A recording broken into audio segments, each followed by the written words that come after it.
Greetings, family. I'd have been on here on time, but just as I got up on here to get up on here, my whole computer it was frozen. I still can't access. This is fucking crazy. I still can't access my conspiracy. Shit is wild as hell. I've been on the computer all day, no problems. As soon as I go to log in, everything is frozen.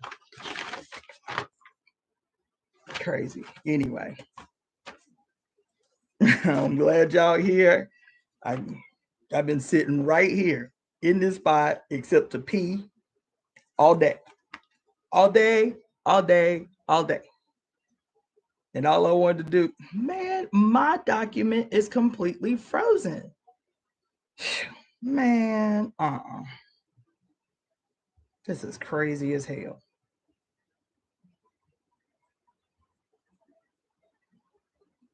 I do not understand this.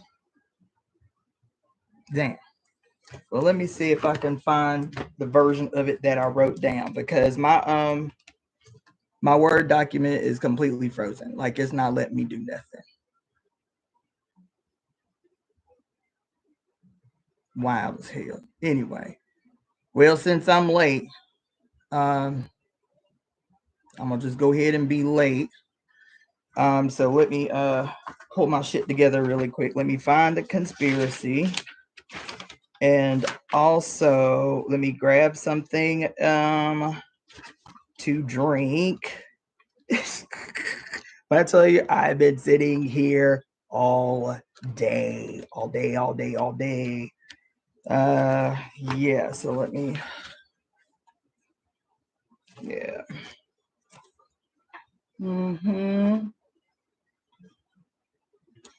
Yeah, so let me pull my shit together, y'all. Where is that?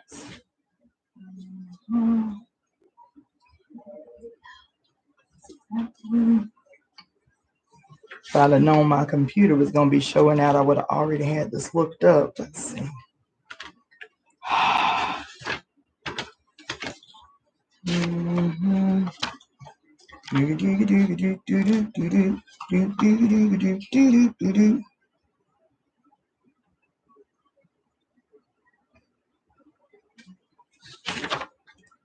Man, I wonder if there is a way to.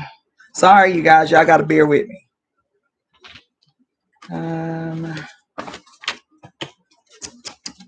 No, it's not that one.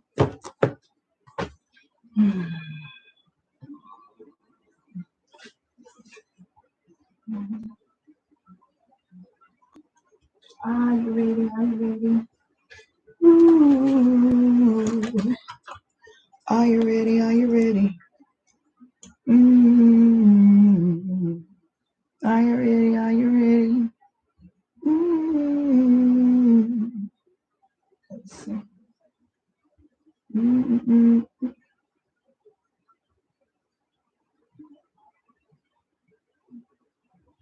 Okay.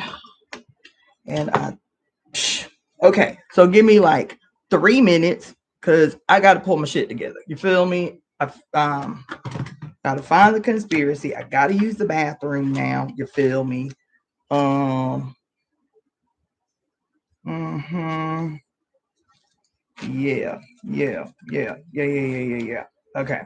Okay, so I found the conspiracy. Let me use the bathroom, get something to drink. Let me just play some background music. Is there a CD in there? No. Play some background noise. Let's see. I wonder if this will work. You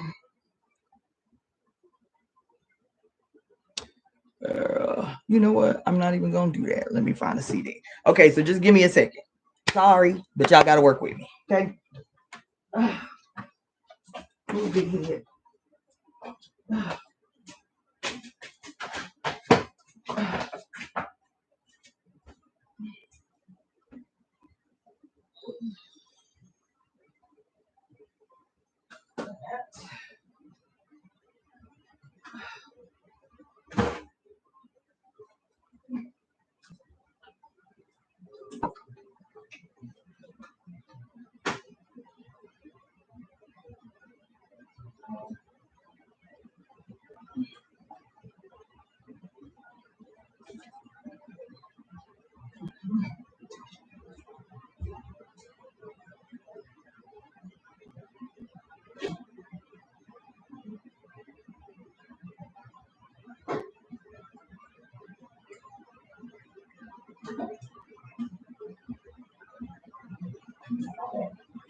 All right.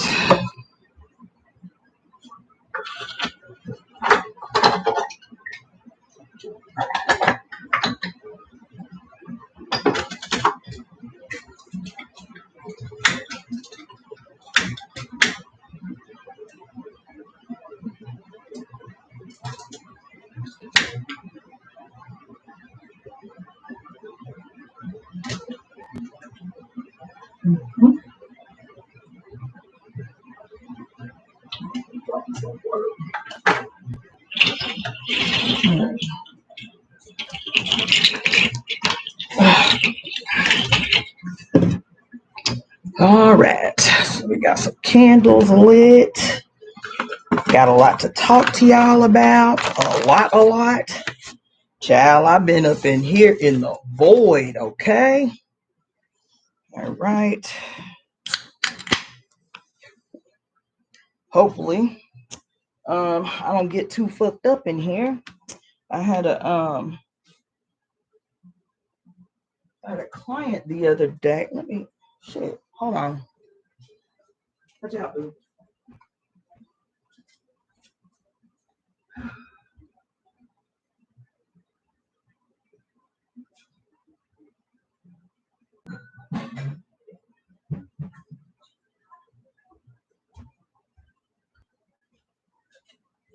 All right. So I had I think I told y'all last week I had this, last week, something like that. I had this client and so after I got done, he was like, "Do you want anything to drink?" I was like, "Sure." So he was like, "Yeah, just go in the refrigerator, get what you want." So he gave me several of these little drinks to try. I'll show you. Let me pour out because I don't want to make a mess on my laptop. Then I'll tell you what it is. So if I start getting fugly up in here, you feel me? No, it's this drink fault. Okay. Because I don't have anything to drink. For the last 3 hours, I kept saying, okay, I'm going to get up. I'm going to go get something to drink. And whatever. And I just kept digging and digging and digging. So anyway, it's called can, I guess, blood orange, cardamom. But anyway, his company is a it's a CBD, like, you know, freaking company or whatever. Y'all know I don't consume cannabis at all, like 0%. You feel me? So maybe one of y'all can tell me if this is a lot. It says 2 milligrams of THC and 4 milligrams of CBD. Am I gonna be in here fucked up in the game if I drink this? Most likely to confuse, least likely to forget. Anyway, this is it. He gave me like several of them. I wasn't going to drink them. I was just going to give them to a friend or something because I don't consume cannabis. I'm a whole ass lightweight. Anyway, that's it. And it's a tiny little can. It's not like a regular can. But I want something to drink other than water. I've been drinking water like it's going out of style. So anyway.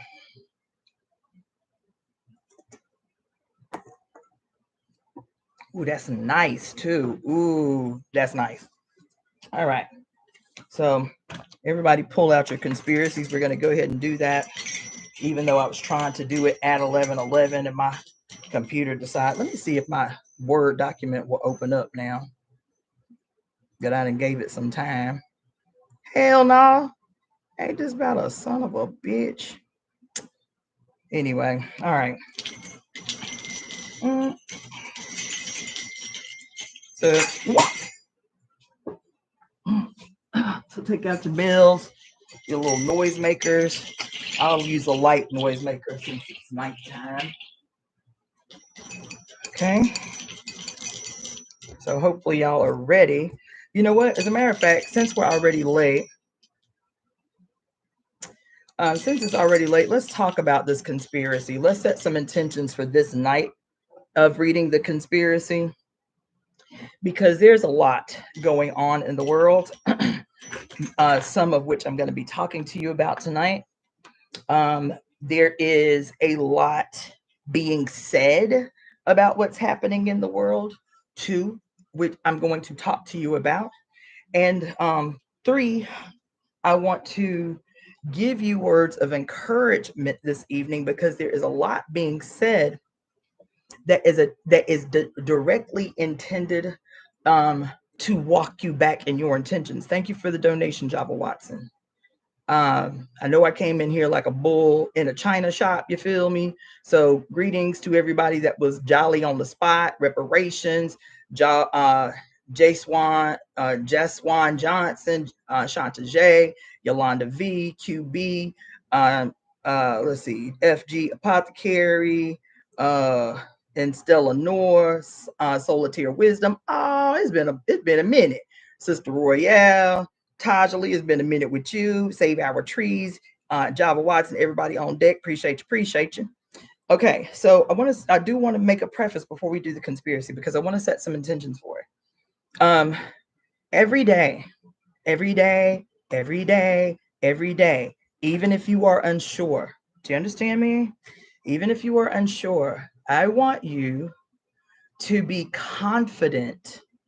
I want you to be certain, which is what we say at the end of our conspiracy all the time, every day. It is certainly, as we say. Why do I say certainly? Because certain is definitive. It is absolute. It is unwavering certainty. It's unwavering. You feel me? As a matter of fact, let me write that down. Because I don't know if y'all remember. I remember everything. I was telling y'all, this guy a few months ago had me watch this movie, and it was called, what was it called?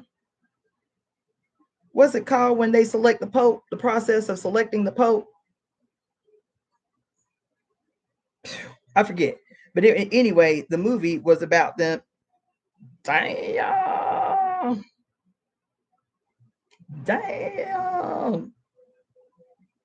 The movie was about the process of them selecting the Pope. You feel me? And when the guy who is like, he's overseeing the process, right? Where they have to vote every day, whatever. The one that's overseeing the process on the opening day of the establishment conclave. Thank you. Oh my God, that was gonna drive me crazy.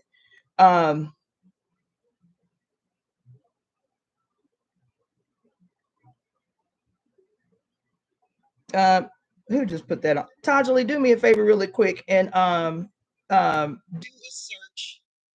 do a search for the etymology of the word conclave. Anyway, in this movie Conclave, he makes the opening speech the first day of the process. And he is going through this long thing about, the period and what was happening in the world. And make sure to put it in here in the comment section. Anyway, so he's talking about what's going on in the world and how, important this particular conclave is or whatever. And I just want to tell you that the greatest enemy of the church, baby, when he said it, I was like, I ain't gonna lie. When I said it, I was like, the nigga was talking about me. He had to have been. When I tell you, I don't hesitate. I don't have no problem believing they just be laid up on my shit. You feel me? Taking notes because of all of the things this man could have said that was, quote, the greatest enemy of the church. Guess what he said? The greatest enemy of the church in this era is certainty. He said certainty. He didn't say the devil. He didn't say demons. He didn't say evil spirits. He didn't say what else? He didn't say war. He didn't say poverty. He didn't say uncertainty. That would have been like, you know what? That's right. People have to have faith because they are uncertain. You feel me? So uncertainty, whatever. You feel me? With key. Okay. He said certainty, baby. He said certainty is the greatest enemy of the church. That's what he said. This movie that was released the year prior to the damn transition of Pope Francis. And the thing that he musters up as the greatest enemy of the church, of the whole church, of the whole institution, the institution that is 2,000 years old, 17 officially, but 2,000 years old.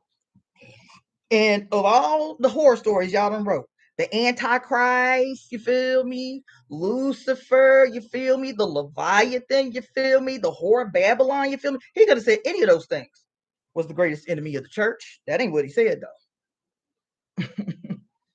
That ain't what he said, though. He said certainty. Certainty was the greatest enemy of the church. I said, baby. And then I don't know how many of you saw the movie and remembered the end that was sprung on us all, because I'll be honest, most ends for me are pretty predictable. Most ends for me are pretty predictable. That end caught me hella off guard, way off guard. And there was a message in that. We might have to go through that movie. That might be a movie that we have to do a review on, because that joint right there was timely, especially considering the fact that I didn't see it until 2 months before Francis died. I was like, what? What the what? Yo. So I'm saying that because this man, right, says certainty is the greatest enemy of the church. Certainty is the greatest enemy of the church. And I had to ponder that. That I'm talking about the movie Conclave. It came out last year. You understand? And we may visit that while we up in here, because I have a lot to talk to y'all about, y'all.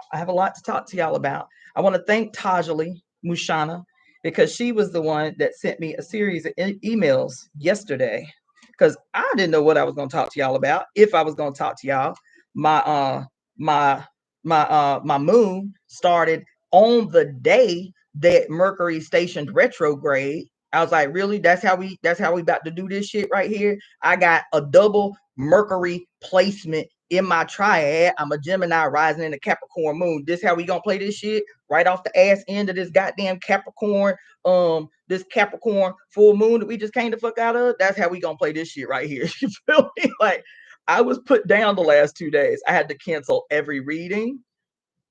Listen, when I tell you my period came on with a vengeance, with a whole ass vengeance, like, booyah, we kicking in the door. You understand what I'm saying? I was put down the last 2 days. The day of us stationing retrograde in Mercury, and then Mercury's not the only planet in retrograde. Pluto is in retrograde, Neptune is in retrograde, Saturn is in retrograde. Like, everybody up in here got an attitude today. And for a long time, as a matter of fact, for a long time, these planets about to have an attitude. And how are you prepared to handle this attitude? This is a word for today. I'm saying all of this because when I talk about this conspiracy that we are about to read, many of you, many of you have asked me for readings, and I appreciate that. I just want to tell you, and for those who aren't on the last live, I did meet my goal, which is wonderful. You feel me? I am just so really, really grateful. I only have like a couple of $100 left. I feel like, and I have to turn that in on Wednesday. So I feel like I'm pretty much in the clear. You feel me? But thank you so much for those of you who supported me, those of you who paid for readings or 5 elements consultations. The brother that I want to say his name is Ricardo out of Chicago. I just want to thank him for showing up with the big remainder that I had left. You feel me? And so I'm just really, really grateful for that. I'm really, really, and it was a blessing. It was not just, it was a divine intervention is what it was. You feel me? And so anyway, there's been a lot happening, right? And so people have asked me in their readings, what can I do? What can I do for whatever the issue is? The first thing I want to tell you, which is what I've been telling everybody since May 20th, is I wrote the conspiracy the way that I did to address all things. It addresses all things. If you read the conspiracy, we open up by this certainty. There's a statement that we proclaim right out the gate. What's the statement that we proclaim right out the gate? Is that we are the breakers. We are the breakers of curses. We are the casters of glorious conspiracies. We are the creators of the new world. It is whatever the fuck we say. What is the it? Everything. What is the it? All of it. What is the it? Every fucking thing that emanates from between our lips is what the fuck we say. This is a very beautiful and articulate way to say that whatever the fuck we say, it is. Whatever the fuck we say, it is. That's how we open up. The second verse makes sure that as we do this work that we are engaged in, you feel me? That we are what? That we, not that we are, that we remember that we always have been. What? Covered and protected. Covered and protected and guided by what? The sacred blood and water of our mother's body. That's the ceremony. That's the ritual. That's the second thing. Is I'm certain. Why can we speak this shit with authority? Because listen, it's everywhere if we care to see it. This relationship that we have to the great all. You feel me? This relationship that guarantees us power, that guarantees us sovereignty, that guarantees us safety. And when we do not see those things, we have to speak it into those spaces. Do you understand what I'm saying? We are guaranteed sovereignty. Why? We are guaranteed protection. Why? We are guaranteed, what is it? Hold on. Guidance. Through what? Through the ritual, through the ceremony. What's the ceremony? Of being baptized in our mother's sacred blood and her holy water. That's the process. Do you understand what I'm saying? And why can we say that? because we can. Because we can. You feel me? And so when people ask me, like I had somebody tell me, I feel like somebody's out to get me. I was like, well, don't claim that. And some people may think, some people, because of how they've learned, quote, magic, how they've learned, quote, spirituality, how they've learned, quote, how to perform ritual, that they may see a statement like that as kind of like remedial or infantile. And I get it, because we invest a lot of energy in the execution of ritual and ceremony and magic and all that stuff. And I'm not saying that none of that stuff is important, because it is. But I'm saying the thing that determines the efficacy of the ritual, the ceremony, the thing that makes or breaks the outcome of whatever ceremonial practice that you have is your conviction, your certainty. You understand what I'm saying? It's your certainty. It's your certainty. Are you sure? Are you sure? You understand? Are you sure about this ritual you're about to do? Are you sure about this ceremony you're about to do? I've had to sit with this for a long time, y'all, because even as we quote perform rituals and ceremonies and this and this and this and this, the thing I kept going back to, because I'm a scientist and I be doing that, you feel me? The thing I had to keep going back to is like,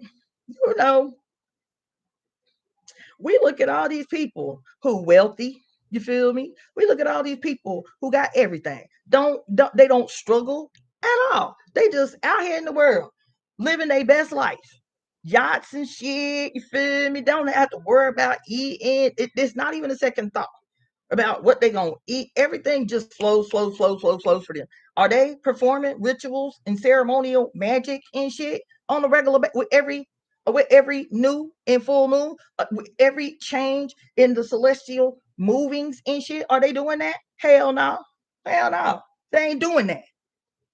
And there is a guarantee that they've experienced in their body. There's a certainty in their body that they experience by consequence, by virtue of what's the certainty that they can have for right now? The certainty that they can have for right now is that they are certain that the world the world that currently exists, was made in their image, was made to support them, was made to give them the guarantee of a certainty of security. That's what it did. That's what it did. That's what the world. They don't have to meditate and chant on to attract. Boy, we ain't we ain't doing that. You ain't gonna sit there and do that. That ain't gonna happen. So you need to get your life right. Figure out your life. Figure out your life before I start acting ugly with you. You feel me? So we can. I told you they don't start cutting the clown till I start talking, till I get up on this damn laptop. All of a sudden, y'all got all the things to say. You feel me? And so anyway, um,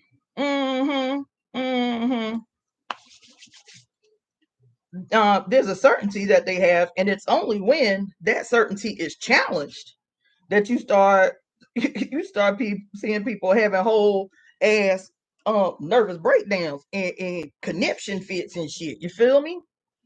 So which is also what we're going to talk about today. So what I'm telling you is that you have to start getting into the habit. And I have not mastered the habit, but I am actively engaged in navigating this thing. You feel me? And because we have to be as certain about what we are doing as they are about, in their mind, the infallibility of their existence. They are certain about that wealth is a guarantee. They don't have to know where the wealth came from or how it just is, that they just wealthy and everybody else on earth suffering. They don't question why they don't have to pay inheritance tax and the inherent racist fucking basis. They don't need to know all that. They ain't moved to know none of that. They certain that the world exists exactly how it's supposed to, with them living comfortably everywhere that they go, certain in their whiteness and what it is supposed to afford them. They certain. And I'm telling you that the period is demanding that we have the same kind of certainty. Okay? The period demands that we have the same kind of certainty. And so when I'm talking to people and I'm like, look, I wrote the conspiracy the way that I did, and I even put it in the directions. You feel me? That this is not just something that we are speaking together at a certain period of every day, and then we'll have a conclusion and shit. No, that you can take this conspiracy and treat it just like you used to treat your Holy Bible. What did they tell you in your church? That your Holy Bible was a living organism. It was a living, breathing institution. God's words, God's holy, infallible words. This Bible right here. You feel me? Treat this the same way. Because even though it's this right now, it'll be something else that we write. It'll be something else that we construct together. It'll be some song we construct together. It'll be some book we write together.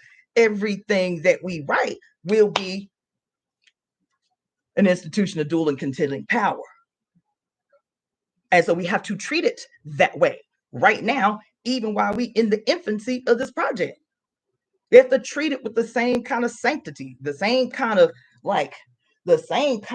sacredness and sanctity and reverence and belief and certainty. We have to treat it the same way that we spent all them years being conditioned to treat this little ugly ass Bible. These are the birthing stages of what it is we are creating in real time. You understand what I'm saying? So I'm telling women, I'm telling men that email me, men that use the conspiracy. If you have an issue that is peculiar to your right now, take the conspiracy, use, depending upon what it is you're trying to do. If you are trying to attract something for yourself, then take a green pen. Take a green pen and write out the conspiracy with this intention already in your mind, that I see my wealth coming. I see my immediate issue already solved. I already know the outcome. I'm already certain of the outcome. The process guarantees it so. Use a green pen, take the conspiracy, fold it towards you so that the energy is being called to you that you try to manifest. You know what I'm saying? If it's corresponding with a lunar body, then all the better. Whether you're going to plant it as a seed or whether you're going to burn it in the light of the full moon to be received directly up into heaven, whatever. You feel me? Take the conspiracy, fold it towards you, and do with it what you're going to do. If you want to add some extra juice to it, some extra guarantee to it, then you know my stilo is I incorporate moon blood into every ritual, into every ceremony, every single one. So add your extra juju up on it. You feel me? If it is something that you are trying to repel, if it is something that you are trying to keep away from, you are attempting to protect yourself, use black or red ink. If it's a person that's like trying your stilo, if it's a person that's trying you and you know they trying you, then don't write it on a white piece of paper. Get yourself, I didn't bring it over here, but get yourself a brown paper bag, a grocery bag. Get yourself a brown paper bag and a red pen and write the conspiracy out. The whole thing. Write it out on this piece of paper. Put that, whoever is trying your stilo, put their name all in the margins. And there's a couple of things you can do with that, but always fold it away from you because you're trying to keep them away from you. You're trying to clear your space. You're trying to squad up. As a matter of fact, put their name in red and write the conspiracy in black. Put their name in red, write the conspiracy in black. Black is for protection. It's always for protection. You feel me? Red, use it to repel them. Write their name in red, write the conspiracy in black. Because you're doing two things at the same time. You squadding up, you protecting yourself, you fortifying your armor, And at the same time, you are repelling these entities that you know is because they still simpletons, po babies. You know what I'm saying? You ain't trying, like, if it's not like horribly malevolent shit, you feel what I'm saying? They just got an attitude, or they speaking ill of you or whatever. You ain't trying to do people no harm. You know what I'm saying? But you are trying to keep them out your cipher. You're trying to repel them until they get their goddamn mind right. You feel me? You protect it. That's the black. You write the conspiracy in black. Do. You write their name in red. This who I'm talking about. Do. Fold it away from you. And then, commence to doing what you're doing. You feel me? There's several options that you have. Use your blood to power that up. If you got it. If you ain't got it, don't sweat it. If you don't bleed, that's fine. Spit on it. We done read many times about the historical, long historical use of our spit as a magical instrument. Do the thing. You feel me? These are just examples. You understand what I'm saying? But today, the reason I'm prefacing this way is because, and we'll get a lot more deep into it as we go into this live, but use this thing. Don't just recite it. Be certain of it when you speak it. Visualize every time you open your mouth. You've seen them videos where they slow record a person sneezing and you see this big old, like, giant cloud of spittle. You feel me? Like coming out their mouth, but you can't see it until you see it super slowed down. Imagine that's you every time you speak the conspiracy that is literally, actually, in real scientific time, scattering in every direction, in every dimension, every time you open your mouth to speak it. Because that's what's happening. You understand? There's some things I'm going to talk to you about today, man, that started with Tajali's recommendation about talking about what's happening at Yellowstone. But it's, child, when I say it got so much deeper than that, and I just had to yield to it. Because I was trying to be real disciplined. I ain't gonna look up nothing that ain't got to do directly with Yellowstone, this and this. And Chad, please. Like I've been up in here. And so I'm telling you this because the other thing that we have to do is I've been saying this since day one. Not only do we do the thing right now, because our confidence has been so consistently tried, our confidence has been so significantly and sufficiently for so long beat down, that we have to not only be doing the work, but looking for the evidence, quote, and signs that the work that we are doing is being impactful. We have to be looking. That's the certainty. We have to be looking for evidence and signs that what we are engaged in, us doing this thing together from a sacred space, we are doing what we're doing to save ourselves. What I mean by that is to save the planet. Yep. We the superheroes we've been looking for, bitch. To save the planet, save the earth, wake the mother, save human beings in despair, in suffering, all the things. That's the place that we're coming from. Is that those who we have yielded power to. Yes, through manipulation, but it doesn't matter. We have wielded power to those who are literally walking us into real-time destruction.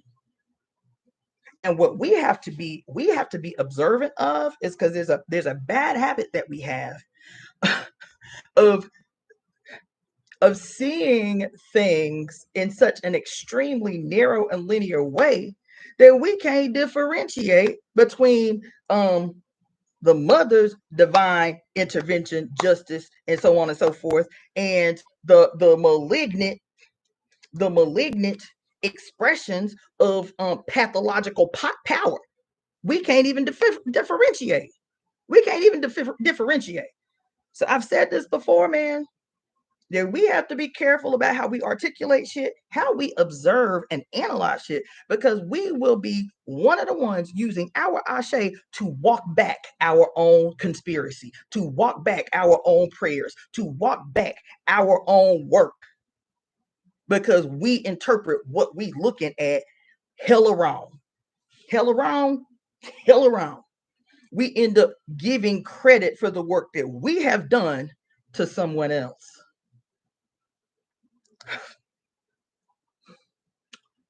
Do you hear what I'm telling you? We not taking a half a second to not come to a conclusion that is based on our knee-jerk fear response that has been rolled the fuck out of. Our fear response has been rolled the fuck out of. And so our knee-jerk response is to come to the same conclusion everybody else then came to. Our knee-jerk response is to analyze what we are seeing through fear glasses, through trauma response and shit. And so we will see in real time our prayers being answered. You understand? We will witness with our eyes in real time undeniable and certain evidence that what we have said out of our mouth is actually having an impact on the material world. And because we still can't see clear, we will say something that actually undoes what we said we wished for, what we said we casted for. This is the period. This is the period. You understand? We have to be careful with how we open our mouths. We have to be mindful of how we use our force, our ashe, our pranayama, our chi, our yang, our essence. We have to be real meticulous, man. We have to be deliberate, and we have to be certain. We have to be just as certain as the mediocre, bare minimum, basic sun gone rogue has been all this time. We have to be just as certain. We have to be just as certain. I heard this woman say years and years and years ago, and I didn't even think it was going to be as impactful as it was. She said she was teaching a workshop on like business or something like that, about women of color, going into business or something like that. And, like how, to navigate and undo like imposter syndrome or something like that. Right. So it was like one of those, business workshop type of things. But the way she ended her workshop, where she said, my word to women of color is always this: that if you step out into the world with the arrogance and the audacity and the confidence of the average mediocre white man, you can make mountains move. I said, God damn! Oh my God. And she wasn't wrong. She wasn't wrong. You understand? Even if you're certain in some bullshit, child, that shit can make shit happen. You feel me? So she said, step out the world with the confidence and the audacity of a mediocre white man, and you can make mountains move. Woman of color. That's what we have to do. That's what we have to do. You understand? So that's just the introduction for why the conspiracy and how to use the conspiracy. Yes, we gonna speak the conspiracy together. I want to do it right now because it's almost midnight. I want to do it on this day. All right. We are the breakers of curses, the casters of glorious conspiracies, and the creators of the new world. I, Cassandra, am a divine instrument of my mother, Jacqueline Jeanette Cook's divine will. As such, I am protected and guided by the sacred blood and water of my mother's body that anointed my entry into this life. I am divine because she is divine. Mommy and I are one. I call all of our mothers to this moment. I call on they who govern everything, all time and every space in between. She with 10,000 names. Today it is Oya, Yemaya, Oshun, Iyami Aj, the divine architects of existence, usheresses of the new age. Mommy and I are one. I call upon all the divine ancestors and the Ashe of every mother on earth to break every curse ever cast upon the mother and her children, in all timelines and in every dimension. Mommy and I are one. We, the mother's divine children, conspire together today to forever bind those who have or would harm you, great mother. Mommy and I are one. We conspire together today to destroy everything and everyone in every timeline and every dimension that has caused suffering and despair. Mommy and I are one. Today, we embody the sacred and divine power of our mothers. Today, we the tree, we the weavers, rewrite all time. Today, we the tree, we the weavers, rewrite the book of life. Today, we, our mother's children, call the winds of change. We conjure the primordial dark. We summon the sacred serpent deep from within the earth. We subdue the rogue sun. We control the light. We heal the harmed. We embolden the fearful. We instill courageous action. Today, we are staging a global evolution as is our mother's divine will. Mommy and I are one. We, the architects of the new age, now create the new institutions, the new traditions, the new culture, the new ways of being. We ecstatically welcome the radical destruction of all institutions of hate and harm erected by the godheads of war.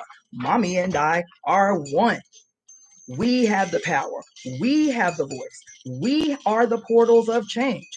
Now we employ our sacred breath and we give life and sacred blood to this conspiracy. Mommy and I are one. We command, come the wind. Y'all are speaking this. Come the wind.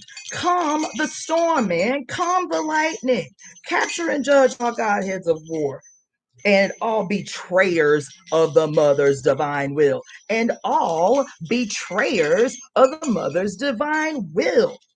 You hear me? Y'all are speaking this. Bring their confusion and war to an immediate end. Scatter them to oblivion, never to be resurrected. We are the fates, bitch. What does that mean? We are the fates means this is our judgment. This is our judgment for them to be scattered to oblivion and never again resurrected. We are the fates. Our will is our mother's will, God damn it. We speak her will because we are certain. We are the fates. We too are the furies. What does that mean? Yes, we are both judge and jury. Yes, it does. Yes, it does. It means we are both creator and destroyer all at once. That's what it means. That's what it means. We are the fates. We are the furies. We are the Iyami Aj. Who is the Iyami Aj? The guardians of the entire world. Everything happens because they will it so. Both creation and destruction. This is who they are. They are the divine architects of existence, the Iyami Aj. We are the disseminators of divine time, divine retribution, divine rectification. What is rectification? What y'all call reparations. That's what rectification is to rectify what has been done. It is to undo all harm that has been done. It is to restore heaven on earth. That's what rectification is. How do you do that? You understand? And evolutionary justice. What is evolutionary justice? What does evolutionary justice even mean? It means those who can be redeemed. This is what justice is. Those who cannot be redeemed, there is a justice for them as well. This is evolutionary justice, that we want human beings to be radically transformed. We want them to become their best self. What is their best self? In a harmonious relationship with the mother, within her embrace that guarantees that they remember that they are God. That's it. That's the evolutionary process. God damn it. And if you refuse, if you are so detached from her that you cannot come back to her embrace, then she has a place for you too. You may not like that place, but she has a role for those of you who refuse as well. Mommy and I are one. We are the restorers of heaven on earth under the mother's divine reign. We wake the sacred serpent from her sleep to assist us in this sacred assignment. Mommy and I are one. Love unlimited is our birthright. This is her will. Harmony is our birthright. This is her will. Ecstasy is our birthright. Pleasure is our birthright. Freedom is our birthright. This is her divine will. That's all. What lunatic would be opposed to that? What weirdo, what monstrosity would be opposed to a divine will that says, honey, by virtue of birth, you are guaranteed ecstasy and love unlimited and harmony and pleasure and freedom and sovereignty. This is my divine will. Why you bucking the shit so hard, bitch? What in the fuck is wrong with you? You understand? We are the divine executors of her will, that will. We speak her will into the now to reverberate throughout all time, all space, and all dimensions. It is certainly, as we say, forever and ever and ever and ever, past, present, future, and all goddamn potentialities. It is as we say forever and ever, mommy and I are one. Mommy and I are one. Mommy and I are one. Man, God damn it. We got to take this shit out of ambiguity. You understand? We got to take this shit out of ambiguity. We got to take this shit out of ambiguity. You understand?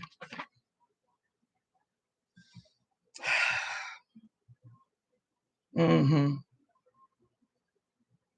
Mm-hmm. Mm-hmm. Because I'm going to tell you, I got a lot to tell y'all today. I got a lot to share with you today. Opinions that I have been stewing over for some time now. Because every time I get up on here, I have pages and pages of shit to talk to y'all about. And I get up on the tirade. And 6 hours later, I haven't mentioned one thing that I've been taking notes about. You feel me?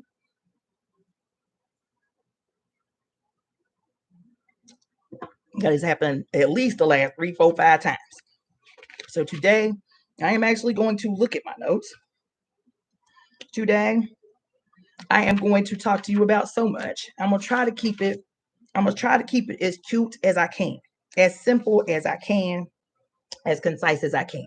I do not know if that is going to work at this here witching hour, but we the fuck up in here. This is the temple service of the Temple of Evolutionary Emergence. You feel me?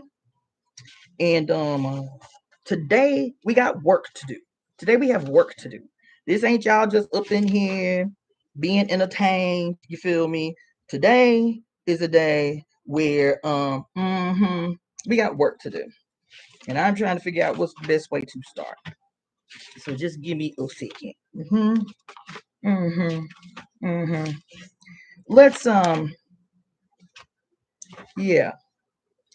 Let's do a little reading. I am prepared to do a little reading. Okay, so I hope you got your pens and papers out. You feel me? I hope you got your pens and your papers out, because I am prepared to read to y'all. And I'll just do a quick reminder that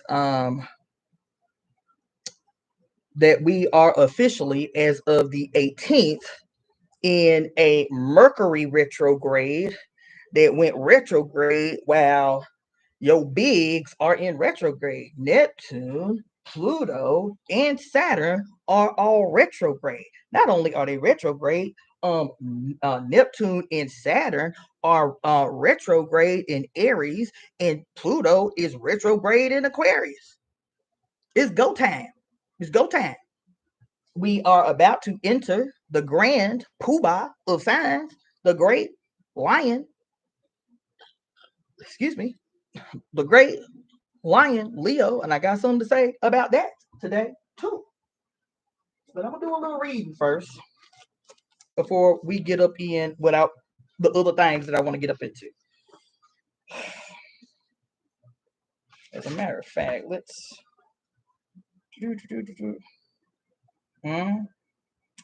Okay.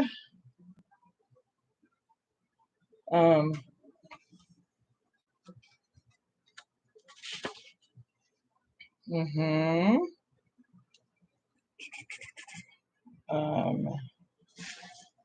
So let's do that. Mm-hmm. Yeah. So. Mm.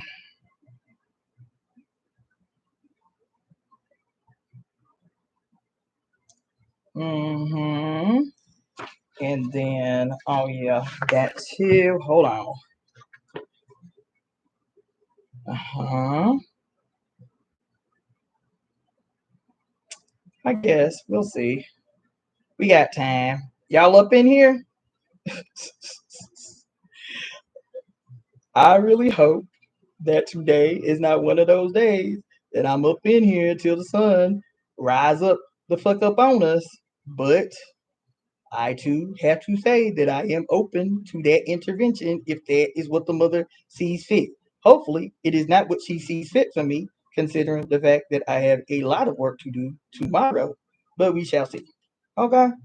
Then last but not least is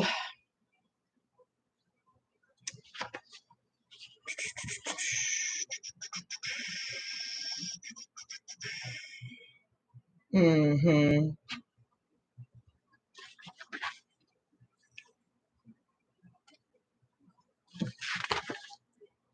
What? Get out of here. Fascinating. Okay. Let's see. That's Saturn. And I won't get that deep. I think that will be enough. And then what's that? Mm-hmm.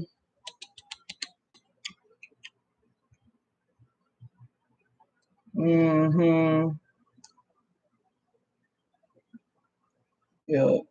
And do do do do.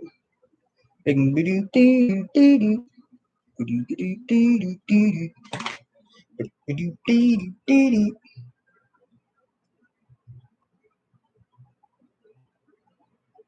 Mm-hmm.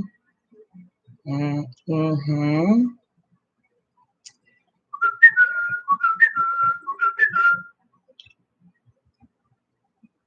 And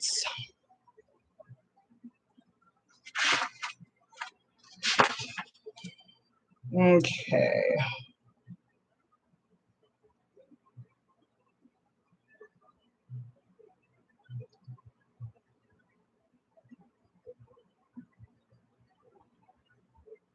Mm-hmm. All right. All right, let's go. Leave that for later. What's up, Nine? Come here, boy. I want to show y'all this cat. Come here, boy. You trying to go outside, boy? Come here, boy. Come here, Nine. Come here, Nine. Come here, boy. Nine. Come here, boy. Come here, boy. Girl, what you want? Y'all such haters. You want to go outside, boy? Come on. Come on. Come on, baby. Come here, boy. Come here, boy. Oh, you so big. Oh, my goodness. You're so big, boy. Oh, hold on. He's so big, he's still very skittish. But look at his stripes and his spots. Oh my gosh, his name is Nine. Where's your boy? Where's your boy? He's so big. Hey, boy. Look at his little striped face. Hey, boy. Hey, boy, you're so fine. You're so cute, dude. You're so cute, dude. Want to go outside? Okay.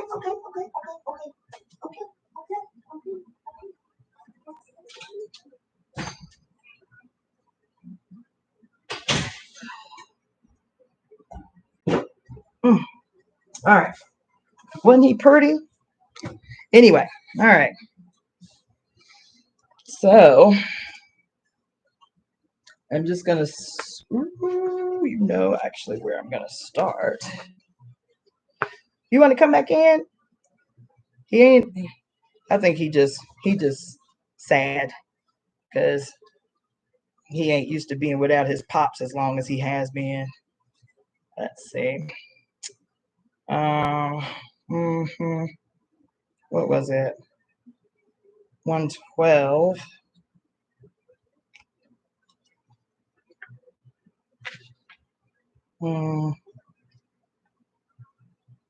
Yep, 112 and 30. Let me mark that. 112. 308. And just so you know, I'll tell you guys what I'm reading from. It is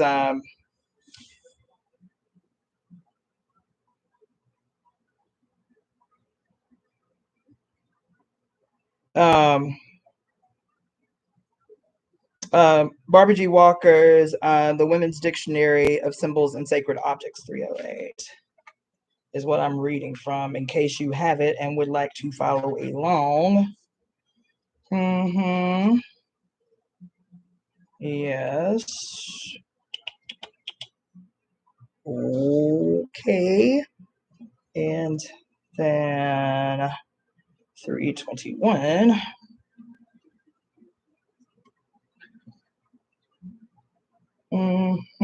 Okay. Yep.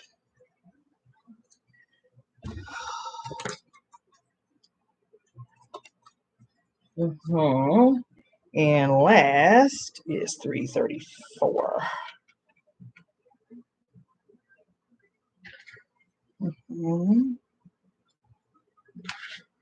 334.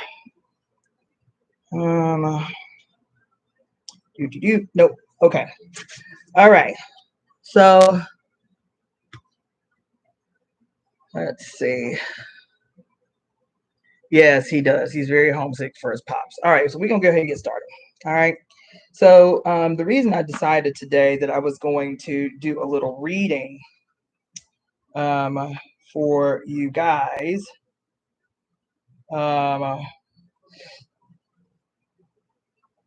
was because I did a reading yesterday, and in it I felt compelled, because of the sister's inquiry, to look up the different significant meanings for the eye.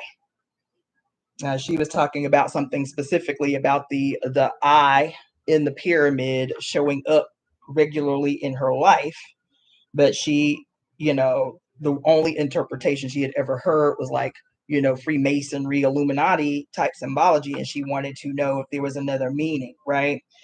And one of the things that came up, I was like, okay, yeah, I'm going to have to talk about this tomorrow.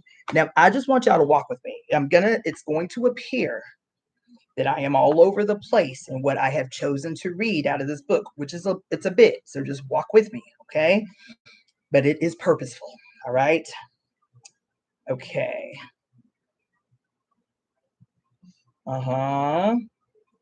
Okay.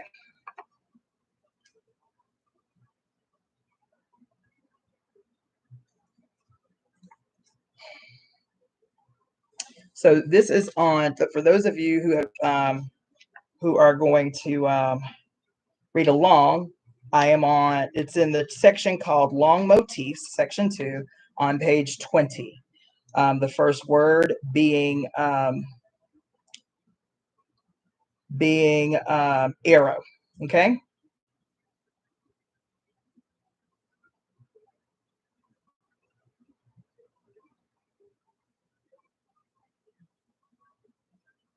You know what? Actually, I think I'm gonna read the introduction to this section. It says, because this section is called Long Motifs. All right. So it says Freud's indefatigable search for phallic symbolism in every long shape, from cigars to furled umbrellas, reflects a typically patriarchal process of projection, which may be also related to the deep-seated male desire to be taller than others. Apart from obvious phallic connotations, long motifs represent the patriarchal vision in various ways: the up and the down, the ladder between heaven and hell, the ferocious dichotomy between the weapon's point and the hilt fitting the hand. These are emblems of differentiation, one thing from another, we from they. To draw the line means to declare a separation between one end of the line and the other. The long vertical motif suggests upwards aspirations rising above its own foundation in the earth. Listen, which now serves only as a support for the upward movement. The soaring lines of a Gothic cathedral demonstrate such versatility. Spires and bell towers may be phallic, as the Egyptian obelisks before them quite deliberately were. But ascetic patriarchy tended to deny this. In a fully male-dominant society, symbolic sexuality went underground and could find its unconscious expression only in dissimulation and complexity. Therefore, although any long motif may be found as phallic as Freud could wish, its constellation of meaning is not always so simple. In ancient times, the feminine spirit also found expression sometimes in trees, towers, and in weapons. The witch's magic wand was not a phallus, but a pointer, a director of magical energy. The world's first tool was a stick. It is even possible that the intense human response to vertical extension is related to the body image in general. Human beings are the only four-limbed animals that stand fully upright. It would not be would it not be natural then for all other animals whose bodies lie in the horizontal plane to perceive more readily a world of horizontals, while human creatures are more intensely interested in the vertical? The first word is arrow. Ever since the invention of the bow, whenever that might have been, arrows have been used as sacred symbols. Arrows carried by the goddess Artemis represented her control of the hunt and of wild animals. Arrows borne by Eros, the god of carnal love, signified the eye beams carrying messages of love to pierce the heart of a beloved. An arrow piercing a heart became a traditional sign of sexual union. Consequently, hold on. Oh, yes. Consequently, the arrow was often viewed as a phallic symbol as well as a weapon of war. Arrows became representative of the war god Mars and of his Scandinavian counterpart Tyr. An arrow also represented the lightning bolt of the Balkan storm god Perkun. On Roman coins, the arrow appeared as an emblem of Mithra, the empire's popular Zoroastrian savior god. Arrows also gave omens, as in the Bible in Ezekiel 21:21. Yep, I'm going to be reading from your Bible too. Hold on, let me find this scripture. Let's see. Ezekiel 484.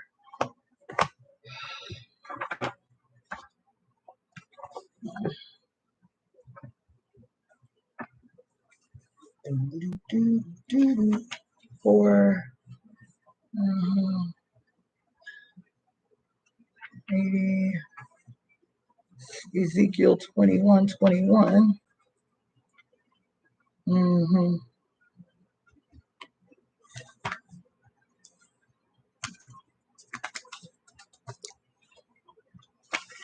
Did y'all see the thumbnail that I used today for today's live? What did y'all think about that thumbnail I used? It was hard, right? It was a screenshot from a video. Yeah, it was a screenshot from a video I watched today. It was hot, right? It was hard.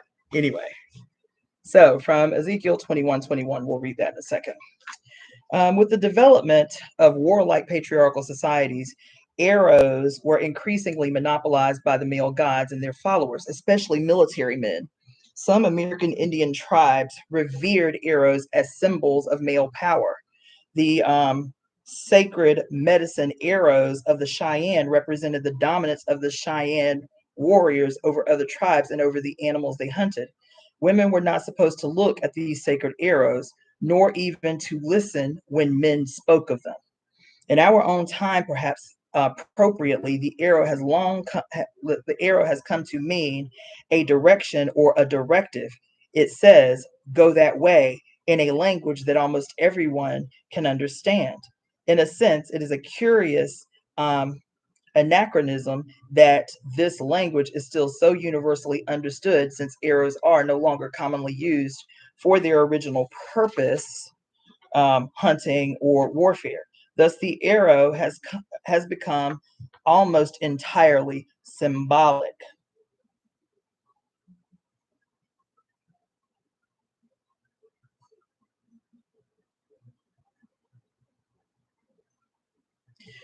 Okay, so before we go on, let's go ahead and see what Ezekiel 21:21 got to say. Whew. Yeah, right. Purses. Okay. Oh, I just had this thought. Y'all remember the song, the 80s song, "Shot through the heart and you're to blame. You give love a bad name." Gives you a different kind of meaning for the song, don't it? You give love a bad name. Who is that? Bon Jovi? Anyway, I know I just dated myself real quick. Okay, Ezekiel 21:21. Let's go. Um,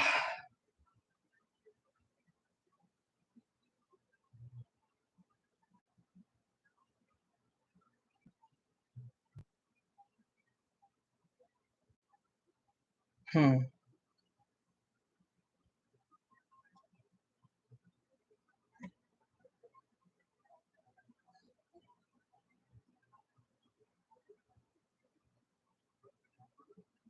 hmm.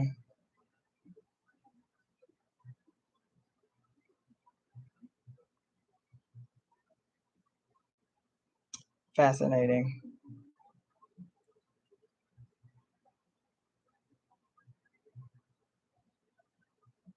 All right. For the king of Babylon stood at the parting of the way, at the head of the two ways, to use divination. He made his arrows bright. He consulted with images. He looked in the liver. Oh my God. Oh, shit. Hold on. Oh,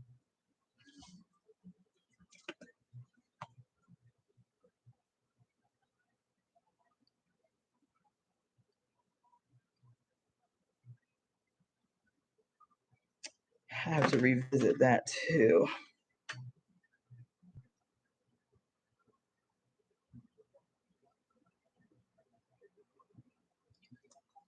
Okay. At his right hand was the divination for Jerusalem, to appoint captains, to open the mouth in the slaughter, to lift up the voice with shouting, to appoint battering rams against the gates, to cast a mount, and to build a fort.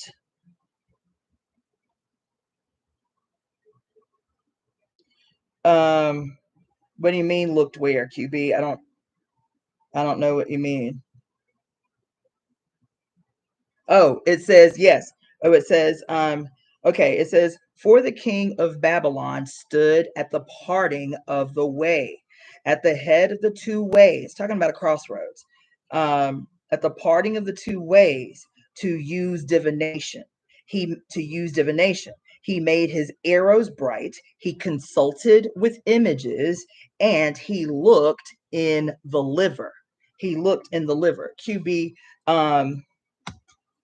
so there are different types of divination that we don't typically hear of people using anymore these days. So there's like you've heard of the throwing of the bones. Okay, yes, that's an obvious old school divination.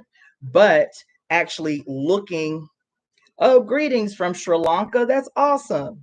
I am reading right now from the King James Bible. You understand? But we are led to the King James Bible by a reading that we started. That's going to be the majority of our reading today, which is from Barbara G. Walker's The Woman's Dictionary of Symbols and Sacred Objects. So we just read in that book about the significance, the meaning of the arrow, and it led us to this scripture, Ezekiel 21:21. So what I was saying, QB, is that you'll hear in different cultures about how they would use the organs of specific animals to divine, and each organ had a different significance. So I forget what it's called, but liver divination, maybe somebody can do a search for that real quick. I don't remember what the actual name of it is. Hepatomancy, maybe, I don't know. But anyway, liver divination was one of the more popular, you know, ancient forms of divination. That's what it means, because it's talking about how this king was using different methods of divination. He was at a crossroads, right? And he wanted to use divination. And so he made his arrows bright, meaning he cleaned his arrows. He consulted with images, meaning he was looking for meaning in symbols, and he also looked in the liver. Mulder mentions it in the X-Files. What? Oh, wow. Man, do you would you happen to know how to find out what season and what episode that was? Because I'd be interested in knowing the context. Let's see. This is Kashoon. Hopefully I'm not misspelling that. Kashoon or Kashoon Lee from Sri Lanka joining us. That's awesome. Kashoon Lee mentions X-Files. We got to figure out what season and what episode that was in. Okay, so keep going. Verse 22. At his right hand was the divination for Jerusalem, to appoint captains, to open the mouth to open the mouth in the slaughter. Hepatoscopy. Okay, hepatoscopy was a significant form of divination in the ancient Near East among the Babylonians and the Etruscans, according to ancient origins. It was seen as a way to understand the will of the gods and predict future events. Oh shit! Damn. Okay. Y'all want me to segue why that's important? What she just put up in here. Thank you, FG Apothecary. Listen. Y'all want me to tell y'all, based on the medicine that I practice, what she just posted up on here, what it means? Okay. Okay. So I'm always talking to you guys. I'm always talking to you guys about 5 elements theory in particular. Okay, that's the 5. Let me just pull it out so y'all won't have to visualize in your head. Okay, so I'm always talking to you about the 5 elements of Chinese medicine. All right, and in the 5 elements, the wood element, which is here, right, is the element that represents the function of the liver and the gallbladder. The liver and the gallbladder. Okay. Now, the significance of the liver, where at least in Chinese medicine, where its symbolism is concerned, is because I told you each organ is like its own person, if you will. Each organ has likes and dislikes. Each organ has its own color representation. Every color has its own taste associated with it, its own relationship to external sense organs, and it has its own spirit. Each organ has its own spirit. Each organ has its own assignment in what is called this idea that the heart in Chinese medicine is called the emperor, right? The heart is called the emperor, And so all of the other organs become known as the officials of the emperor's court. The officials of the emperor's court. As an official of the emperor's court, the liver is the general. The liver is known as the general.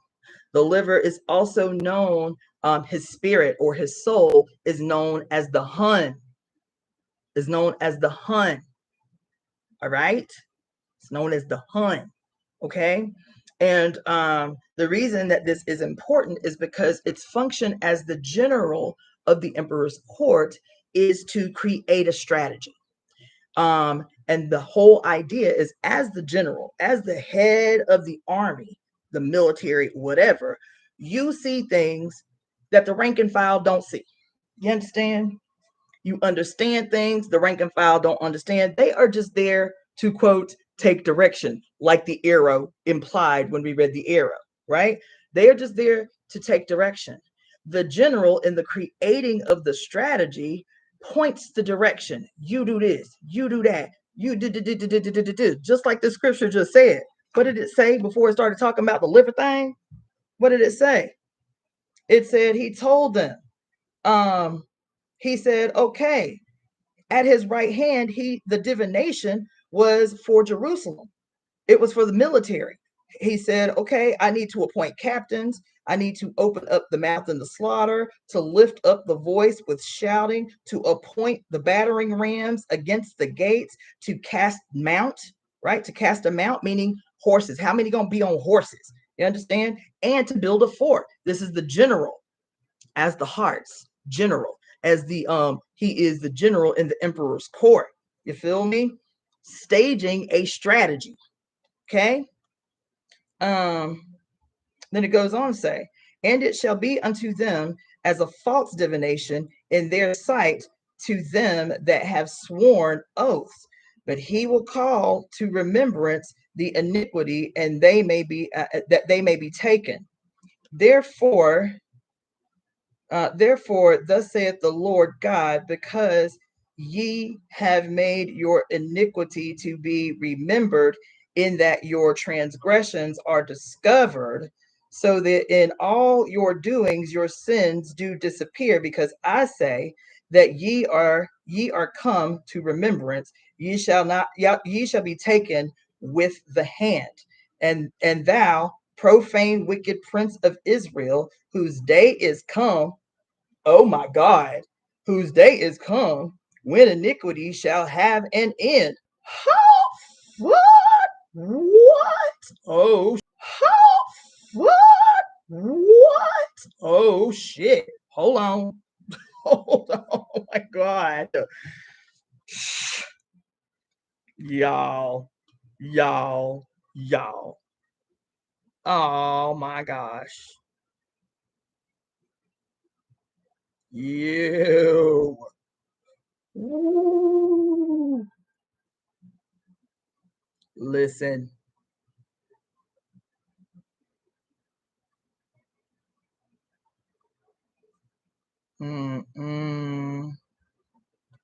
Listen.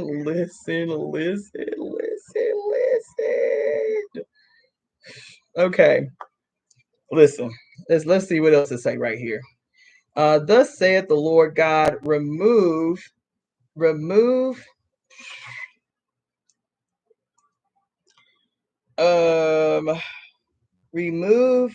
the diadem. I don't know what that means. Somebody look up the meaning of diadem. diadem. Remove the diadem and take off the crown. And take off the crown. This shall not be the same. Exalt him that is low, and abase him that is high.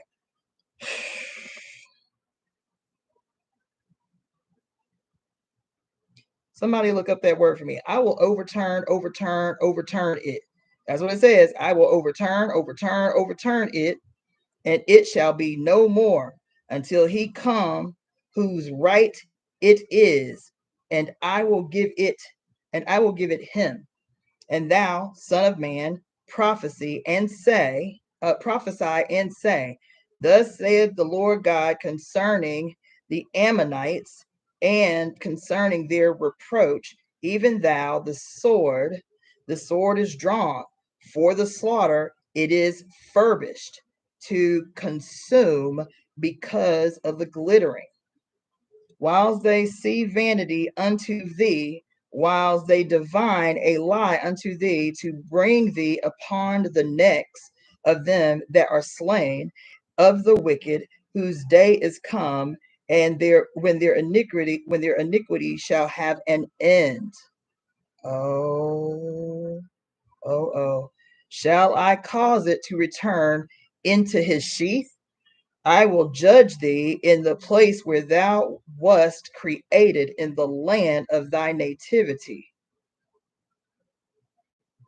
And I will pour out mine indignation upon thee, and I will blow against thee in the fire of my wrath, and I will deliver thee into the hands of brutish men and skillful to destroy. Whoa. Oh, shit. Okay. And thou shalt be for fuel to the oh my God, y'all. And thou shalt be fuel to the fire. Thy blood shall be in the midst of the land. Thou shalt be no more remembered, for I, the Lord, have spoken it. Now remember who he talking about. Remember who he talking about. He just said who he talking about. Well, who he talking about? Wait a minute. Where's that? Where's that? Mm-hmm.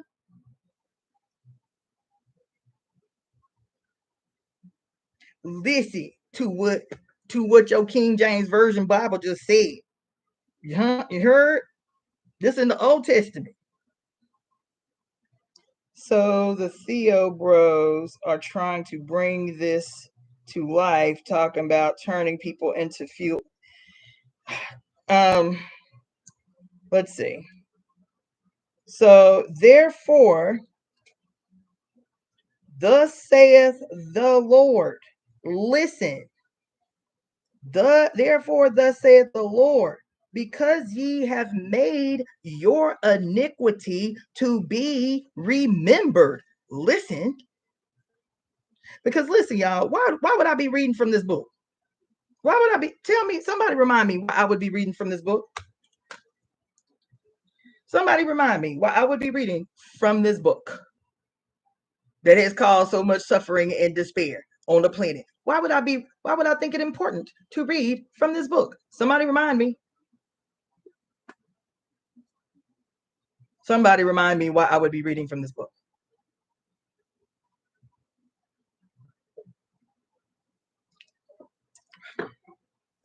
Don't nobody remember why I would ever be picking up the King James Version Bible? Thank you, Claudia Ankra. I appreciate you so much. Thank you, QB. Yes. Claudia Ankra says, because it is stolen knowledge, reframed from the mother, because the mother is all up in it. QB says. Is it Kassoon or Kashoon? Correct me. Say number one or number two, Kassoon or Kashoon, because I don't want to butcher your name. Why would I be reading from this book? Because the mother said, I tell you every day, all the time, there is nothing that comes from between their lips that is original. Kassoon. Thank you so much. There is nothing that emanates from their lips that belongs to them. That for whatever reason, even after a 6,000 year head start, they still have not developed the goddamn skill of originality, of ingenuity that would allow them to write their own shit, to write their own mythology, to write their own anything. And so everything is high robbery. That's all. Flipped upside down, turned inside out, and fed back to you in a way that serves their purpose. But the mother says, baby, I'm still up in it. I'm still all they did was take our prophecies. All they did was take our words, emanating from our mouths while the mother was sit the fuck up in us. And then they contorted it. Does the contortion mean that I'm still not up in it? That it's still not the mother's words? We have to be able to do what? Read between the lines.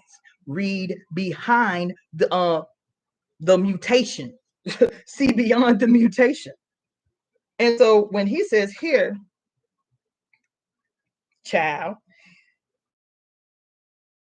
when he says here on this day, on 7/21/25, boy, listen, I told you I'm gonna start chunking shit at you. Cut it out, turkey. Hold on.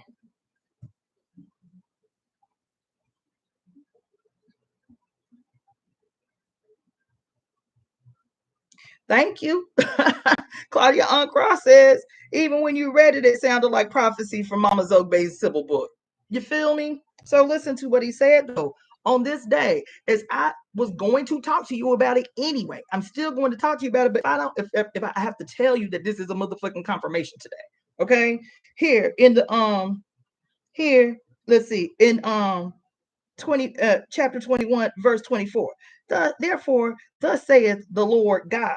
I also have a word for you today.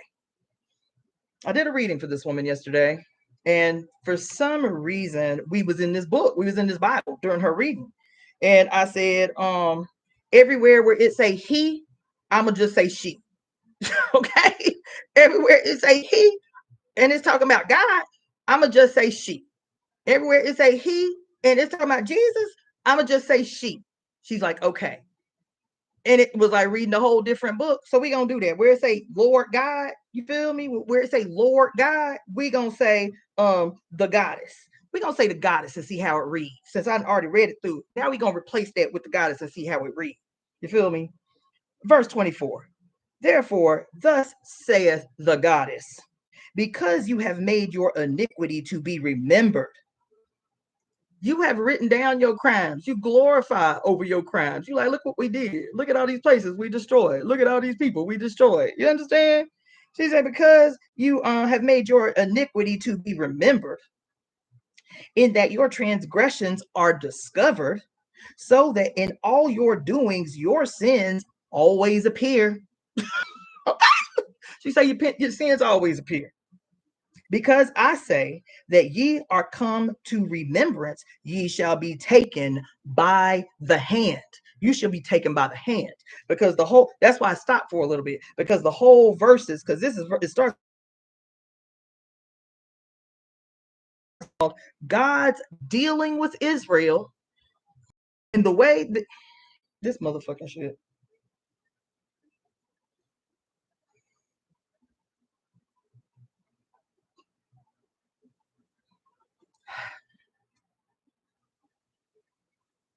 Can y'all see me now? Can y'all hear me now? Can y'all see and hear me now? Because I had an interruption.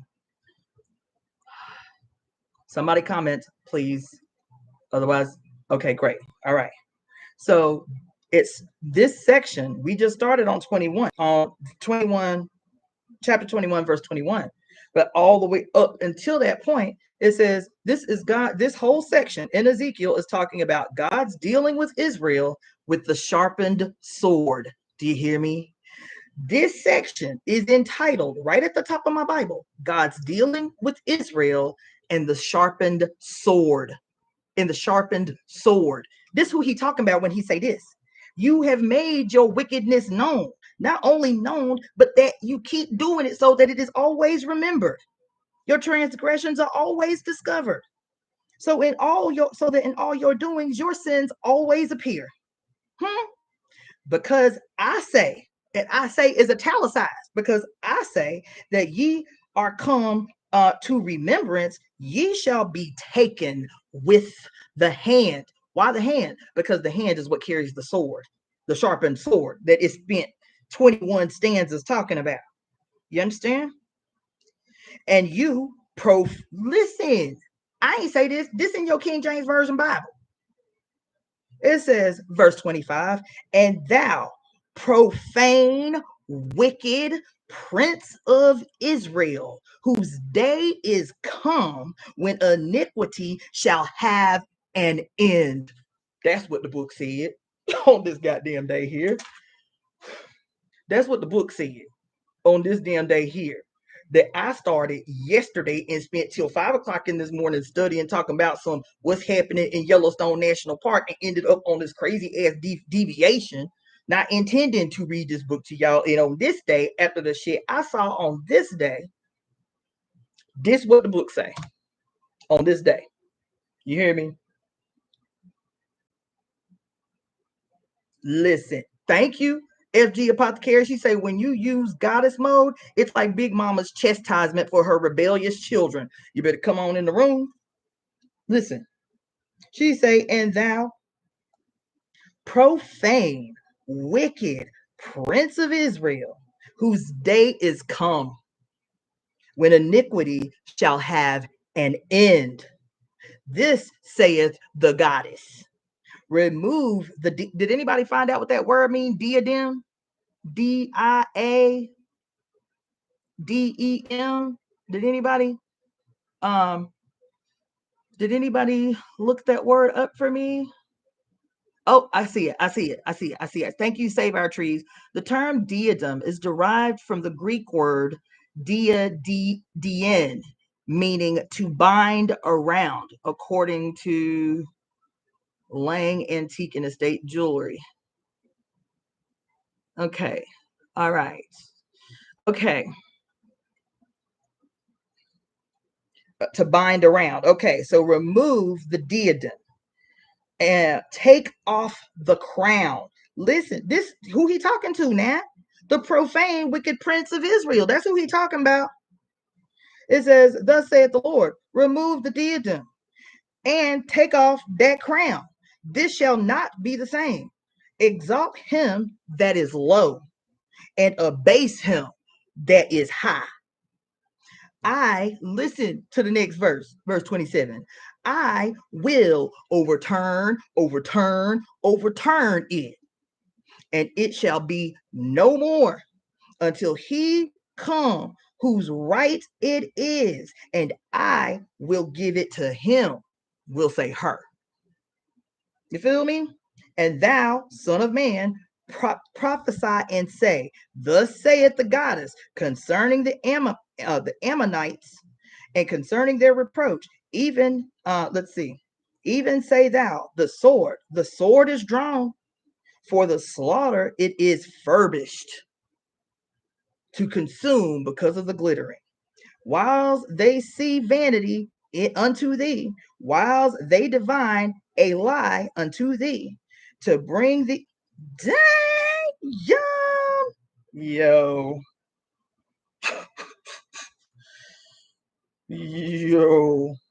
oh my gosh, hold on, dang it, whoa,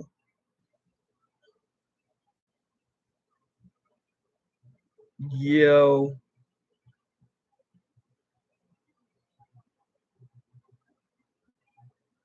what verse is this? 29.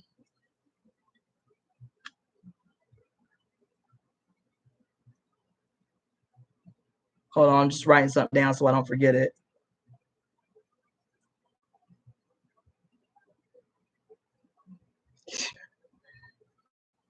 Yo, listen, okay? It says, while they see vanity unto thee, while they divine a lie, listen, whiles they divine a lie unto thee, to bring thee upon the necks of men.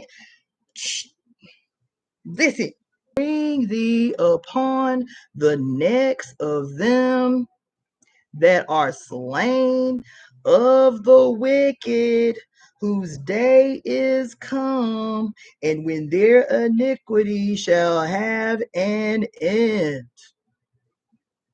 Why, y'all? 2 weeks ago, I went off on this rampage about how while the son is rogue, he cannot prophesy. Didn't I say that? that while the son is away and apart from his mother, he cannot divine, he cannot prophesy. Why did I say that? Why did I say that? Why did I say that? Anybody want to venture a guess why I said that? Why I went off on that rampage about while the son is apart from his mother, while the son has gone rogue, while the son exalts himself over his mother, he does not have the ability to prophesy or divine. Didn't I say that? Why I said that? And I started naming names. Why I said that?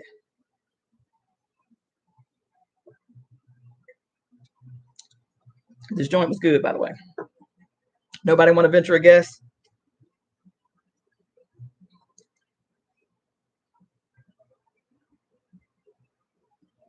Oh shit. Kasoon Lee says a journalist asked Neil Armstrong after the moon landing, "You saw God?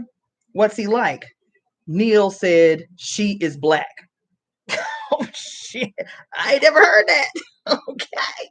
I have never heard this.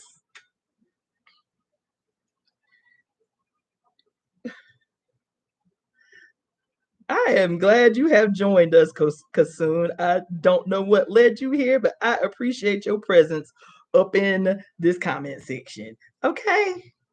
Yes, I do.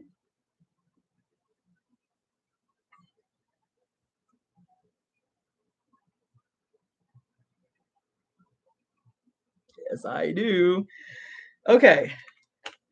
Um, QB, thank you, Persis. Yeah. I spend all this time telling y'all they ain't got shit. They ain't got shit. So how they gonna have the power to prophesy and to quote divine when they done lost their powers? In an attempt to grab power, in an attempt to steal power, in an attempt to absorb power, they have neutralized the power that they already incarnated with. Bitch, you was born God.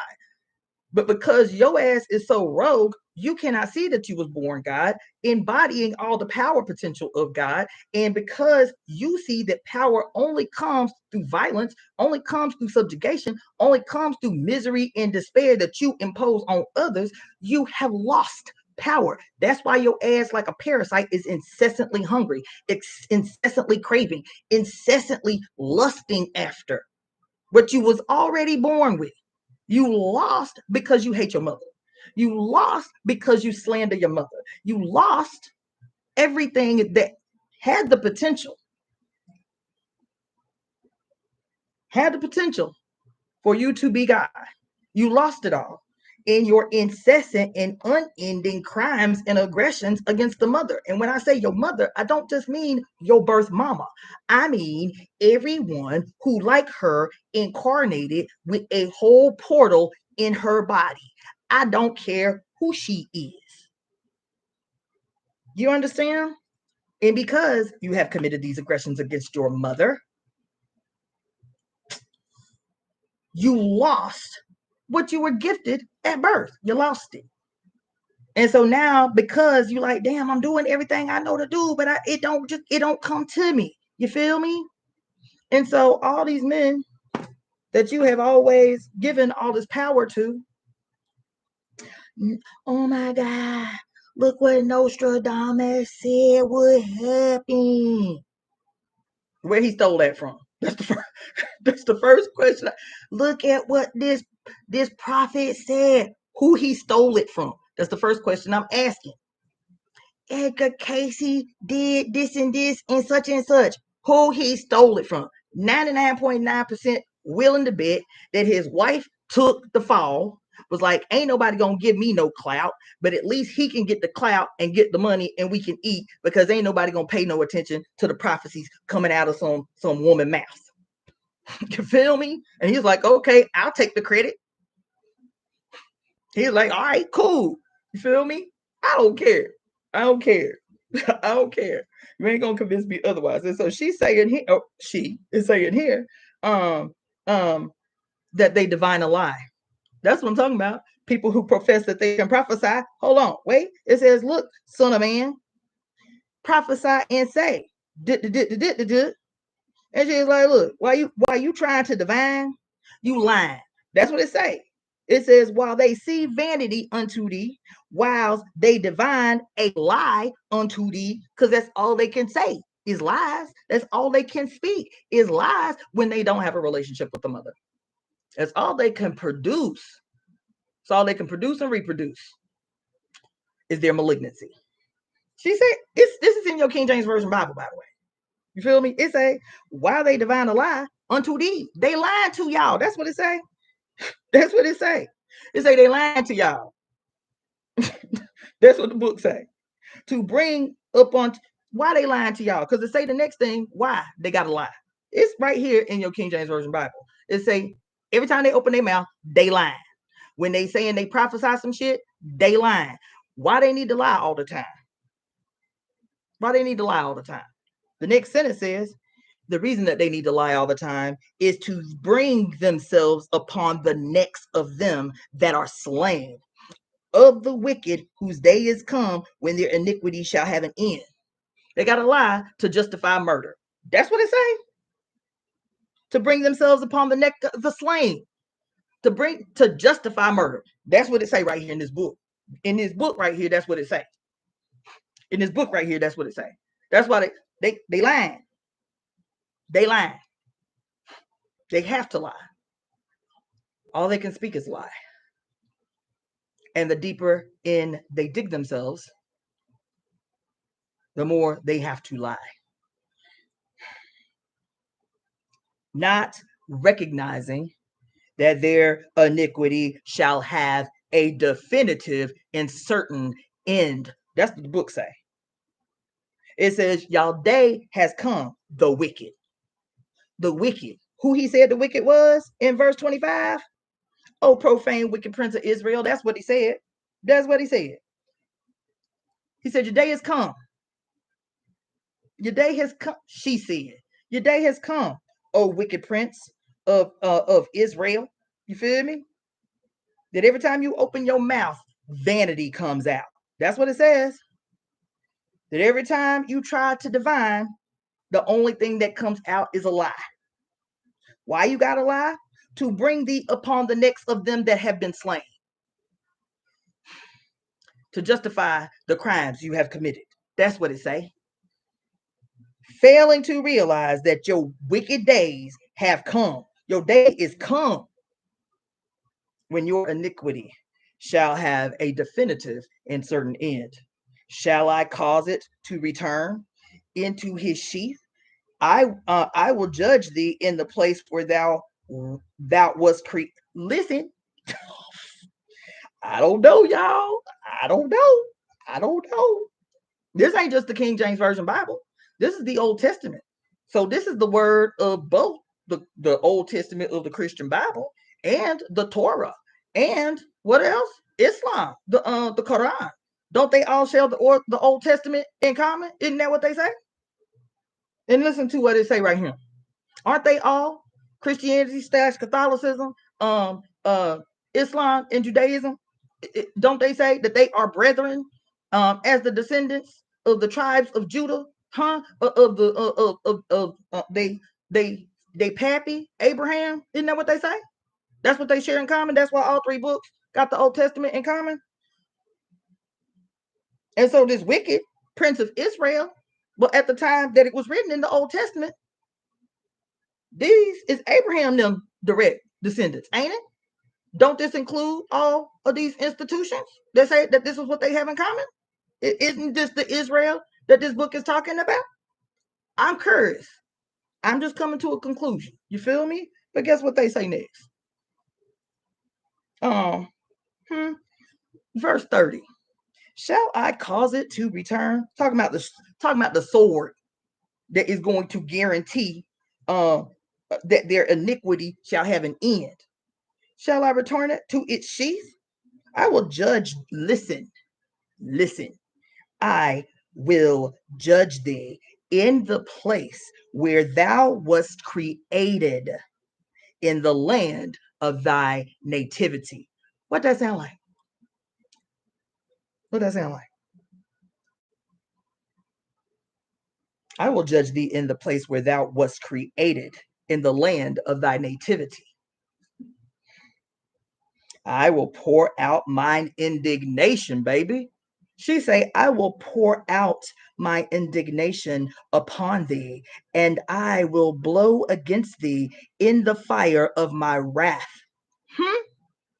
And deliver thee into the hand of brutish men and skillful to destroy. Thou shalt be for fuel to the fire. Thy blood shall be in the midst of the land. Thou shalt be no more remembered, for I, the Lord, let me retract that. For I, the goddess, have spoken it. Listen, hold on. Hold up. Hold up. Let me find it. Hold up. Hold up. Where's she at? Here we go. That last line, that last line, that last stanza I just read. What that sound like? Because I forgot, getting busy. You feel me? I forgot to read it as I always do. You feel me? But what that sound like? I'm gonna put it side by side. I'm gonna put it side by side.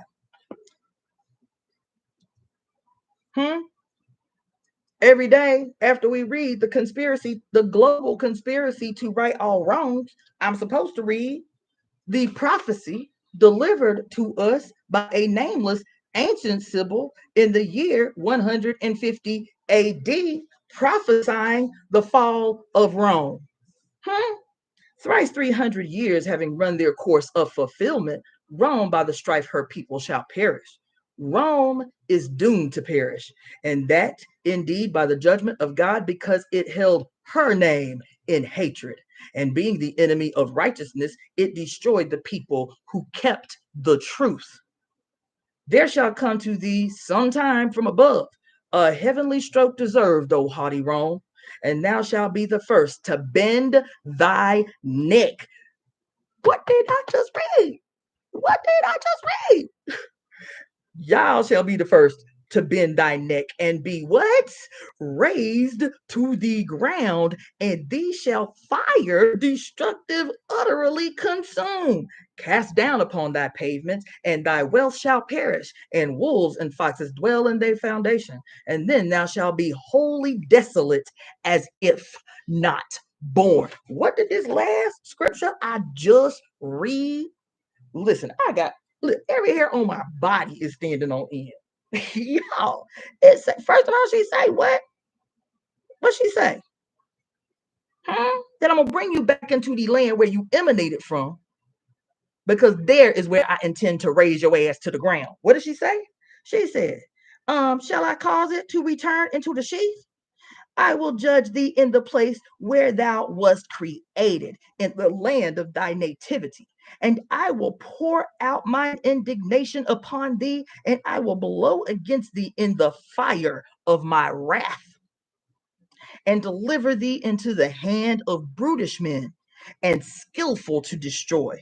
Thou shalt be fuel to the fire.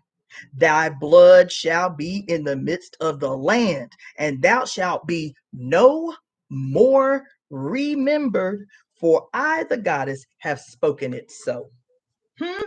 She say, and then thou shalt be wholly desolate, as if not born. Nobody will even recall your goddamn memory. That's what she say in this book right here. You feel me?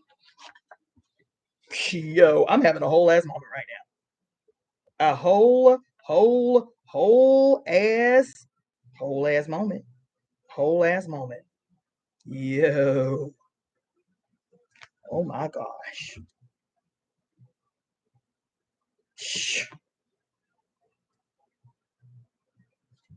Child. When I talk about the webs we are weaving in real time, I mean what I say. This was not planned. This was not planned. I was like, well, let's just see what they got to say. You feel me? Over here in Ezekiel 21:21, since our reading of the arrow,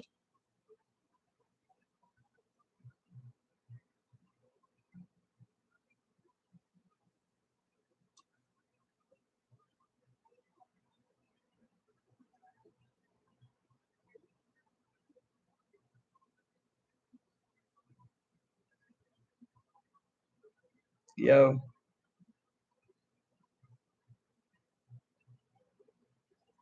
Oh my gosh. Let's see. Y'all, I'm in here. I don't want to be just laid up in this book, y'all. Hold on. But the next section in Ezekiel says, quote, the sins of Jerusalem and the parable of the two sisters. I don't know the parable of the two sisters. Anybody know the short version of the parable of the two sisters? But I'm inclined to read it because we've been talking about this twin shit forever and ever and ever. I'm just saying. Hold on. Let me see what they're talking about right here. Let's see. 22, chapter 22, verse 25. Let's see.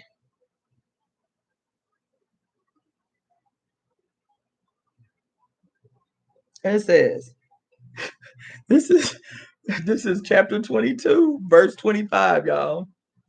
There is a conspiracy of her prophets in the midst thereof. Oh my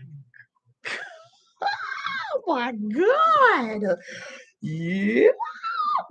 What the listen, hold on. Let me write today's date up in the scripture real quick at 1:11 a.m. Listen. What? Hold on. Y'all are not gonna believe what I'm about to read, y'all. Okay. 7/21/25. Yo. Oh shit. Ooh. Yeah, listen. There is a conspiracy of her prophets in the midst thereof, like a roaring lion.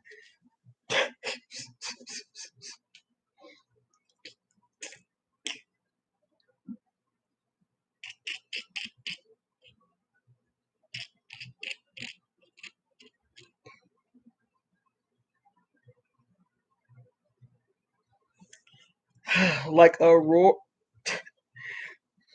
like a roaring lion ravening the prey. They have devoured souls. They have taken the treasure and precious things. They have made her many widows in the midst thereof. Her priests have who is the her they talking about? Because that's not me. That's in the scripture. Okay. It says, her priests have violated my law and have profaned my holy things. They have put no difference between the holy and the profane. Wait, I like that edge.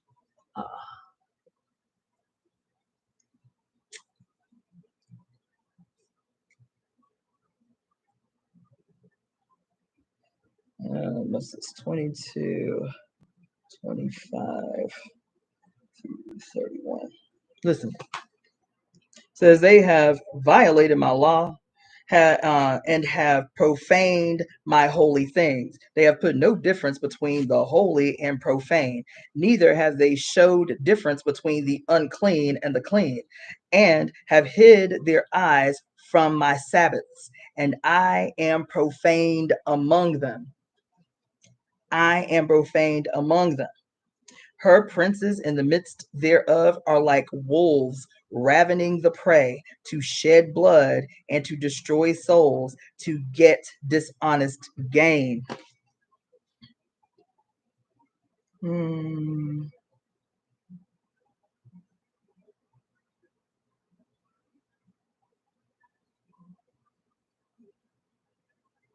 Hmm.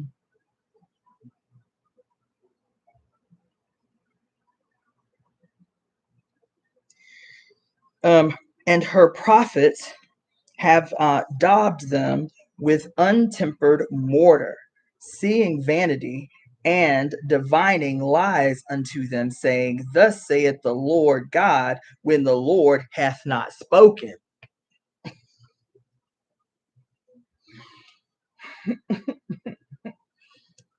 Mm-mm, mm-mm, mm-mm.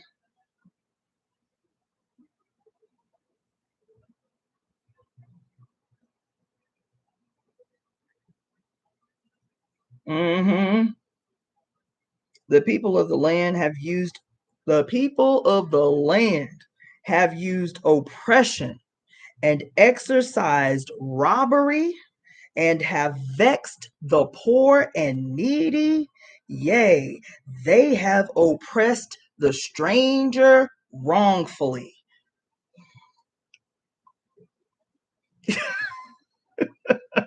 Claudia, wait a minute. Let's see what y'all talking about over here. The parable of the two sisters, found in Ezekiel 23, tells the story of Ohala and I don't know how to pronounce that. Oholaba, two sisters who represent the cities of Samaria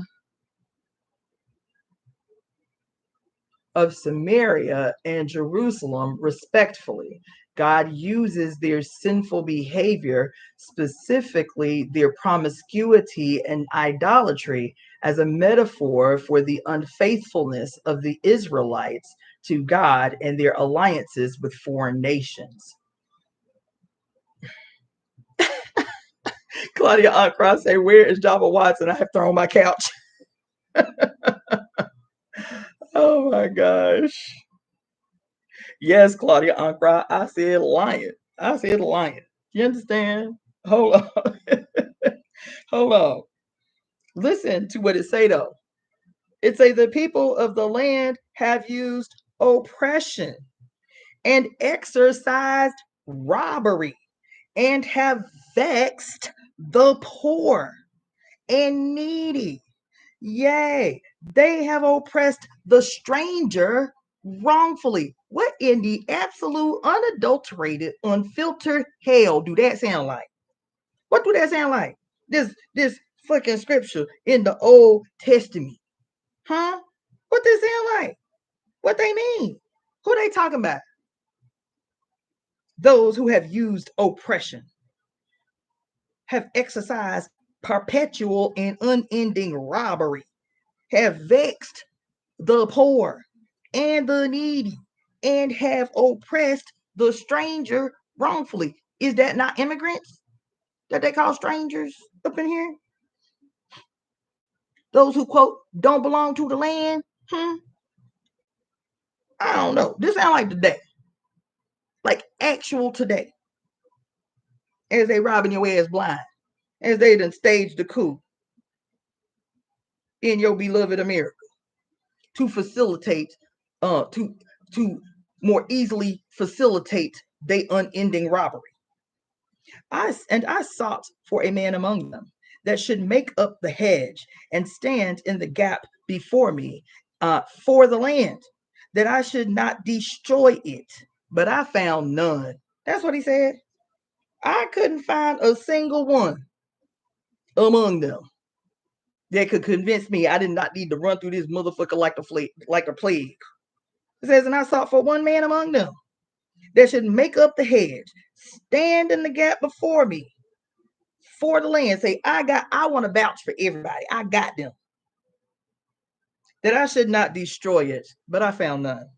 Therefore, I have poured out my indignation upon them, and I have consumed them with the fire of my wrath. Their own way have I recompensed upon their heads, saith the goddess. Saith the goddess. Then it goes into the story of the parable of the sisters. I don't think I'm going to read this right now, though, because I got much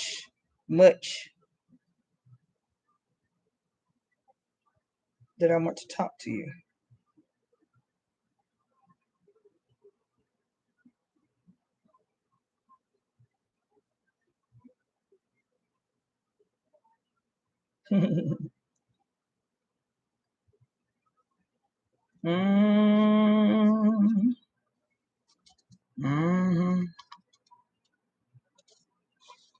Yep. I might have to be getting back up into this Ezekiel. Isn't it Ezekiel where isn't it, was it Ezekiel Wasn't it in Ezekiel when was it Elisha? Was it Elisha that oh, this is no, it was Ezekiel. Okay, it was Ezekiel himself where he goes into the desert supposedly for 40 days and 40 nights and to fast and pray because I guess, is that the story if I got it mixed up? Isn't that the story where he was about to go toe to toe with Jezebel? And I guess he needed to power up, so he went into the desert because he was scared and was in a cave or something, and God sent him a bird to give him manna every day or some shit. A black bird. Isn't that what happened? I might need to get back up in this book. It's like a black bird that that God sent to Ezekiel so that he would be fed heavenly manna every day while he was in the desert for 40 days and 40 nights, you feel me? And it was in the delirium of this fast that he was doing, supposedly, right, that he, quote, had an extraterrestrial visit. They like, even what they call them, these dudes that are like they are always talking about ancient aliens or some shit, right? And they cite that story of Ezekiel as the first documented close encounter, extraterrestrial close encounter. And then the story of Elijah, excuse me, where Elijah gets taken up into heaven and his homie, his protege, Elisha, you feel me? Elisha was like, yo, I want to be like you someday. I want to have the kind of power you got someday, Elijah. And Elijah was like, yo, you can have that power one day. The only way you can have that power, though, you feel me, is that you have to see me when I am taken into heaven. He's like, huh? What you mean taken? He's like, that's all I'm gonna say. If you want my power, you have to be with me and you have to see me. You feel me? When I go up into heaven. And Elijah and Elisha was walking one day. And while they was walking, a fiery chariot came out of the sky with fiery horses, and Elijah jumped on the chariot and was carried into heaven, where he walked with the Lord forever and ever. Saying, and the Bible say that Elijah was the only person that never died in the Bible, right? And so that was the second close encounter of the third kind or whatever in the Bible, right? Anyway, but I might have to get back into this particular chapter because it didn't ever stand out until just now, this whole story about him being fed daily for 40 days by this black bird. You heard me? This specific story where he is being fed every day by this black bird. But anyway, that was a read for our ass today. Yes, it was. Good old Ezekiel. You feel me? As a matter of fact, do you guys remember the movie? I don't know if, let me know if you saw it. There was a movie called Knowing, starring Nicolas Cage. And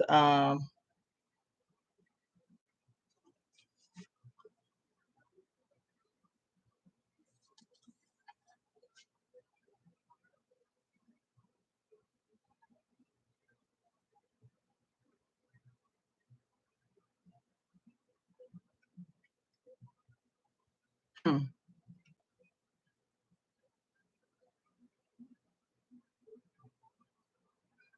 hmm, fascinating. Okay, yeah. So anyway, in this movie, Knowing, Nicolas Cage, I believe, that's what I would assume. Save Our Trees is that it was a black dove. I don't remember though. I don't remember, but I'm gonna have to get back in that book. But anyway, in the movie Knowing, Nicolas Cage, I believe he's like an astrophysicist or something like that. And his daddy is a preacher. His family are hardcore Christians. His sister's always telling him, just let me pray for you. Just let me pray for you. He's like, no, I don't need that. Feel me? And meanwhile, outside in the world is getting hotter and hotter, and there's all kinds of, earthly disruption. You ready to come back in, Nine? Hold on, let me get this cat.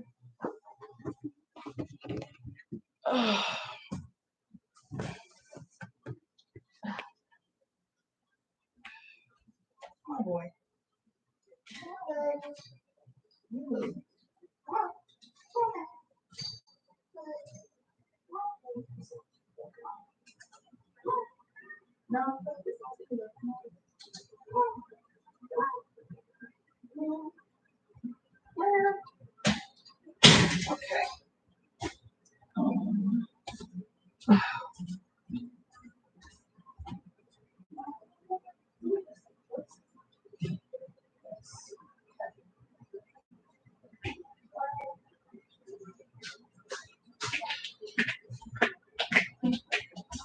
Not tearing up my rug, Turkey. Okay. So, in the movie, he's an astrophysicist, whatever. Family are hardcore Christians. The world is getting. That's what I thought. Thank you, Tajli. It's a raven. It's not a black dove. It's a raven. So anyway, there's all kinds of weird stuff happening. His son has hearing aids. I won't go into the whole thing, but in the movie, there are 3 or 4 scenes where these children, once they start hearing this thing that they call the whisper, nobody else can hear it but these kids. Once they start hearing this thing that they call the whisper, and the whisper is coming from quote, the whisper people, right? Once these kids start to hear the whisper,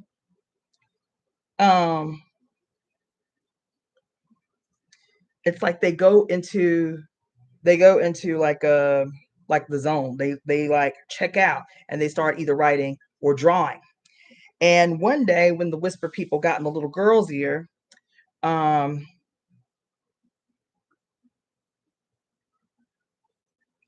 she drew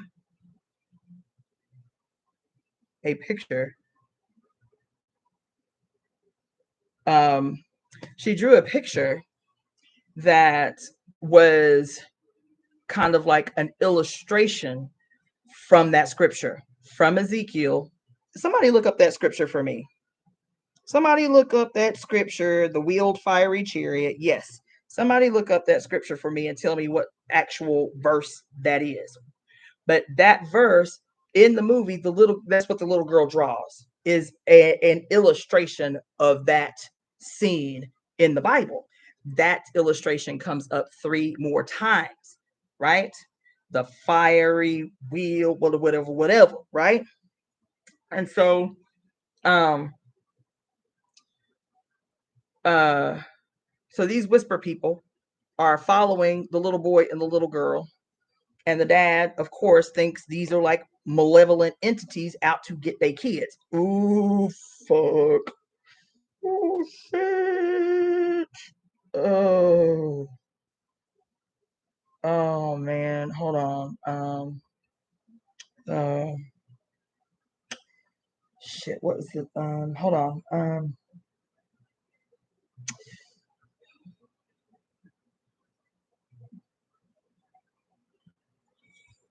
Ooh.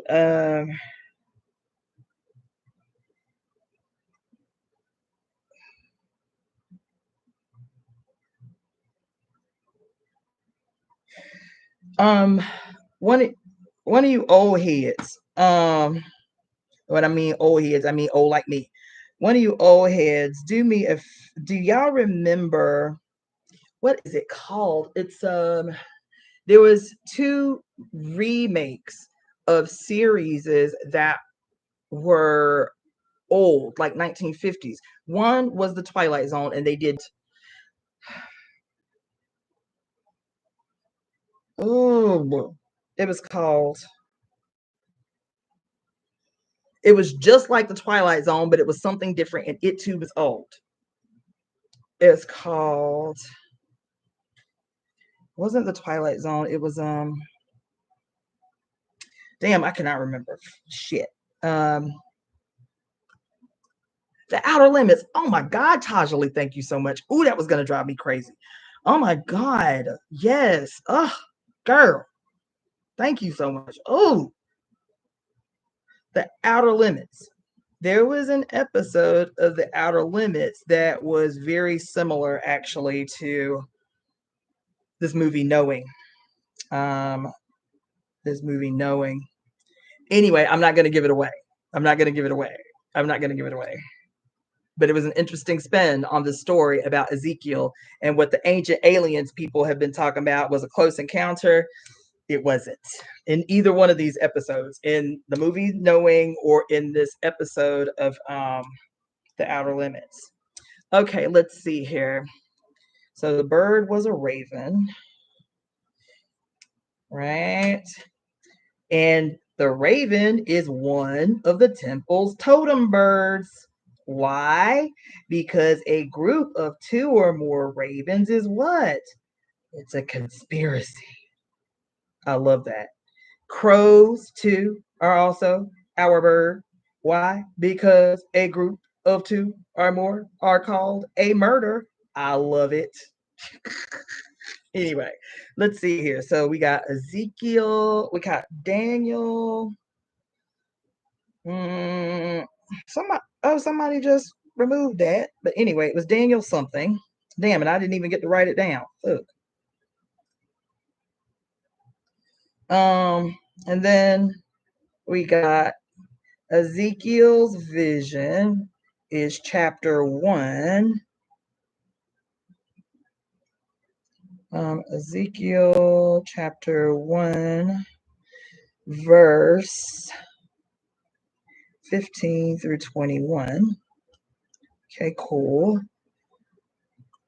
And then chapter 10, verse 9 through 17. There's a new horror movie coming out August 8th. August 8th, really? Called Weapons. And it's about 17 children in a city that are called away. Is that what you meant? Called away, and malevolent stuff. Called away. Okay, called away, and malevolent stuff starts to happen. After your breakdown of horror movies, it feels way different. Yes, just listening to this bullshit. I haven't seen any previews for it, but now I'm gonna be on one. So the movie, and even the release date, because I be telling y'all, everything is deliberate. Every fucking thing they do is deliberate. Everything is so strategically goddamn methodical. You're talking about releasing a movie called Weapons on the 8/8 portal, talking about 17 that reduces to the number 8 children in a city that are called away, like the Pied Piper, and then malevolent stuff starts to happen.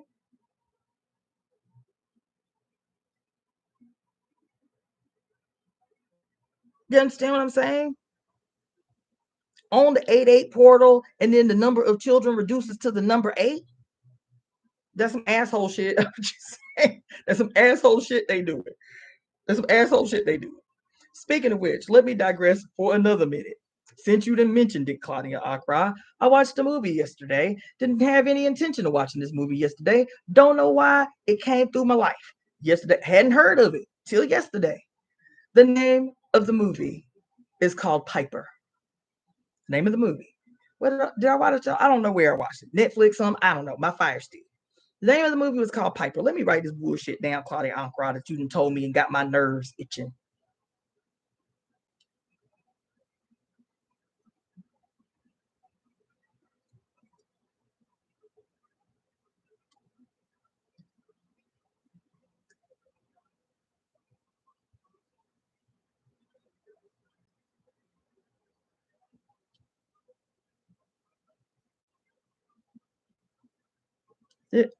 I mean, when I told you that they don't even have to hide nothing from you, they just stay playing in your face. Just stay playing in your face.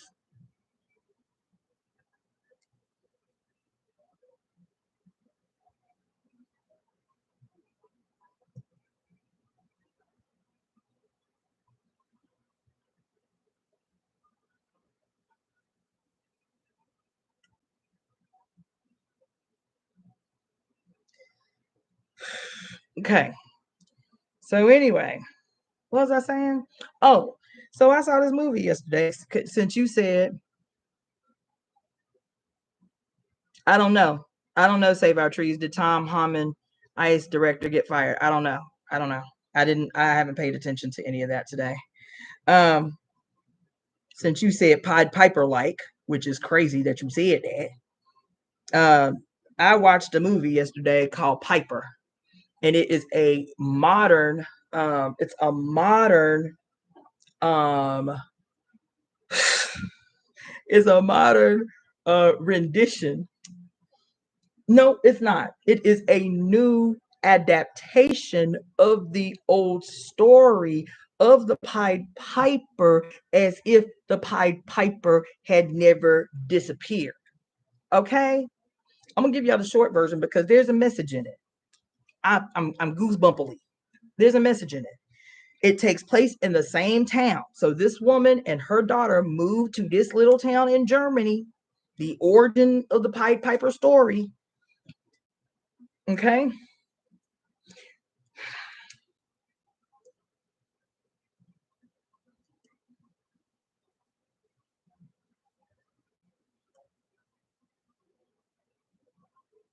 Listen. Okay.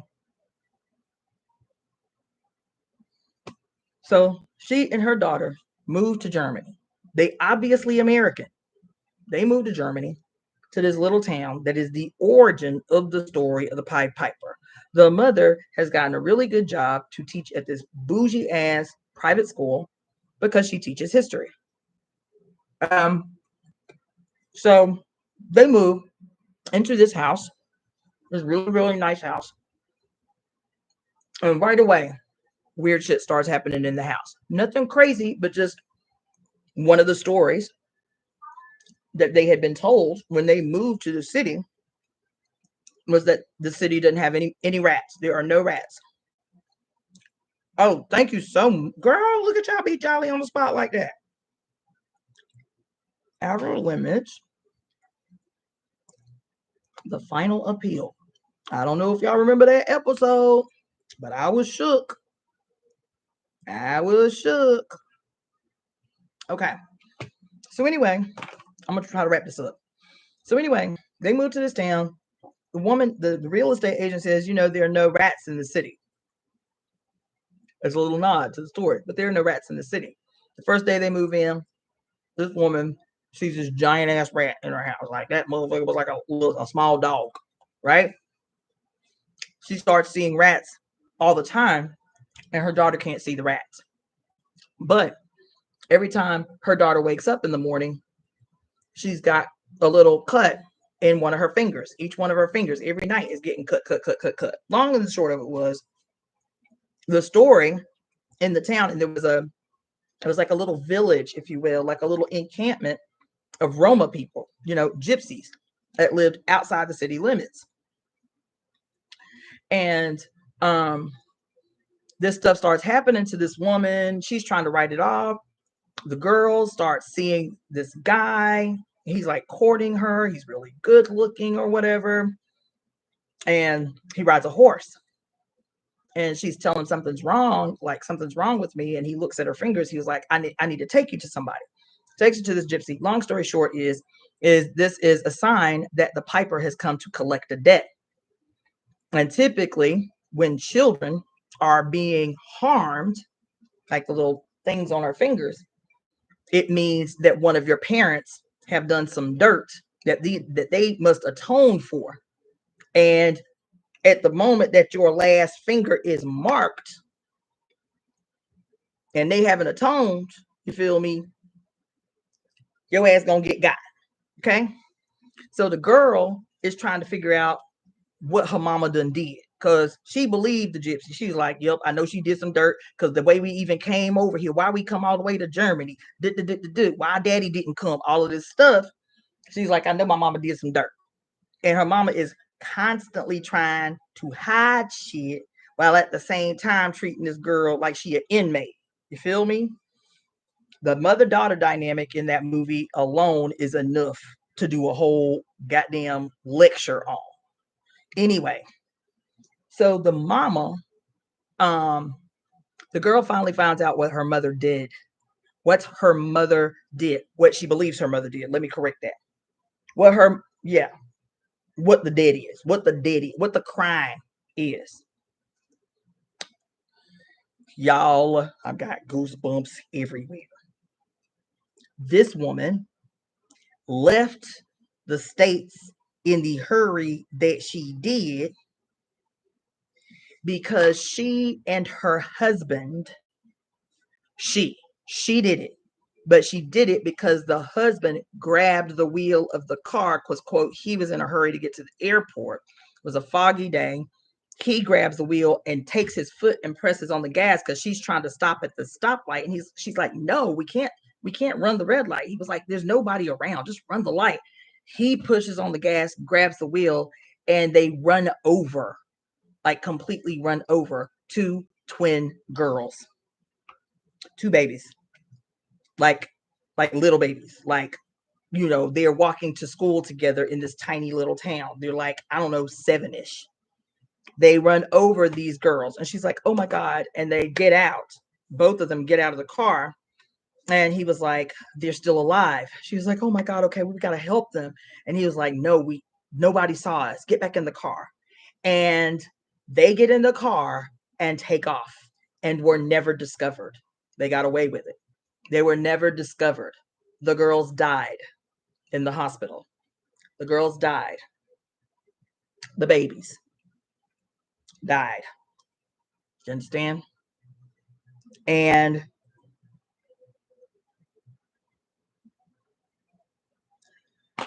instead of doing the right thing, she took off. Because she could have been like, look, my husband is a piece of shit. You understand? He was the one that was like, get your ass in the car. We got to leave, whatever. They both took off. So at that juncture, your ass just as guilty as he is, bitch. You feel me? So they leave. They go to a whole nother country. You understand? Her daughter finds out what she did. And she explains to her daughter what happened.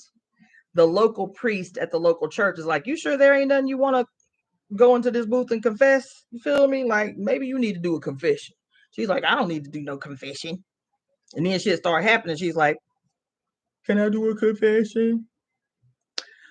I started to get so angry because this whole concept that comes up in the movie where she goes into the confessional booth one day thinking that she's talking to the local priest, and there is a trap door in the booth, and the fucking Pied Piper comes up and she can't see him because they in the confessional booth. And so she's confessing to the Pied Piper, and he was, listen to what he said, y'all. Listen to what the Pied Piper said. He said, do you feel better about yourself now? She's like, what? He's like, now that you have admitted what you have done, do you feel better about yourself now? She was like, yeah, I really feel better. He said, you shouldn't. This is the Pied Piper. He said, you shouldn't. You still have debts to pay. You think that just acknowledging what you did is enough? He said, an eye for an eye and a tooth for a tooth. And this debt will not be paid until you bleed. I said, oh my God. Oh my God. This movie had me in my feelings yesterday. Listen, this movie had me in my feelings yesterday. She in there crying. I did something terrible. Then later on in the movie, she decides that the way to atone is to pay, child. When I tell you this movie was a whole straight up low-key condemnation of the goddamn Catholic Church. That's what it was. Because the next thing she do, after you, quote, make your confession, then you got to make your penance. And what did the church do for you to be, redeemed? Is you just got to throw some shit in the coffers. You got to throw some goddamn offerings in the offering plate. You feel me? You got to make sure if you a mafia dude who is constantly killing bitches, you got to break us off good so that you can continue to pay your way into heaven. So this girl go home. This is what she decides she's supposed to do. She go home. You feel me? Start taking off all her jewelry, going into her this little ancient looking box with, like, I guess, her mama them and the grandmama them, sacred heirlooms and all of this shit. And she take and put it all in there, and she go to the gypsy woman. And she say, take me to him. I want to make an offering. And the man walks in the room. He said, he takes the bag and he sees all this loot in the bag, all this money, all these jewels and shit. He was like, what's this for? And she was like, I want to pay the piper. I want to pay the piper. He was like, you think this gonna do? This male gypsy said, you think this gonna do? He said, you think this is gonna do? He was like, this shit obviously don't mean nothing to you. There's no that's what he said. There's no sacrifice in this. There's no sacrifice in this. It doesn't mean anything to you. That's what he said. That's what he said. He said, this shit don't mean nothing to you. For you to give it up as easily as you did, it don't mean nothing to you. There's no sacrifice in this. Therefore, the offering is not valuable. So she said, oh, I know what I gotta do. I'll do anything to save my baby. I'll do anything to save my baby. He said, okay, figure it out then. Figure it out then. The catacomb, child, listen. She go home and they don't even explain why. They don't even explain why. She just happens to have a cattails in her panty drawer. Y'all know what a cattails is? For those of you who've ever been into BDSM, it's a cattail has a little handle on it, much like this. It has a handle on it, and then it's got leather straps. 7 leather straps hanging off. And this is what you can whip people with, or yourself, or whatever. This is what old Christian monks used to use to do self-penance, self-harm. You feel me? So she takes, it was so random how she just happened to have a cattail in an underwear drawer. Whatever. So anyway, she takes the cattail and she's got on her computer a picture of these 2 little girls, the last picture that was taken of them before they died. They were little and they had on matching yellow raincoats and matching yellow the water boots, the rain boots, the water boots or whatever. And she's sitting with this picture sitting on her screen, and she's got the cattails just whipping herself till she bleeds. You feel me? Meanwhile, her daughter, who was sleeping upstairs, as soon as she hears the Pied Piper's music, she goes into a trance. She walks down the stairs, and so she thinks she's doing something. She really thinks she's down there doing something, spanking herself with the cattails. Now, these are the 3 cornerstones, y'all. These are the 3 things that you can do to seek absolution in the Catholic Church. She did the thing. She made the confession. You feel me? She tried to give the money. You feel me? Now she's doing self-harm penance, the asceticism. You feel me? And ain't nothing working. Ain't nothing working, because as soon as she starts spanking herself down there like she really doing something, I gotta bleed. I gotta bleed. You feel me? The Pied Piper, as soon as she started beating herself, was like, bitch, that ain't it. Her daughter started walking down the stairs and walking out to the street. She trying to grab her. Don't go, don't go. He was like, you still ain't figured it out, have you? Still haven't figured it out yet, have you? And so then they go on through the little drama, this and that and this and that. The movie finally ends with the resolution that I guess they saw was fitting for this movie, but at no juncture.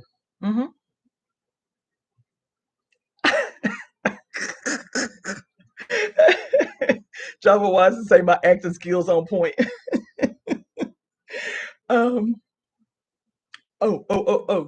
Listen, because I've talked to y'all about this so many times. This movie was good. First, I just want to say, this movie it's been a long time. It's been a long time since I've seen a movie that I was like, yeah, There's another twist. There's a girl in the movie. Her name is Cassandra, I'm like, how many movies I'm gonna see these days? I've been seeing so many movies with bitches named Cassandra in the movie. I'm like, what y'all playing at? Like, why y'all doing that so much all of a sudden? What y'all playing at? What y'all playing at? Because of course, she the first motherfucker that died in the movie. Remember when we was talking about that show, that TV series that came out last year, the end of last year, Chaos, with Jeff Goldblum playing Zeus? The first bitch to die in the whole series, the first episode of the first series was Cassandra. I said, what y'all playing at? what y'all fucking playing at? What y'all be trying to communicate with this shit? How all of a sudden every motherfucking movie I see got a Cassandra in it? Remember that movie? What's it called? It's a Marvel movie. It's called what's the name of this movie? I can see it in my mind's eye. Anyway, it's a Marvel movie about this girl who finds out that while her mother was a scientist, and her mama was in the Amazon, and while she was in the Amazon, she got bit by this spider that the people deified, like this particular species of spider, which she was studying, this spider. While Madam Web, thank you. That bitch name is Cassandra. That girl name is Cassandra in Madam Web, the lead character. Her name is Cassandra. I said, what they be playing at? Like every time I turn around, they got a new Cassandra in the movie. Like what? That ain't no common name. Show light. What y'all playing at? What y'all playing at? So this girl, who is the first person to die in the movie, her name is Cassandra. You understand?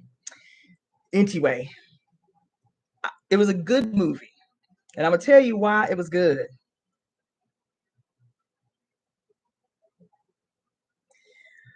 I don't know, Tajli. I hear what you're saying. It don't explain why all of a sudden everybody in the movie named Cassandra. Why y'all do that? Back to back to back to back to back.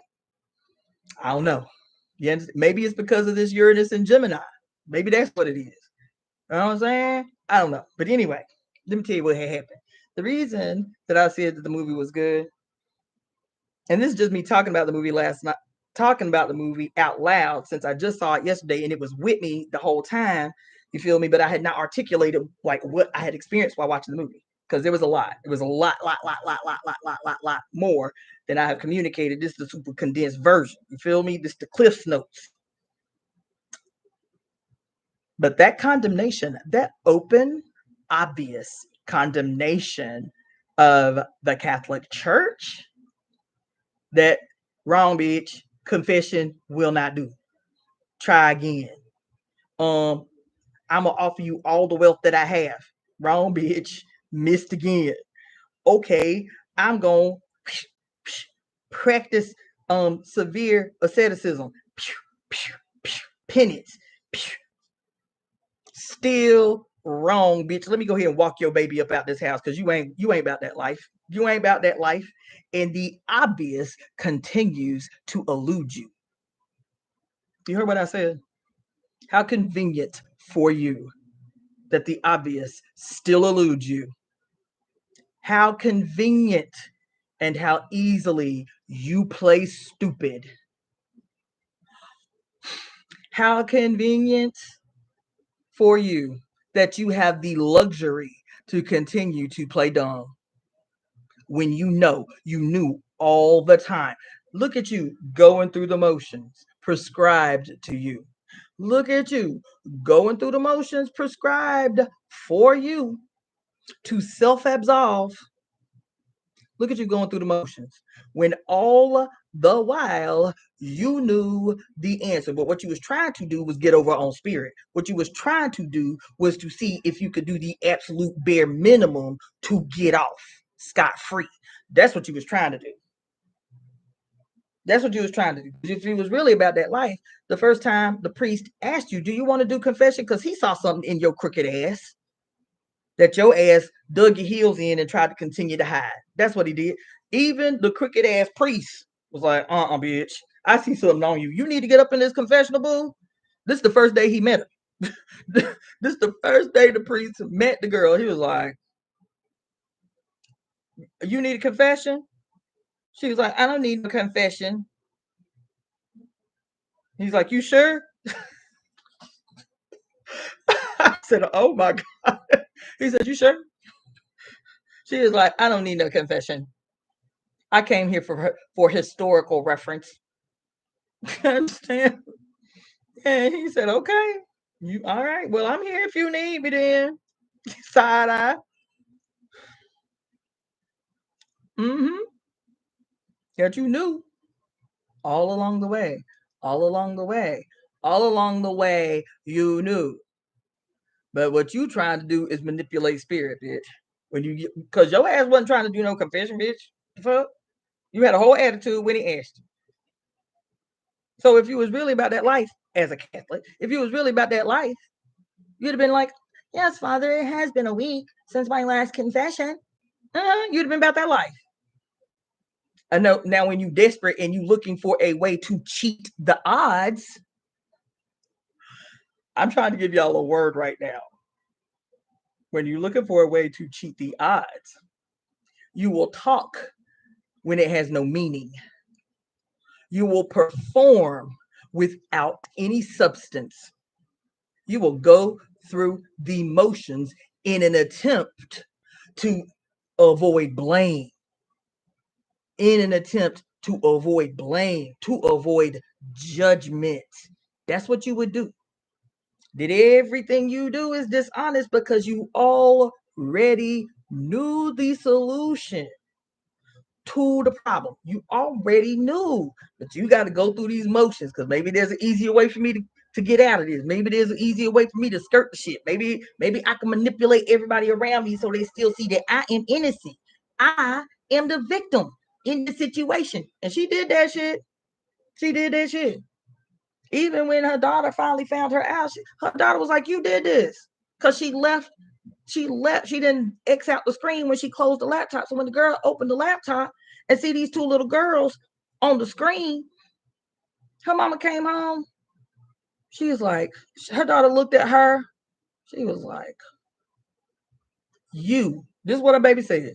You are the reason this is happening to me. You are the reason that this is happening to me. Yeah. You are the reason this is happening to me.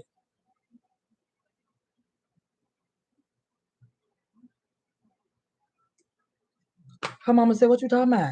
Still playing stupid. Don't even acknowledge her ass done got found out. What you talking about? I don't know what you talking about. She said, and she opened up the laptop again.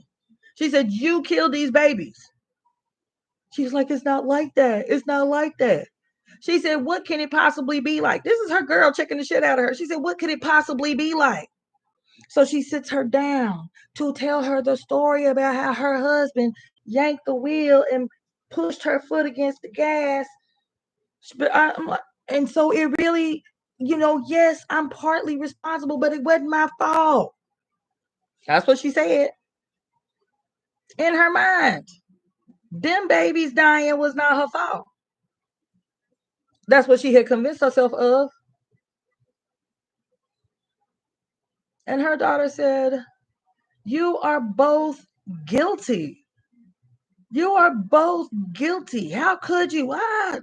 And she peeled off. You feel me? She's like, you the reason this happening to me. I got to pay for your motherfucking crimes.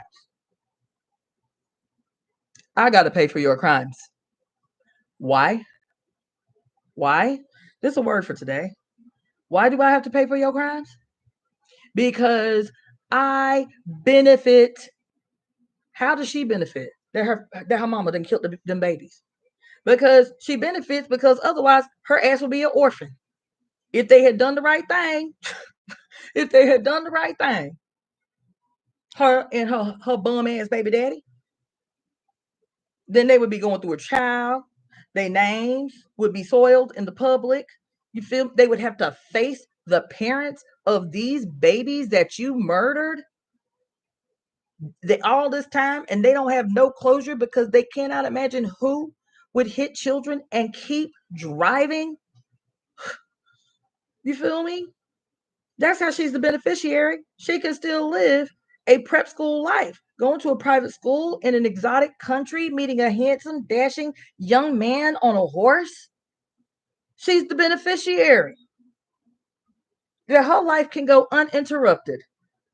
You hear what I'm telling you? That her life can go on uninterrupted. That's the benefit. That's how you benefit. Oh.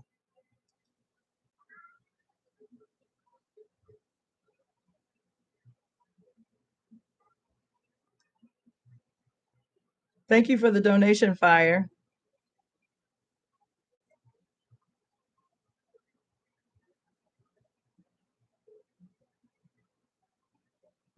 You understand?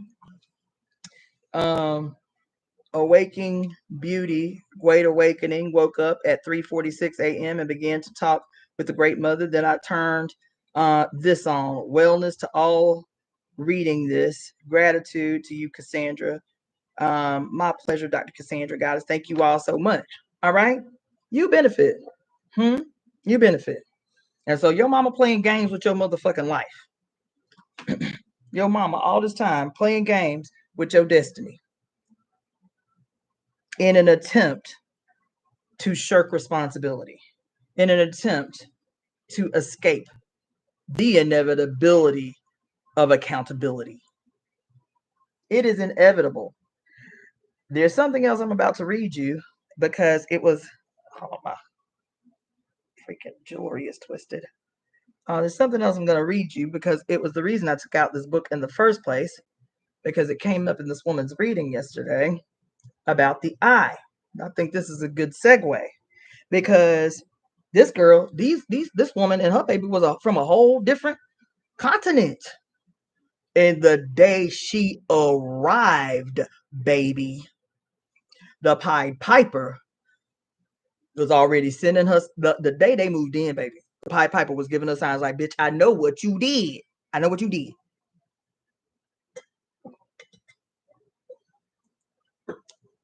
I know what you did.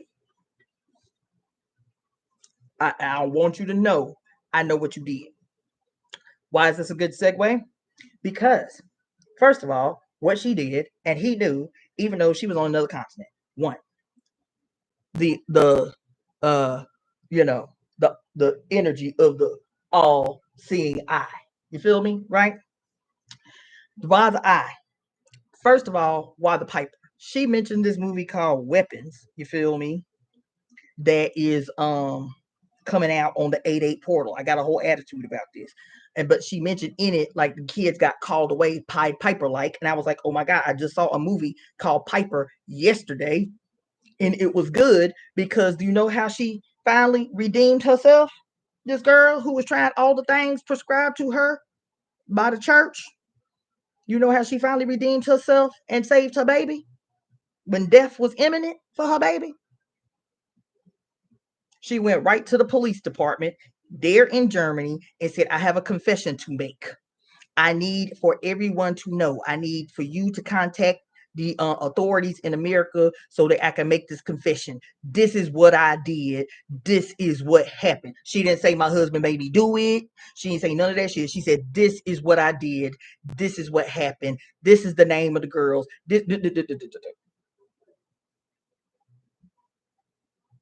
That was the only way.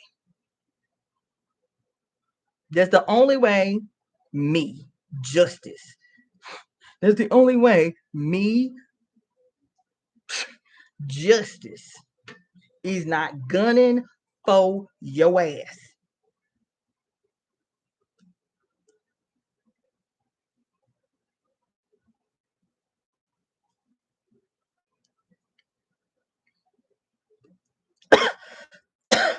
And I just had an epiphany, and I'm sure that epiphany is based on something, so I have to find it.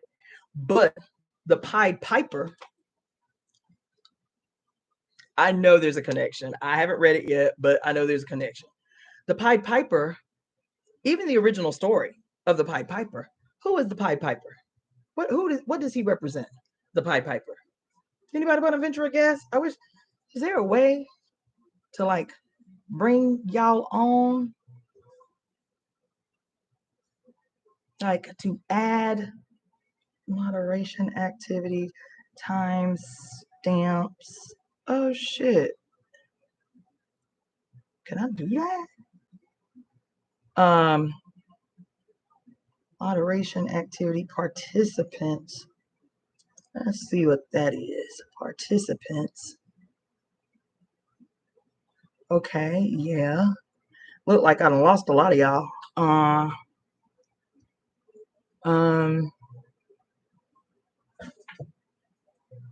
Let's see.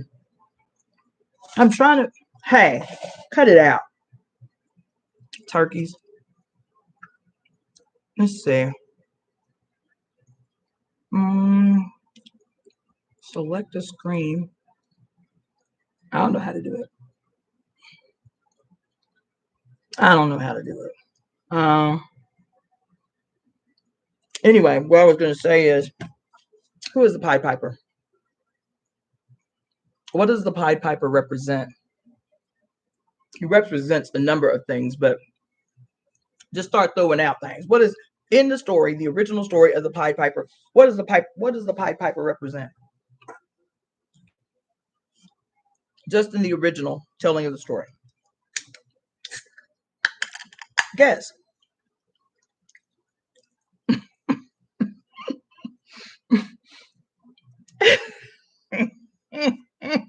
Girl, save our trees.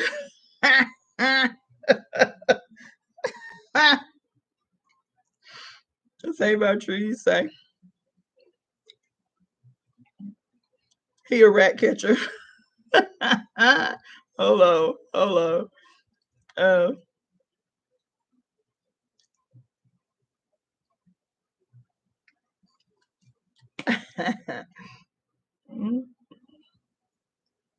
Well, this is the witching hour while y'all checking in with your times. I know it's late. You won't have to feel obliged to be up in here with me, but we in here. You feel me? Okay. She say he a rat catcher. Justice, karma. Okay, those work. In the original telling of the tale. Thank you. Waking beauty. Yes, bitch. That's exactly. I was like, nobody's gonna understand what I mean. Yes, bitch. He represents the Grim Reaper. Yes. Yes. And yes, Super B Flesh. Yes. Those two answers in particular. He represents the Grim Reaper. He represents Pan. Yes. But guess what else? In those two, guess what else? Pan and the Reaper, walk with me, y'all. Pan and the Reaper are one.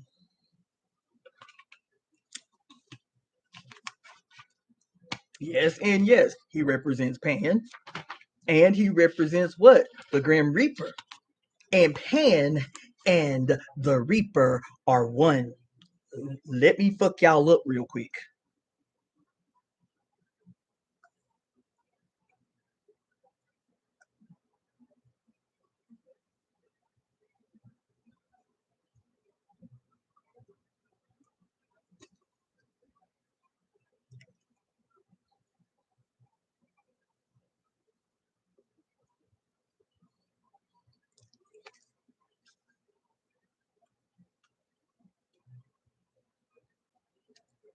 God damn.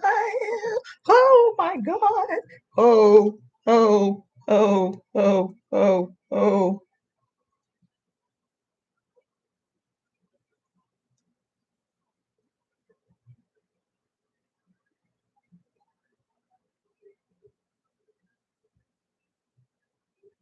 Yikes.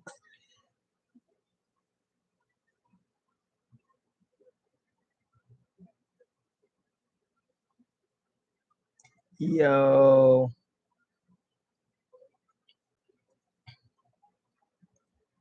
Listen. God damn.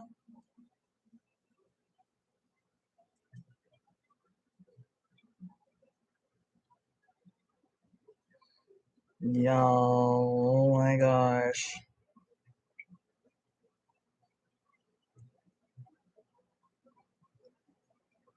Hold on. I'm drawing a picture for y'all.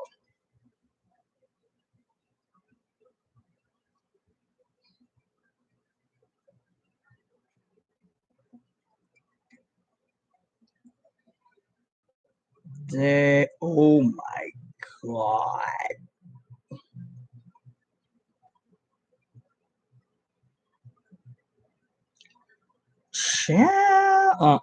Just a lot. Just a lot. Okay.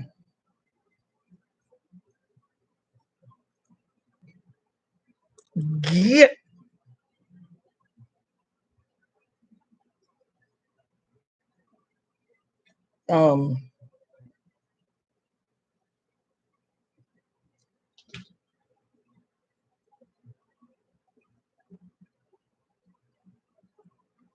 yo.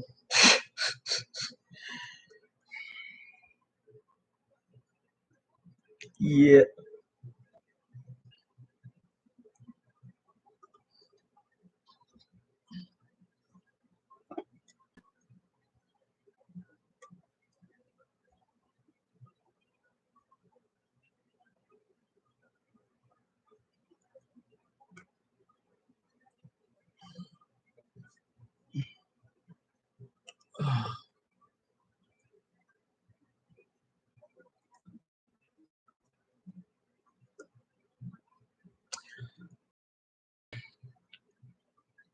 Oh my God. This could go on and on and on. This could go on and on and on. Um,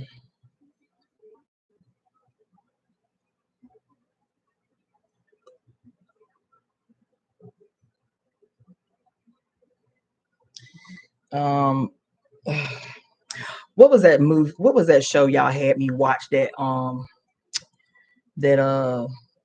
what was the name of that shit? Agatha All Along.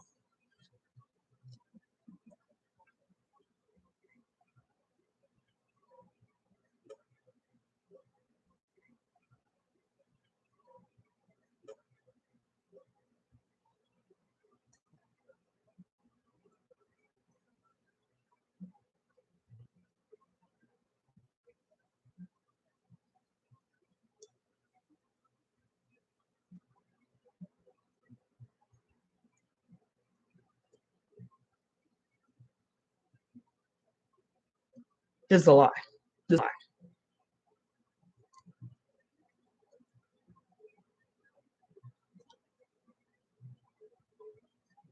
There's a lot. This could be a whole. This alone could be a whole nother series. Okay, but in the story, that's not gonna work. Hold on. Let's see if that works.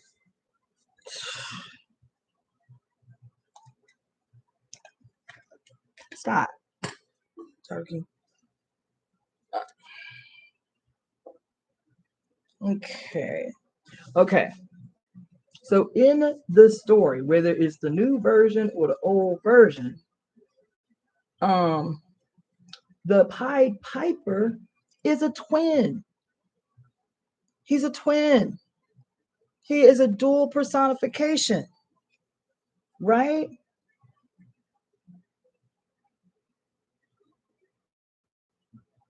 Just like all these other twins. So in the original, in the beginning of the story, he was a good guy.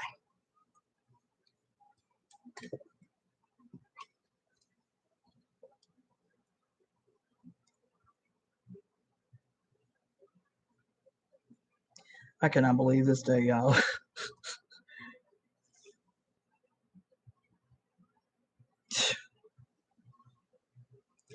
He's a twin. Okay. Because when he first comes to the town is in despair. He came to solve a problem. He's, as a matter of fact, they say he was jolly when he came to town. Nice guy, playful, you feel me? Well dressed. And the people are in despair. They at their last wits. They don't know what they're gonna do. And he was like, "Oh, I have an easy solution for this problem that you have." They were like, "Really? We've tried everything." He's like, "No, I can really take care of this for you."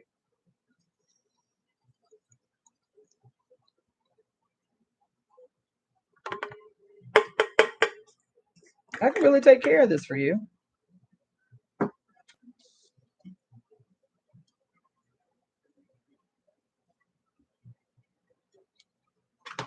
He's like, give me a day. He said, this is the deal. If I get rid of your rat problem, this is what you got to pay me. I don't remember how much gold it was, but he was like, I want gold.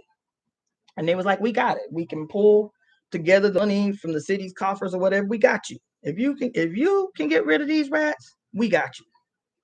And so, playing his little flute, doopty doopty doopty doopty doopty. Whoa, whoa, whoa, whoa, whoa, whoa, whoa, whoa, whoa. There was a scene in the movie, child. There was a scene in the movie with a little dude, the little gypsy dude she been crushing on.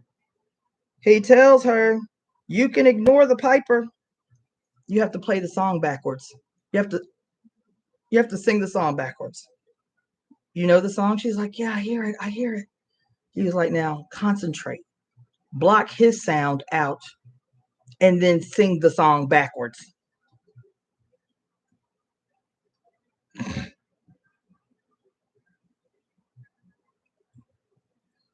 Yeah.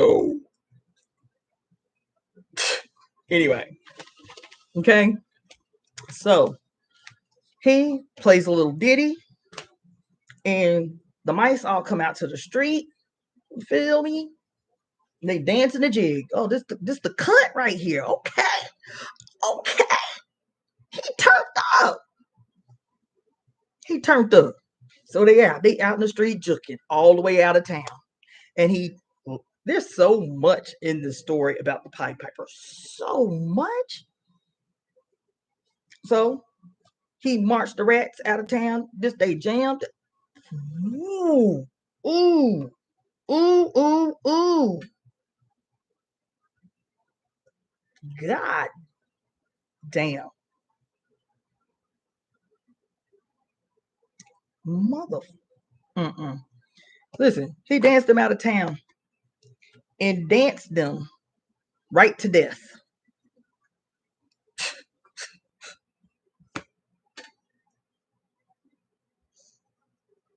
God damn.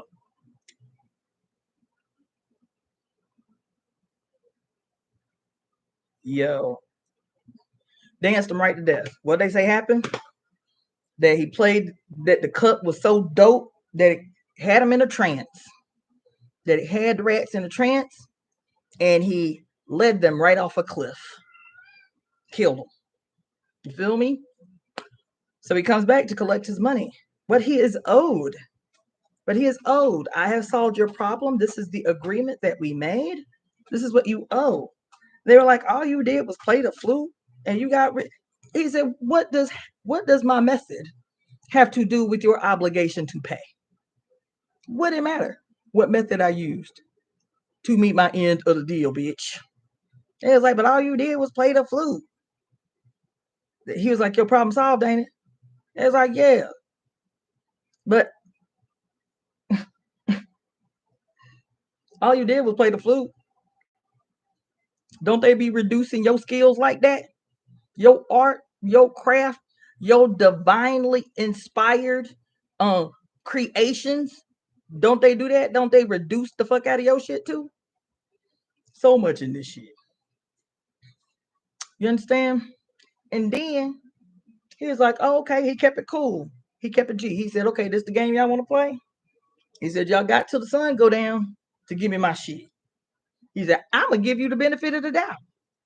He said, you got until the end of the day. When the sun go down, I better have my agreed upon wager. And they was like, we ain't giving that this year. You feel me? Fuck that. And in the night, he came through the city playing a different tune. Mm-hmm. And the children woke up from their sleep and hearing the tune and going into a similar what you call it, a similar trance. He danced them to the edge of the town into a cave where the cave closed behind them and the children or the piper were never seen again. Again. You understand? And so many renditions of the story have been made. Stephen King did an adaptation that was creepy. Ooh, it wasn't scary. It was just creepy. It was called The Storm of the Century. Sounds so fitting, doesn't it? Sounds so fitting for right now. And the reason I was supposed to be up on here talking to y'all in the first place. Sounds so fitting. The Storm of the Century, this movie, that was about a town that on the surface appeared to be a town that appeared to be a town of great people, of just nice, law-abiding citizens. The whole town, everybody's like, hey, Joe, hey, Postman Bob, but everybody's just so nice. Everybody. Then this stranger comes to town, and everybody wants to know who the stranger is. And his answers are always very short. You feel me? But the stranger has come to collect debts. He's come to collect debts, this stranger. The movie is great. I've only seen this movie, what you call it? The Storm of the Century. I've only seen it about 30, 11 times. It's so good. If you have me tell it, even though it didn't do that great anywhere else, it's one of the better movie adaptations of Stephen King's work. It was so good. It was so good. You feel me? Why did I tell you the story? Because when he came the first time, this was his Alegba-esque personification, playing the flute. Didn't I tell you Alegba loves whistles? Alegba as his childlike personification. If you see him in illustrations as baby Alegba, he's always got a whistle or a flute in his mouth. Mm-hmm. Yep, he does. This is his playful self, his playful personification. Remember, I told you that Alegba isn't only the baby. Alegba is like our childlike desires to just feel good. And so most people who have an Alegba shrine will typically have phallic type shit on their shrine. Like I got a dildo on my Eshu. On my Alegba shrine. I have a big old giant dildo. I've seen dildos on people's freaking Alegba altars. It's like because Alegba in his baby personification represents the excesses that make life fun and enjoyable. Drugs, sex, and rock and roll. That's Alegba shit. He's the playful. Because who is Alegba? Who is who? Who is Pan? Right? Right? He's the horny goat man. That no matter what movie, show, cartoon you see him in, he's always chasing behind some nymphs. He's always chasing behind some little nymphs. Ooh, she loves me. You know what I'm saying? Like he is the horny goat man. You feel me? As a matter of fact, you know there's an herb for males suffering from like erectile dysfunction or lowered libido called horny goat weed. I wonder why it's called that. Because Pan was always seen walking around with an erection. Nope. Always. Always looking to get his swerve on. What is another word? What is another name for Pan? Anybody know? What is another word or name for Pan? What is Pan? What is Pan considered? As a being, as the horny goat man, what is Pan?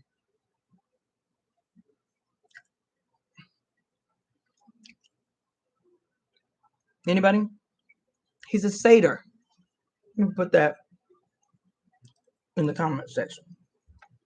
He's a satyr. No, he's not the devil. He's a satyr. He became the devil, but he's not the devil. He's a satyr. Half goat, half man. Mm-hmm. And the reason why is because of the Grim Reaper aspect. So the first part of the story of the Pied Piper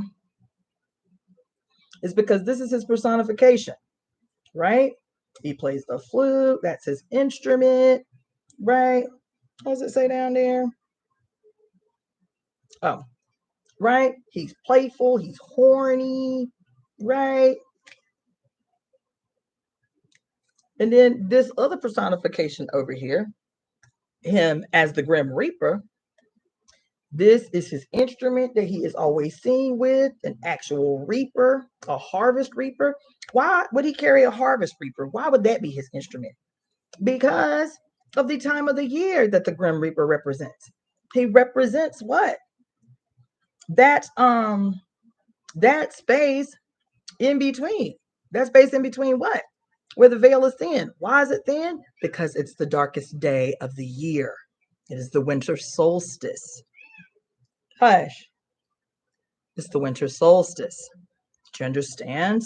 And so the Grim Reaper is always, the dark, the scary. He's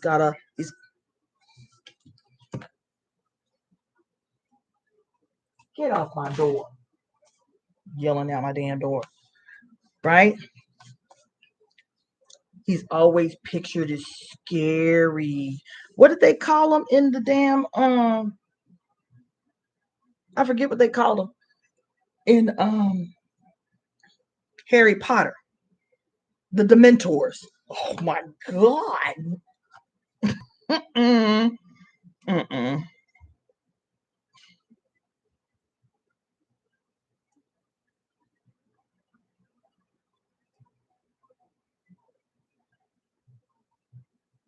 Damn.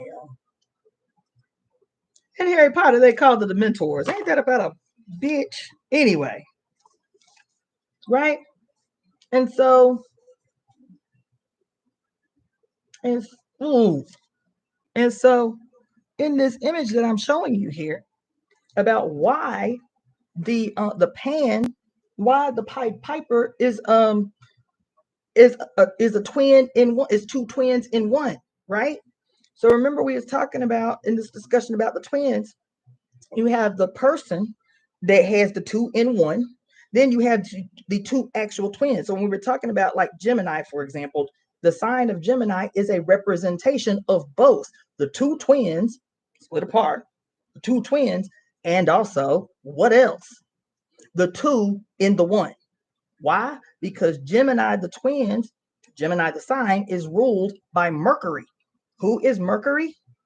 Mercury is the two in one, the two-sided. Because who is Mercury? Mercury is Jesus. Mercury is a leg by a shoe. It's Jesus and the devil. It's Set and Ra. It's all of these characters that quote. It's the what you call it, the theater mask. Is that was the Pied Piper. This was his playful personification. Here I'm gonna run your rats out the town. Easy peasy. I'm gonna turn up the party. They gonna get hooked on the music, and I'm gonna walk them right over a cliff. There's a lot even in that aspect of the study, but I will save that for another day. Then when the child is not appeased, remember I was telling you the dual personification of a leg by a shoe? That Alegba is the playful aspect because he's always pictured with his face painted two colors, either white and black or red and black, just like the court jester, right? And if you do not take care of and appease the baby, Alegba, give the baby what it wants. If you do not give the baby what it wants, do you hear what I'm telling you? What does the baby want, Alegba? What does the baby want? What do you offer the baby? Rum, gin, cigars, marijuana, cocaine, sex. When you are saluting a leg by at the shrine, you turn around and shake your ass at him. He's all about the excesses because he's just a baby. He just wants to have fun, right? And so if you do not quote take care of the baby, if you do not take care of the needs of the baby, this is when a shoe comes out. He is called the trickster, but his tricks are sinister. His tricks are like not fun tricks. And depending upon the gravity of the neglect of your baby, honoring the desires of the flesh. That's the only way to take care of a legba, is to honor the desires of the flesh, is to meet the needs of the flesh in baby Alegba. And when the baby is neglected, depending upon the severity of the neglect will determine the gravity of the punishment laid down by a shoe. It could be that nigga start just stealing your socks and you can't never find 2 socks that match. That's a trickster. It may be that you know good and well where you put your keys, and all of a sudden, 20 minutes later, you can't find your keys. This is a trick of a shoe. This is how he's taught in the tradition. This is a trick. And you make an offering to appease a shoe, because now he done came on the scene. Now you got to appease him. You feel me? And so you know, they say offer him pennies. You know, spit out some gin or some rum, like appease him, because now you losing shit you ain't got no business losing. You feel me? And so you say, okay, maybe I done aggressed against baby Alegba. Let me take care of baby Alegba, and let me appease the trickster so he can be up off of me. That it'll start off, you know, nice and, you know, subtle little nudges that you have aggressed. And then if the aggression goes on ignored, or if the aggression is worse, if it's something bad, that will determine the severity of the tricks that he plays in your life. You feel me? And it's funny, this connection, because my dad used to call it spiritual spankings, but he accredited to Jesus. But didn't I just tell you that Jesus and the Legba are the same? Didn't I just tell you that Jesus and the horny goat man come from the same mythology? Sure do. Mm-hmm. And that when you do not appease Jesus, when you do not, quote, do what Jesus say, you feel me? When you, quote, do not live like Jesus, what happens? He threatens you with the dark man, with the punishment, with the devil, with the evil. But isn't that him? Aren't they two sides of the same coin? And so my daddy used to call it spiritual spankings. He used to say that, you know, when you ain't right with the Lord, because the Lord loves you and he wants you to do the right thing, he'll give you spankings. And at first, them spankings won't be terrible. You know, it'll be, you know, they'll be gentle, they'll be easy, trying to get your attention. But then, if you don't do right, then the spankings get louder and more painful. He said it might be that you stump your toe. You feel me? This is a story my dad is telling me. I can remember as clear as day in my mind when he said it to me. He said one day it might be that you stump your toe. You feel me? Or it might be that, you know, you slip and fall and skin your knee. That's a gentle spanking. That's a soft spanking. Trying to get your attention. He said, but the longer you go on ignoring the spankings, the more painful the spankings become. He said, and I'm going to tell you, Cassandra and Erica, the first time I realized that I got a serious spiritual spanking that I needed to pay attention to. Stuff had been happening to me literally every other day. Until one day, my dad was in construction. Until one day, which has never happened in 20 years of doing this work, I fell off of a roof. And though I hurt myself, and it was a high roof, he said, though I hurt myself, I was hurt. He said, I was hurt for a minute. He said, but I stood up right from where I fell without a broken bone, without a punctured organ, and I should have died falling off that roof at that height. He said, I knew right in that instant that I was able to stand up and walk away from that accident without having broken a single bone. He said, I knew that was a spiritual spanking that I could not ignore. And this is why. That's what he said. And here I'm telling you, 30 some years later, that is an outright copying of a very old story about the dual personification, the stolen dual personification of the goddess. Yeah, it is. Surely is. That all she's interested in, all she's interested in all the time is taking care of the very real material desires of the baby. I just want the baby to be happy all the time.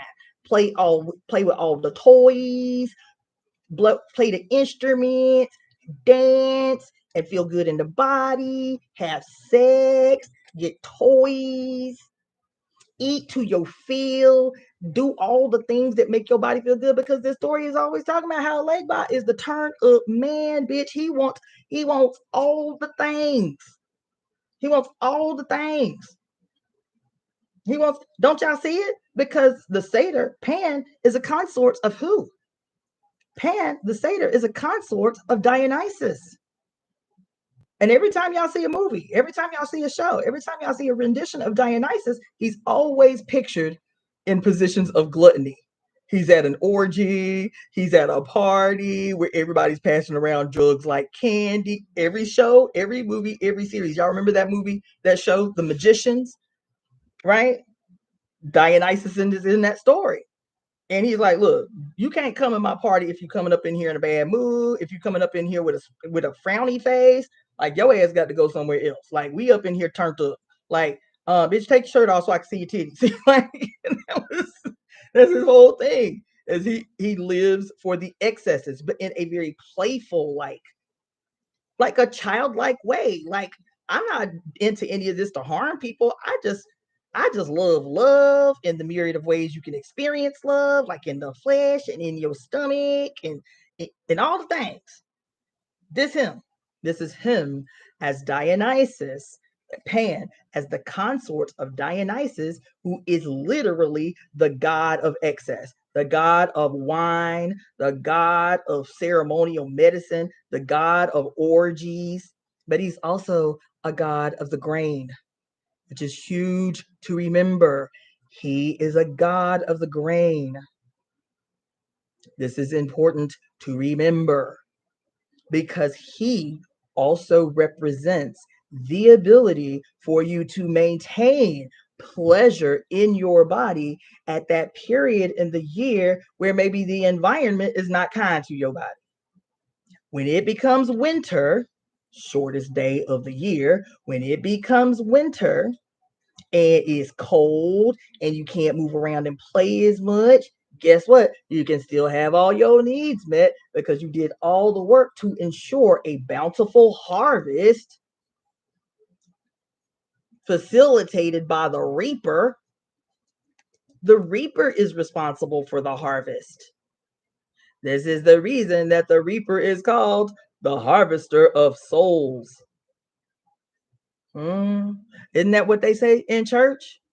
That the primary responsibility of those who are attempting to be Christ-like is to participate in the harvest of souls?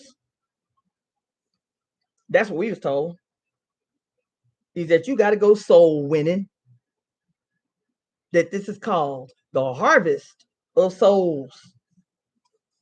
This is what Jesus said. You understand? You understand? But in the bastardization of this story that had always been centered, what's his name? Dionysus as the consort, as the mediator between human beings in the flesh and his mother. Dionysus was a sun god. And as a sun god, he was the mediator. He was the son, the S-O-N, to the heavenly mother. Do you understand? And so this is why his relationship, Dionysus, looks so different from this story that they do about Jesus, who was an outright replica of Dionysus, but inverted and turned inside out, turned upside down and inside out. You understand? And so that's why Jesus is beholden to the Father and not the mother. Dionysus was called the great liberator. Do you understand? What's going on here? Because when Dionysus set the terms for over here, the Grim Reaper was never seen as bad. The Grim Reaper was the facilitator of these relationships between the living and the dead. The Grim Reaper was like, oh yeah, bitch. The Grim Reaper was the Grim Reaper's job was like Oya's job. She of the only one of 401 Orisha who has 1 foot in the terrestrial realm and 1 foot in the ancestral realm to guarantee that you, the recently deceased, has the ability to make a smooth transition into the ancestral realm. That's what she's there for. You understand what I'm saying?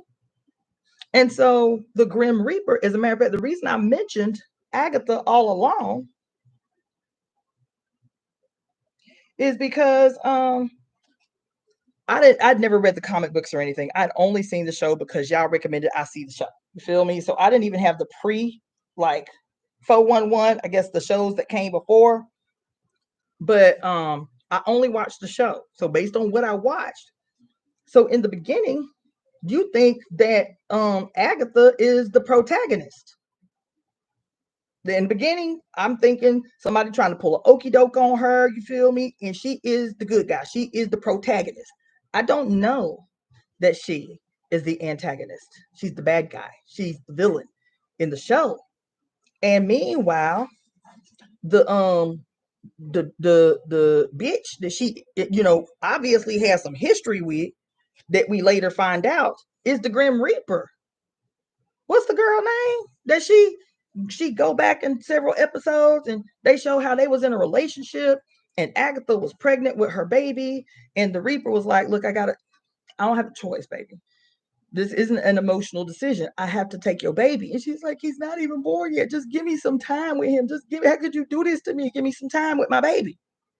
And she convinced the Reaper. She was like, because the Reaper loved her. She loved her. And she was like, I wouldn't do this for anybody else. But she's like, because it's you, I will give you a little bit of time. But I'm telling you, it won't be a lot of time, and I have to come and get it. Do you understand? I have to come and get it. And so, listen about Agatha. This wicked, monstrous bitch, knowing that she was in love with the Reaper herself, still knowing her baby was sick, knowing that she would only have a limited amount of time with her baby, commenced to going out in the world and murdering fellow witches by acting like a succubus and stealing every single solitary ounce of their essence to empower herself to live forever. And that she used her baby to trick women into following her. They create a song that the baby just makes. He likes traveling the countryside with his mama. She turns the song into a wow. She turns the song. God damn it. She turns the song into a weapon. Oh my God. Damn it, y'all.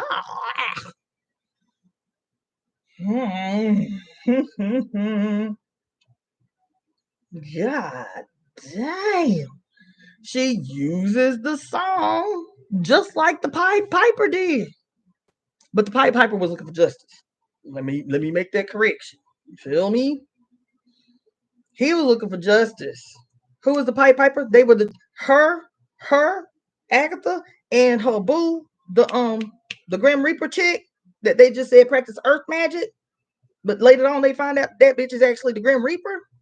Why is that not a contradiction? I could go in. It's not a contradiction that she's an earth witch and she's the Grim Reaper. They find out she's the Grim Reaper. It's not a contradiction. Why is it not a contradiction? Because of the story before Saturn. Man, son of a bitch. Before Saturn. Ugh. God damn it. Before Saturn. Then you see it everywhere. Satyr. Right? That is the alchemical symbol for Saturn. Right? Huh? So, it's not a contradiction. Because in this show, Agatha All Along, this is Agatha. But she's got the playful aspect down. She's got the music aspect down. the playful, the musical, her baby, you feel me? But unlike Pan, unlike the horny goat man, listen to what I'm trying to tell you. Agatha all along is using all her skills to kill. Who that sound like? Using song to kill, to lure and kill. Using playfulness and trusting disposition, femininity, to lure to death. Because unlike Jesus, Dionysus said, I have come to give life in actuality. Because see, Jesus say, I come to give life, but the only way for you to receive this life is to die. That's the only way. That's the only way. That's the only way you can receive life eternal in me, is you have to die to go to acquire that life. But Dionysus says, I'm the great liberator. I want you to be like me. And the only way for you to do that is to enjoy your flesh. What did he say, Dionysus? I have come to give life, life through the mother. That's why you have to imbibe. You have to drink the libations. You have to eat the sacred mushrooms known as Christ's body, psilocybin. You have to have sex in public among your brethren in Sistren. And the horny goat man has to make sure that the process is succinct so his music can churn the sleeping serpent at the base of your spine from her sleep. You need all the elements to acquire heaven, to attain heaven, to access heaven in the flesh. You need all these things. You need all these things. Not one or the other, all these things. And so here Agatha is using all her gifts, everything, all the magic, everything. She is using, what do they say about the deceiver in the Bible? He has come to rob, kill, and steal. Isn't that what they say? Isn't that what they say about the deceiver in your Bible? Don't that sound like the behavior and the perpetual activity of this motherfucker right here? And then under this person here, all of the attributes that were once good attributes become evil, dark, bad, maleficent, but only when the true deceiver presents himself as good and caring and life-giving and affirming. You hear me? You hear me? Because all the other personifications of the Pan, of the Satyr, of the sacred baby, the great mediator between heaven and earth, that's who he is. He's the psychopomp. He is the bridge. He is the ladder. He is the great unifier, supposed to be the great unifier. This over here, every personification, every story, until this guy comes along. When this guy comes along, he's like, why we gotta still be talking about the mother? You feel me? Like, we did that. Let's go ahead and X her all the way out the scenario, out the triple faced equation. You understand? Absorb her feminine attributes as Jesus, the soft, forgiving, loving, self-sacrificing martyr to the cause and to humanity, as he's walking barefoot through the desert in sandals and a dress. We have to make him look as much like the mother as possible to finally, once and for all, he becomes the mother. We don't need no mother no more because he becomes the mother. He becomes the mother. You feel me? And once he makes himself good, Jesus makes himself good.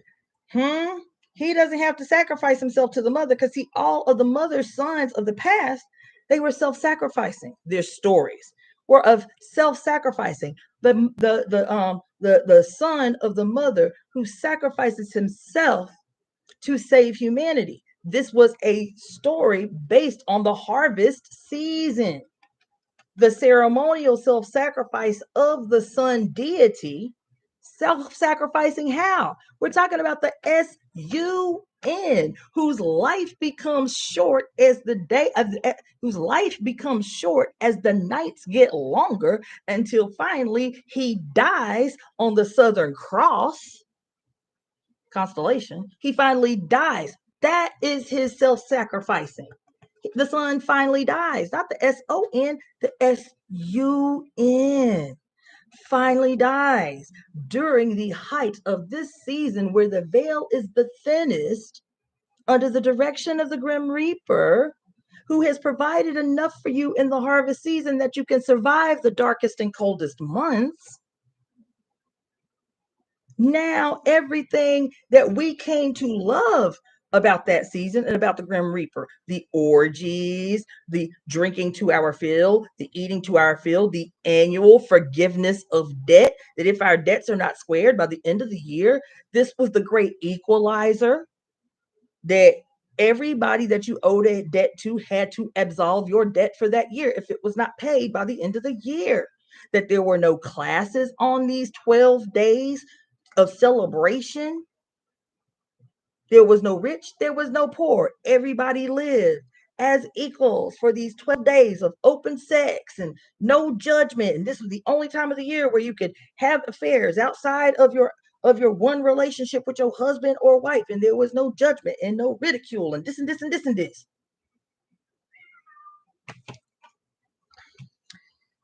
And so the Reaper becomes bad, which is why in the movie you really believe, because I didn't know the story because I didn't read the comic books. And so I'm thinking like, damn, this girl is the bad girl, the Reaper. Everybody know they have a history, but can't nobody peep what their history is. So you thinking she bad, she up to some sinister shit. She's like, no, bitch, I'm just the earth. The Reaper is the earth. The Reaper is the earth in her devourer phase, where people die and she has to re-ingest them so that they can be reborn. The Reaper is the mother, and that's why it wasn't a contradiction for when they saw they needed an earth witch and this girl made herself available. It wasn't a contradiction for her to be both an earth witch and the Reaper. And you don't find out till Agatha is revisiting the story of the day that the Reaper came to collect her son. And the son went willingly, right? She was dressed in green. She still had her C's and, the light or whatever. But, yeah. Yes. So anyway, I know that was a lot, but there's a story. There's a reason that I felt it important to go into the story about the Reaper, how it came up. I'm here for it. But also this movie that I saw yesterday that I didn't know until just this moment was going to be purposeful. Now I'm shifting gears, but I'm going to tell you why. Because today, now keeping in mind what I just told you about this adaptation of the story of the Pied Piper, called Piper, that I just found. Well, I told you how the movie ended. I told you that growing up, we'd always heard the story of the Pied Piper as a scary story. You know what I'm saying? Like, you get caught up on the scariness of, quote, the babies disappearing forever, right? And it wasn't even, back in the day when the Pied Piper always became synonymous with like evil or the devil or whatever, because the goat has been made evil or the devil or whatever. You feel me? And so I remember I was maybe in middle school or high school when I heard the song Stairway to Heaven by Led Zeppelin for the first time. And even though I love the song was very scary. To me, it was scary because, to me, still having a very Christian-esque brain, it represented what we had been told about the story of the Pied Piper, was about the devil using rock and roll to, lead kids astray, to like walk them into hell. That's how we was told the story growing up as kids and Christians. That the Pied Piper was a story of how secular music, particularly rock and roll, was being used to, quote, hypnotize children and walk them into damnation. That was always the metaphor used, right? And so I'm trying to tiptoe away from Christianity as a teenager. My mama finally said, we ain't got to go to church no more. I hear the song and I have a knee-jerk response like, ooh, this is scary, right? And that song, as a matter of fact, was one of the songs that got that in the early years got Led Zeppelin the title of, them men who sold their soul to the devil. And that's what the Stairway to Heaven is about how they succumbed to the wiles of the devil, sold their soul to the devil to become rock stars. That was the song, right? This is what Christians used to say. And thank you for joining us, Waking Beauty. Sorry, I didn't see that, right? And so we are told this story from the worldview and perspective of people who gave us Jesus, who gave us this, who murdered any memory of this, of the playful, of the enjoying, of the mother and all of this stuff, murdered all of this and gave us this. So this is the only perspective through which we can see the world, right? And so this story, the Pied Piper, this show Piper yesterday that ended the way that it did, that in order to save her daughter, she had to take accountability and accept the consequences. Because once she went and confessed to the police officers, see, the reason, opportunist that she was, that she didn't go to the police first, the reason that she went when she started seeing all the scary stuff, the reason that she went to the priest is she knew, because if it worked, there is no debt she need pay. She was looking for absolution. She was looking to get away with it. She was looking to get away with it and to feel better, because now I done got that off my chest. Now I done got that off my chest. And I confessed to a man of God, so I should be good. You understand? And so, because this is the segue, y'all. This coming up the way that it did after reading in this scripture, the segue is going to fuck y'all up. And the reason I felt it important to take as much time with this discussion as we did is because today, I spent all day after Tajali emailed me trying to find stuff about Yellowstone and this and that and this and that. And I put a ton of links and shit in the description box. Check them out if you want to. They were all good for me. And then I have one up that I want to play a little bit from, if I can get my computer to act right. But in the doing of this, there were several other simultaneous disasters that have unfolded in the same period of time. For the last 14 days, it has been a consistent, perpetual, almost cascade-like, back to back to back to back to back to back to back weather or earth anomalies. You feel me? As of today, this morning when I saw this article, more than 2,300 people in China have died from heat exhaustion due to the heat wave that has struck China.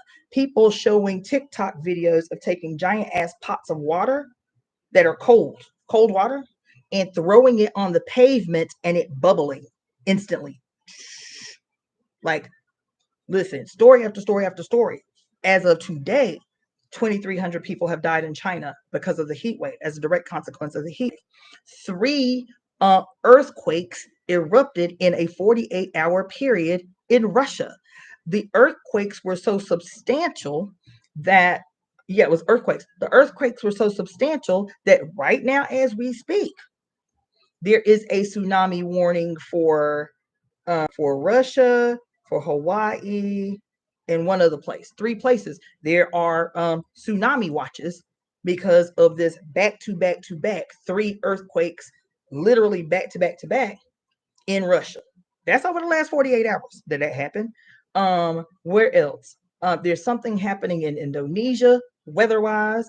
There are storms. There's a storm actually making its way to Florida right now.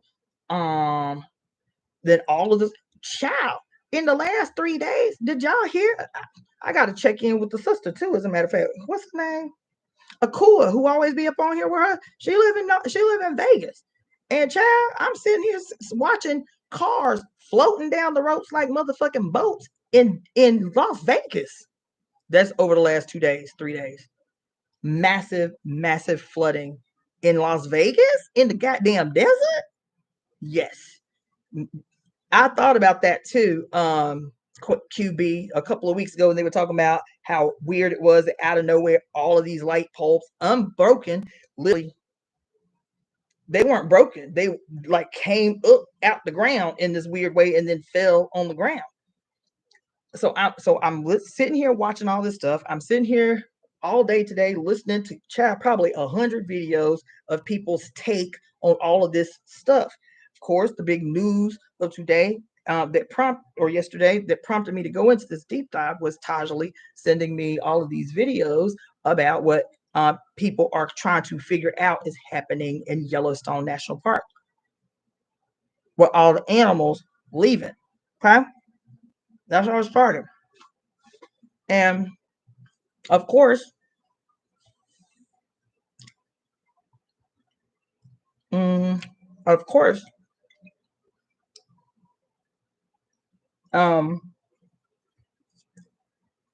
a great majority of the videos that I saw talking about Yellowstone in particular, it all had to do with like the end of the world or God's judgment.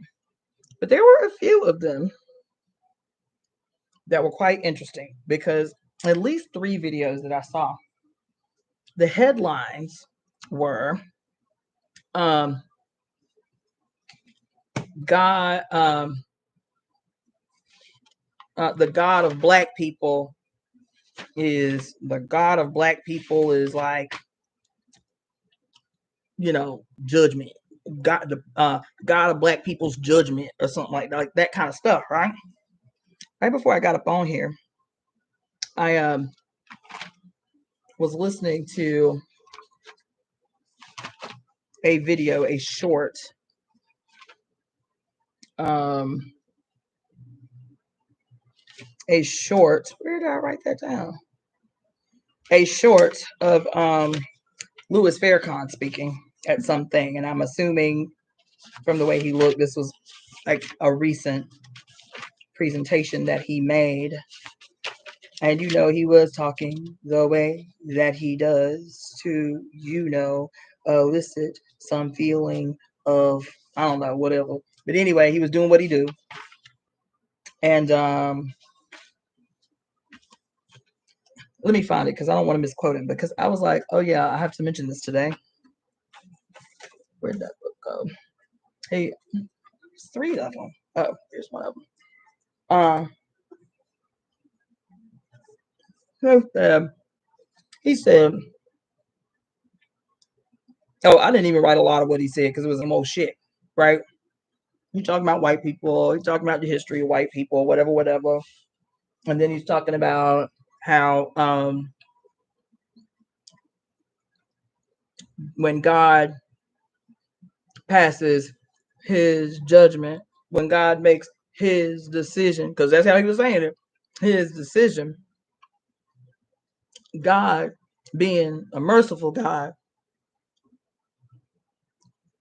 still gives you enough room to escape his judgment. You hear what I'm telling you? The example that he gives is the story of Sodom and Gomorrah.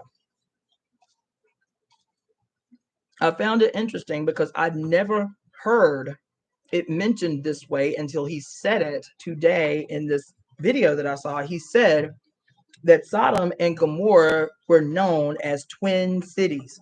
I said, I ain't never heard that. Wait, what? They were known as twin cities. And he said, in that day, God had already passed judgment on Sodom and Gomorrah and told Abraham, you got a nephew or a cousin or somebody in Sodom, you need to go get him. You need to go get him and his family because I passed judgment. It's word. You feel me? Everybody got to go. Everybody can get it. And so Abraham starts to try to bargain with God. I says, look, yo, like you're going to destroy a whole city. What if there are innocent people in the city? God said, you know what? I'm a bargaining man. Find me 50 people in the city that are good, and I'll spare the whole city. He's like, okay, that's fair. So he go into the city for a few days. He's like, man, I couldn't find 50. He's like, that's all right. He said, go back. See if you can find 25. He's like, all right, okay, I'll do that. I'm sure I can do that.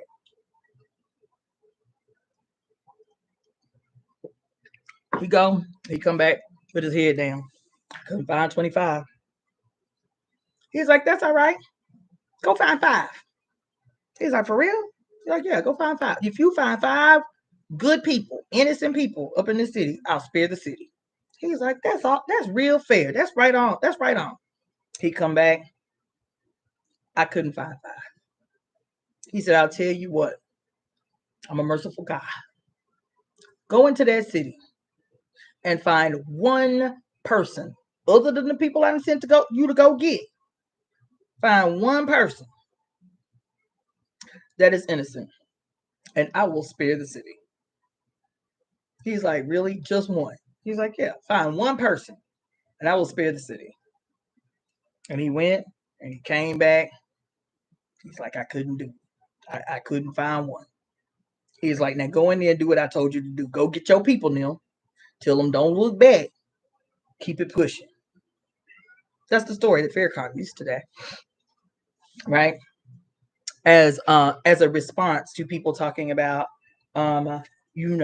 it's the God of Black people, the God of Black Americans, coming down on America, right? That was the example that he used. The video piece that I want to show you is another Christian, another zealot. It's so interesting because some of what he is saying is like right on, but then the only conclusion that he comes to can only be always this Jesus stuff. That the reason that God has passed judgment, he's saying all the things, right? But in their mind, with the world looking the way that it does, and this is the same way that I was taught as a kid, so I know exactly what he's talking about and where it's coming from. That with the world the way that it is, that in their mind they still preach that the reason God has cast judgment on America is because of abortion. And they have a myriad of scriptures that is, quote, the evidence that that's what it's about. When they talk about sacrificing their sons and daughters to idols or whatever. That's the only thing that they can think of is, quote, abortions as the evidence of the sacrifice of sons and daughters. It didn't say children. It said sons and daughters. The scripture did. It said sons and daughters. Mm-hmm. And do you know who them sons and daughters are that have been sacrificed on the altars of idol gods? The military. Mm-hmm. You know who them sons and daughters are sacrificed on the altar to a god of war? Those who are currently suffering in the Middle East. Those babies that are babies. The video I saw today, that's why it gave me life to read that scripture. Because the video that I saw today of these children, we see it all the time, but today was different, man. Today was different. Today was different. See, listening to the Babies, man. Babies younger than my grandchildren. 3, 4. I'm hungry. I'm hungry. I mean, so little breath in their chest, baby, to even cry out. It's not heartbreaking. It is the fucking absolute personification of evil, of wickedness, of absolute unholiness. There is no crime that is greater. There is no crime that is greater than being able to go to every continent on this planet where wealth abounds and poverty is ever present. Starvation is ever present. Ever present. Ever present. Hearing these babies bent that shit. I am outraged.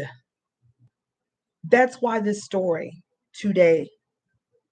That's why this movie today, because they know. I do not care what their books, their holy books say and try to justify. I do not care what the ceremonial rituals are for absolution that they claim they believe in. They know, they know, they know that there is no amount of ignorance they can feign. There is no amount of excuse they can make. There is no categorization that they can place upon themselves to skirt themselves from responsibility. They are guilty and must pay, whoever they are. And we specify who they are. Where do we specify that at? What do we say? Huh? What do we say? What do we say? Huh? What do we say?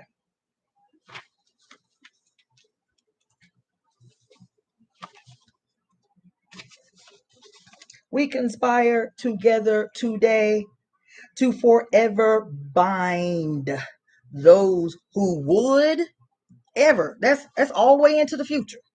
Who have, that's all the way into the past. In every timeline, in every dimension, in all the spaces in between. To bind those who have or would harm you, great mother, and your children.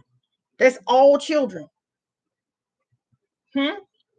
We conspire together today to conspire together today to destroy every one in every timeline in every dimension that has caused suffering and despair.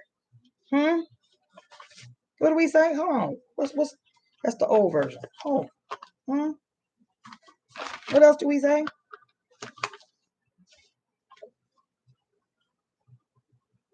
What does it say? I call on the divine ancestors in the ashe of every mother on earth to break every curse cast upon the mother and her children in all timelines and in every dimension.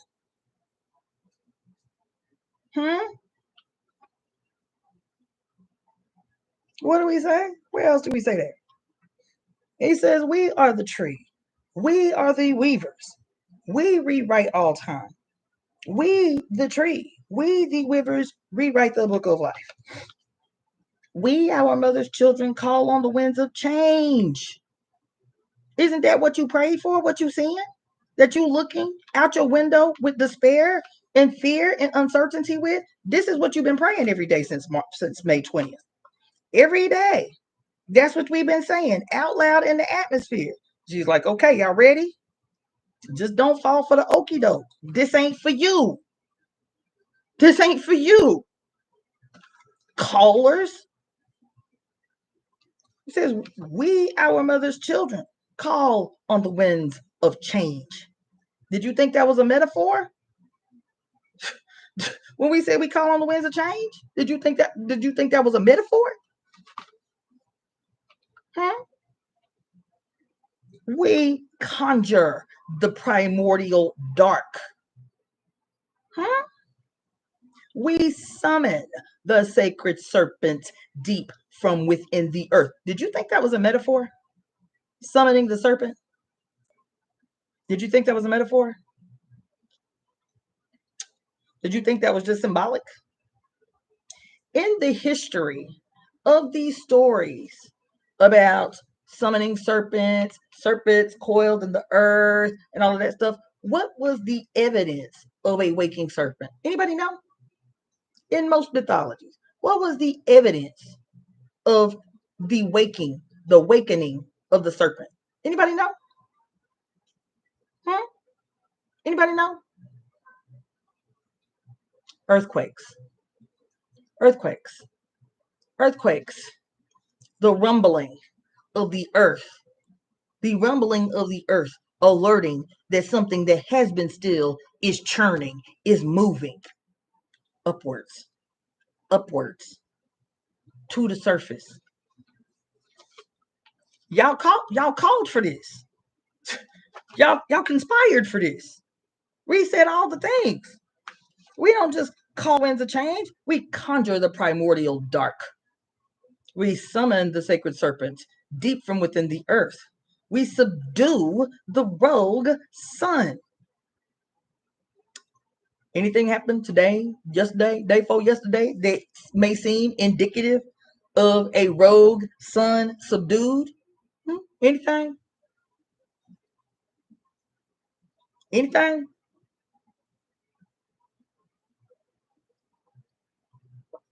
Anything in the last 3 days that has happened that might alert to you the evidence that what you have been saying out your mouth, along with several hundred other people scattered throughout the continents at the same time every day.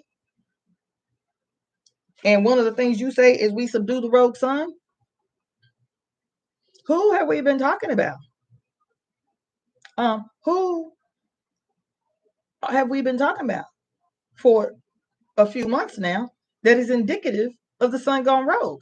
Is the actual real-time archetype of the sun gone rogue. Thank you, QB. Yes, ma'am. Mm-hmm. Mm-hmm. Mm-hmm. You feel me? Hold on. What's another one we say here? We control the light. We heal the harmed. We emboldened the fearful. What is something that we can claim for ourselves in the speaking of we embolden the fearful and we instill courageous action? Is there something that has happened that we can accept as responsibility? We can take the credit for having spoken these words consistently since May 20th.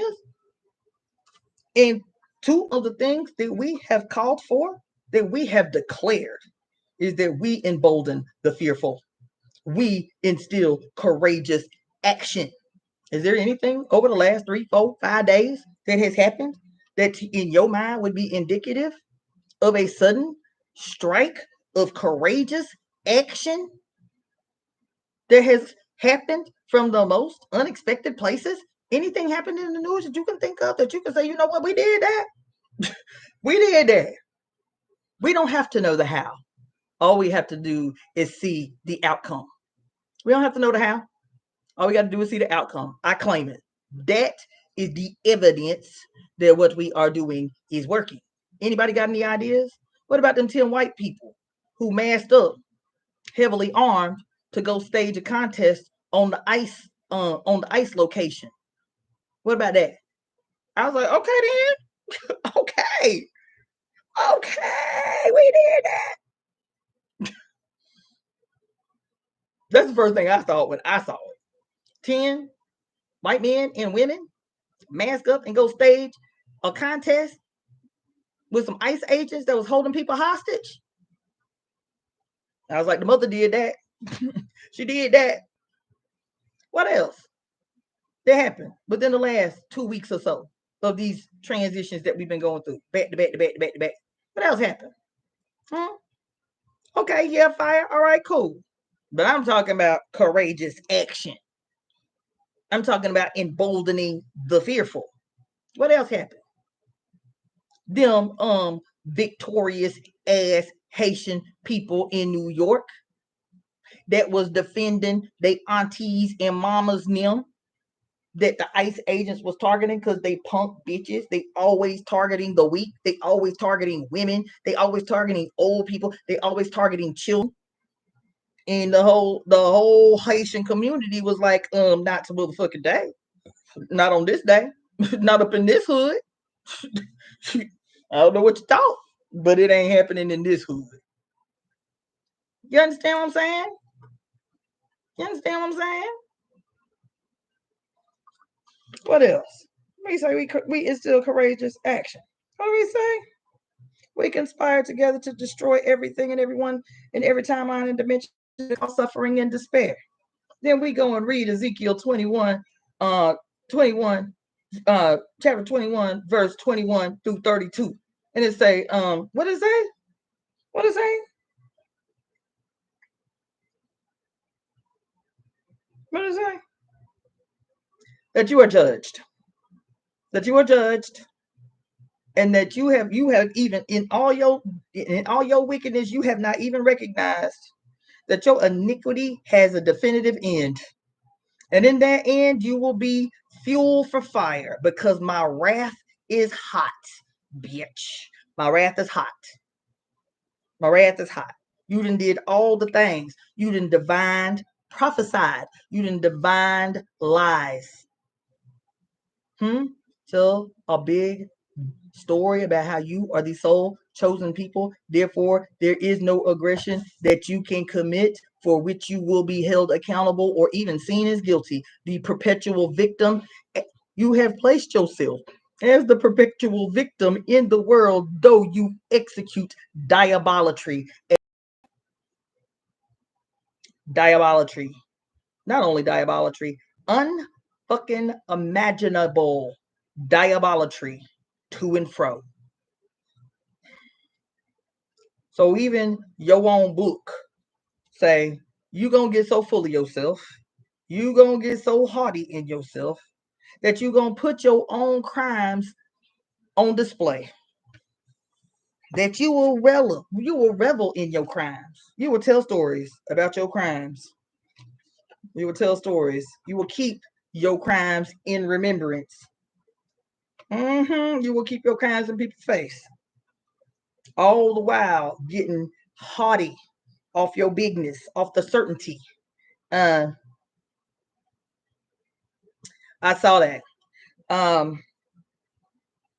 Yeah. Your days is numbered. And my wrath has a long memory. My wrath has a long memory. You understand? So so while I was reading this conspiracy, you feel me?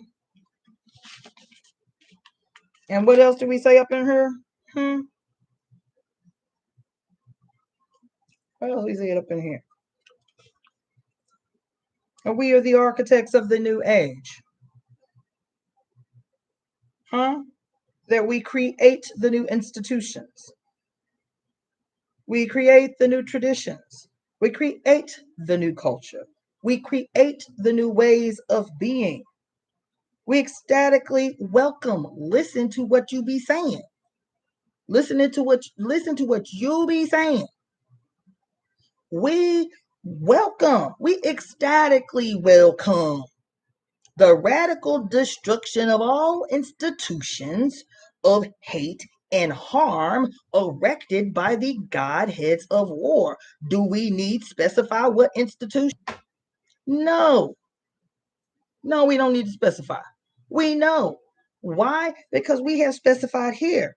All institutions of hate and harm erected by the godheads of war. That's everything. That's everything. That's everything. That's it all. That's everything. Do we have you what they teach you in that whole law of manifestation shit y'all be caught up on? The law of manifestation. You feel me? You got to believe it. You got to see it in your mind. Say it with your mouth. Believe it with your heart. You feel me? And you got to see it as if it's already yours. You feel me? You got to believe it like it's all, like you already driving the Corvette. Isn't that what they tell you in the law of manifestation? What's the other thing they tell you in the law of manifestation? Is you do not need to know the how. You just have to hold the belief close and live in your body as if it already is. You don't need to know the how. Isn't that what they tell you all the time? You don't need to know the how. You don't need to know the why. If you are certain of it, it is yours. If you are certain of it, it is what you say. It's what the fuck you say. Isn't that so? That's what we say. We ecstatically. Where is that at? We ecstatically welcome. What is that? Yeah. The radical destruction. Child, I said radical destruction. The radical destruction of all institutions of hate and harm erected by the godheads of war. Yes, there might be times when I say that we need to speak out loud a name. We need to synchronize our vocal cords, you feel me? And maybe list a bunch of names. But do you think that the mother does not know who the criminals are? Who the erectors of institutions of hate and harm are in every timeline and in every dimension? Not just now, because the now has seeds. The now has roots. The now has a past. The now has genetic material. The now has ancestry. The now has origins. That's why we say in all timelines and every space and dimension to reverberate in all directions throughout all time and all space in all dimensions. Why we say that? The same reason they got to make sure they get all the cancer out. Because even if you leave a little piece somewhere, your ass be in the same, your ass will be in the same position 10 years down the line, thinking they got it all, and they left a little bitty piece of the tumor, a teeny weeny microscopic piece of the tumor, and that shit done bloomed. Okay? That's why. All timelines, all space, every dimension, every space in between. That's why we say it like that. Get it all. You understand?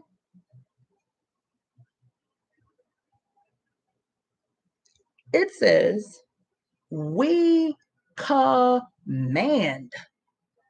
How can we command? What gives us the authority to make a command? What gives us the authority? The sacred blood and water of our mother's body. That's all it's ever been. That's why we can make the command. That's why we can stage the opposition. That's why we can lay claim to that which we have spoken into the universe. We can claim that. We can claim that because we see it. We said it right here every day since May 20th.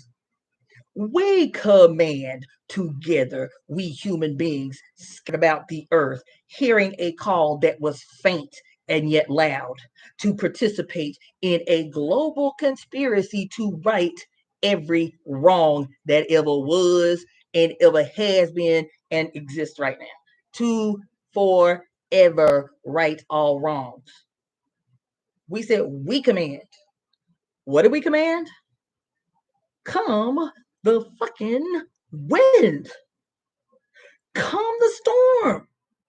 Come the lightning. Capture and judge all godheads of war and all betrayers of the mother's divine will. Huh? We call that. Why we acting surprised about what's happening? Why we acting confused and surprised about what we are witnessing?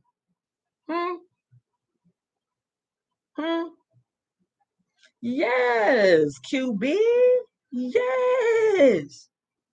She says yes. Remember that card I pulled for y'all the other night? the snakes, the crawlers, the totem. What was it? The totem of stones. It said in the prayer, thank you so much. It said in the prayer of that card, every time I move my hand, a wrong is righted, or I correct a wrong. I right a wrong. I think that's what she said. Every time. As a matter of fact, that sentence is preceded by saying, it may not appear to others outside who are just watching me that my job is important, that my job is a big deal, that what I'm doing is changing anything. But little do they know, every time I swing the hammer, I am creating a new institution or something like that. Every time I move my hand, a wrong is righted. Shall. Yes, I heard about the sage fires and the Grand Canyon that were started by lightning. I did. We said that. We've been saying it. Come the wind. Come the storm. We just said we welcome the radical. We not only welcome it, we ecstatically welcome the radical destruction of all institutions erected by the godheads of war. We said that. We said, come the wind. We didn't say come the sun. We didn't say that. That ain't what we said. We said come the wind.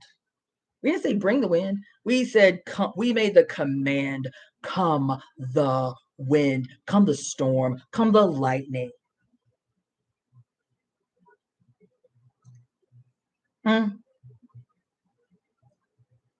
We said bring their confusion to an end. After that, scatter them to oblivion, never to be resurrected. That's what we said. That's what we said. That's what we said. Understand? We said we wake the serpent from her sleep to assist us in this sacred assignment. And she said, y'all sure about that? We was like, yeah, we said it every day. We wake the sacred serpent from her sleep to assist us in this sacred assignment. And she said, okay, let me dust the dirt off. Volcanoes, earthquakes, threats of tsunamis. Y'all called the Iami-Aj, right? Who is they? Who is the Iami-Aj? It's the fire, it's the wind, it's the storm, it's the earth, it's the ocean. In her judgment form. In her judgment form. This is the Iami-Aj. Now, if you wanted gentle and shit, you could have called on the Iami, but that ain't what you called on up in here. The Iami is the loving. The Iami is the nurturing. The Iami is the Durga. But the Iami-Aj is your split personalities, your ass check out, and colleagues spring out your motherfucking forehead, and there you are, the Iami-Aj, ready to wreck. Ready to wreck. And depending upon the gravity of your transgression will determine the quality of your retribution. It might be, what is it? Ajay Fun Fun. It may, okay. Fire say, yes, bitch. Washing my hair in his blood. Yes. Yes. Yeah. Yes. Yes. I'm sitting here bleeding out right now as we speak. I'm telling you, my first 3 days is crucial. I'm up in here suffering. Okay. So anyway, that's what, I felt like we needed to talk about this conspiracy tonight. I felt like we needed to talk about this conspiracy tonight because me seeing them babies today, our tongue has to be loosed. Our tongue has to be loosed. You understand me? So today, as a matter of fact, before I get up off of here, we're going to go ahead and read the conspiracy again before we get up off of here. Because today I started out by talking about how you can focus the energy of the conspiracy on your needs, and then same thing, speak the conspiracy at the same time with everybody else scattered around the earth that you know is speaking the conspiracy at the same time. And then now your conspiracy is powered up because you have the life force of all of these people speaking it at the same time, and you can tap into their ashe to power up this ritual that otherwise you would be doing by yourself. I'm talking about, when I say use the conspiracy for yourself, for your specific and peculiar issues. Now you got all these witches around the world. You got all these magical people around the world saying the same thing at the same time and say, I am funneling the power of my sisters and my brothers and my family into my specific needs. It is done because I say it is, and it's done now. And let that be. You feel me? But today, when we read this conspiracy again today, our focus is going to be and I have to be careful about how I frame this.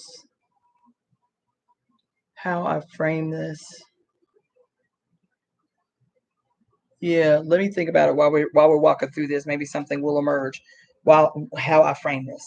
But we're going to be very strategic. I want to read a few more things because once again, I didn't really get to talk to you about specifically what I want to talk to you about, but that's my biggest takeaway because I could have was planning on showing you a whole bunch of stuff like about Yellowstone. I posted several written articles about the Yellowstone phenomenon.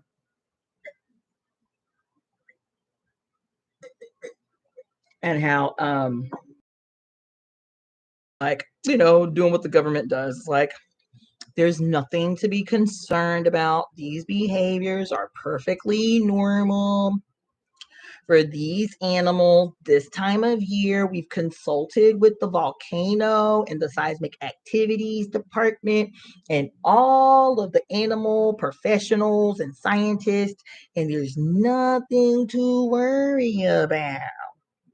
And it was funny because when I started watching Tajali's videos about the Yellowstone thing, and I watched the first couple of videos, I was like, "Ooh, it reminds me of that episode of that scene in the movie 2012 with I forget his name, but anyway, in the movie 2012, he's on the phone with his ex-wife trying to, because he went to see Crazy Woody Harrelson. Woody Harrelson is the crazy mountain man who has a little shortwave radio show and is saying, "I'm staying here in Yellowstone because the Yellowstone volcano is gonna bust. You feel me? And I want to be here when it happened or whatever." And he's like, "This dude is crazy, whatever." Then he sees that the dude is not crazy. John Cusack, thank you. And so he calls his wife because now he's rushing home to LA. You feel me? And he's like, "Get the kids, pack everything. LA's about to go underwater." Right? And she's like, "Man, you crazy. I just heard the governor," who was Arnold Schwarzenegger at the time. So funny. "I just heard the governor say that everything is fine." And he said, "Don't you know by now, when people in positions of authority say everything is fine, that's when you should run?" And she was like, "You're acting like a crazy man. You're sounding like you're crazy." And the little boy is like, "Why is dad always acting crazy?" She's like, "I don't know." And then as soon as she says that, the whole house like, whoa, whoa, whoa, whoa, whoa, while they're on the phone. She was like, "Oh my God, what's happening? What's happening?" He said, "I'm trying to tell you what the fuck is happening. Get the babies, get the kids, get out the house now and drive. I'm gonna meet you somewhere. We're gonna take a plane, whatever." I was gonna watch that movie again last night, but I decided not to. But remembering this movie 2012, right? And how it started at Yellowstone with Yellowstone, like volcano, super volcano explosion, whatever. But Tajali, do you remember what happened at the end? Do you remember what happened at the end? Anybody remember why the end was so significant?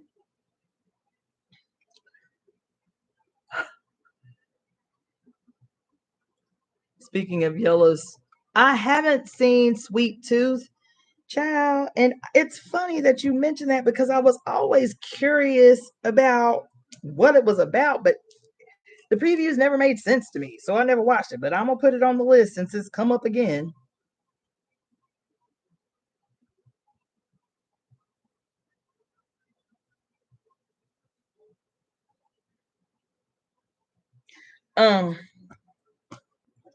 Yes, Tajali. Isn't that something? That the only place, once they panned out, the only place on Earth that did not sink below sea level, the only place that did not sink below sea level was Africa. And when they pan out at the end, Africa is the only thing that remained. Everything else was underwater. Isn't that something? And so you got a ship full of white people and the black president, a ship full of white people and the black president on the what you call it, on the bow of the boat facing Africa.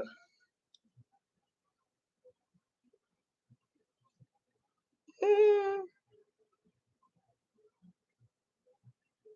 mm-hmm, Claudia say, yeah, right. Didn't show a single African though. And that's it. Everybody on the bow of the boat, white folks,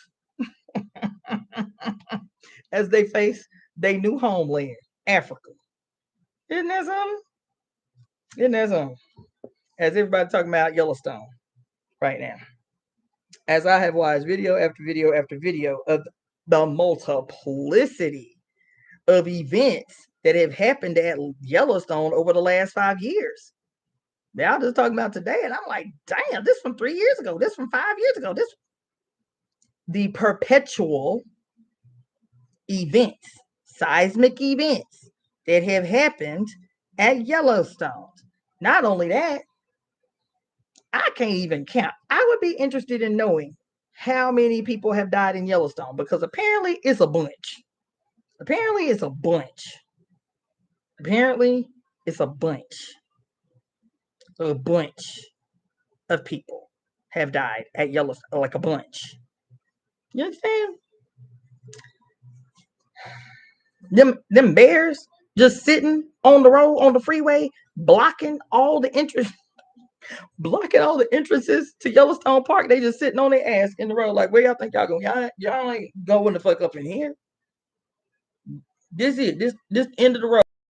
Bears just sitting in the road. All the buffalo. Who is the buffalo? Oh yeah, it's the buffalo. Shapeshifter that she is. Understand? And then this dude, let me see if I can show y'all this video because this motherfucker right had me in my feels. It's interesting though. Cut it out because he had good points until he started talking that Jesus shit. You feel me? Let me see if I can do this.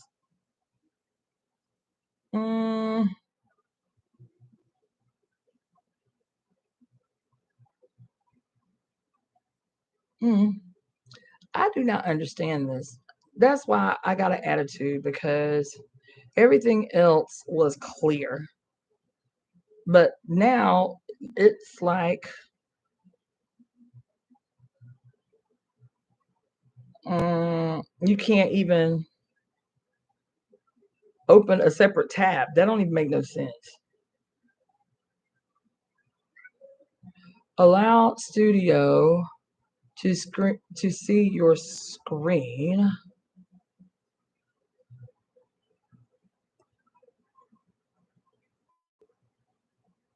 And whoa, that's crazy. Do y'all see that?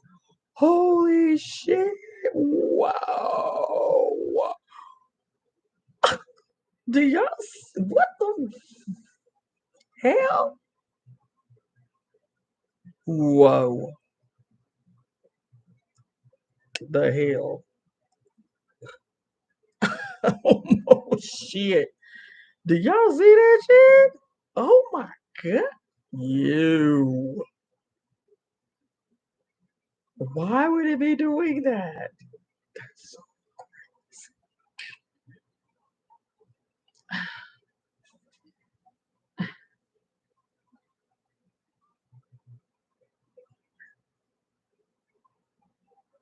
crazy. Cut it out. Y'all doing too much. Ugh. All that extra. Ugh. This is so trippy.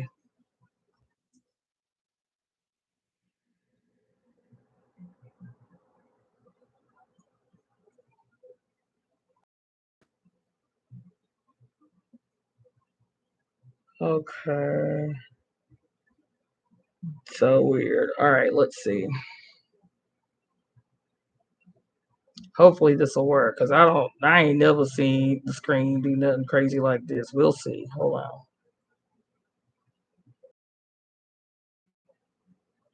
You are sharing entire screen. So weird.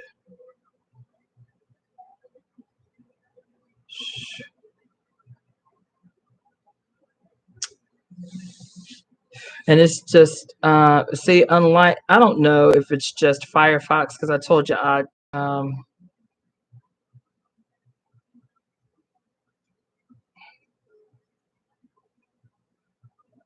don't know. I may have to just broadcast from the other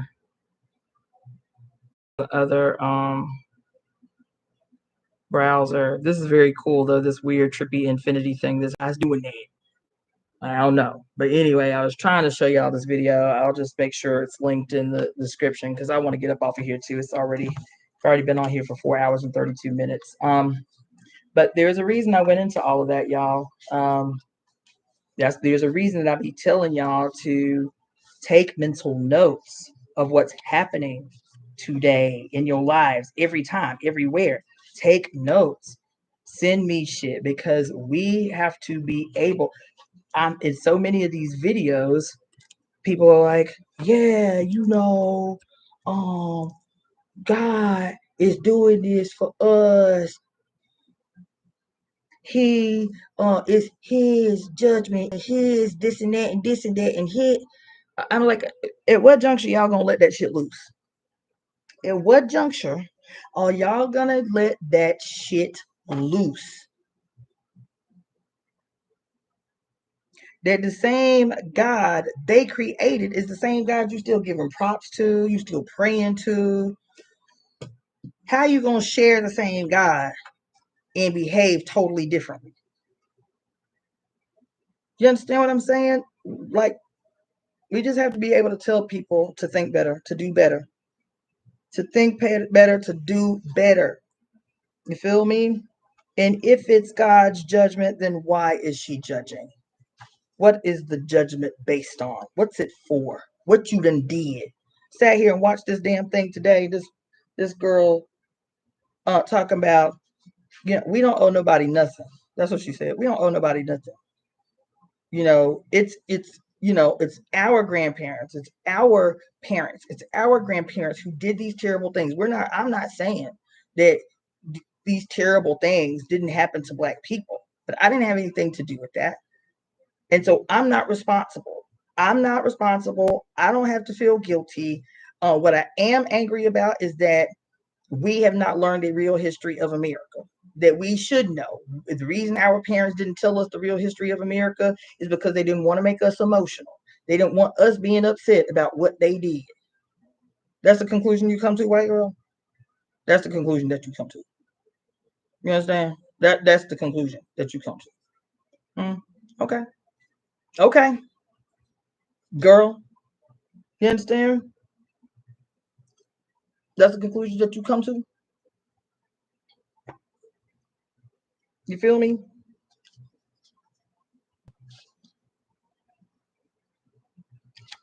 So let me do a little bit more reading, because we got way off task when I got caught up on that arrow thing, but didn't that end up being very purposeful? and on time? Listen to this. So the girl asked me yesterday about the eye and the pyramid. And the eye, so there's three different types of eyes in the Kemetic tradition. This one is called the Uchet. Egypt's sacred eye symbol, the Uchet, was at various times the eye of Ma'at, of Horus, of Thoth, and Ra. Probably, probably the male gods came much later chronologically, since Ma'at was the original all-seeing eye. Ma'at was the original all-seeing eye and the mother of truth. The all-seeing eye and the mother of truth. You understand?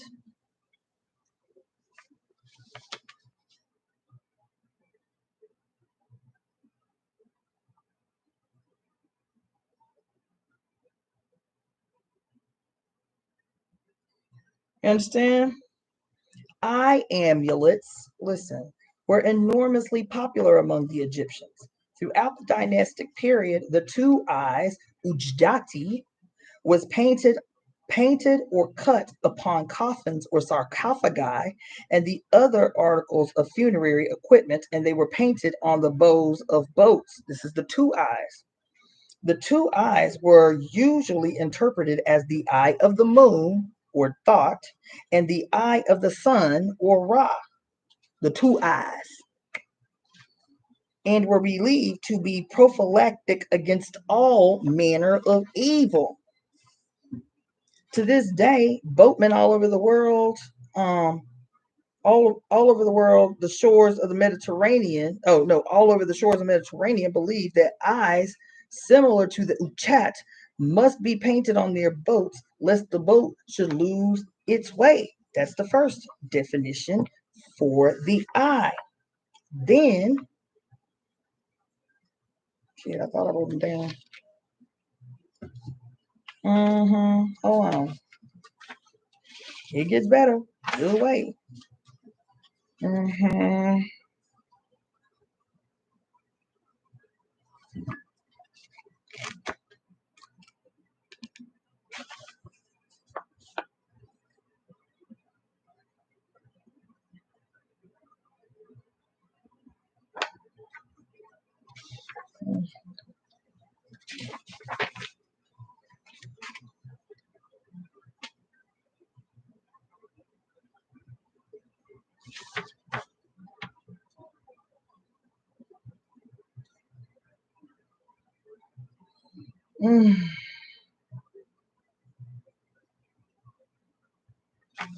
See that there. 10. Oh.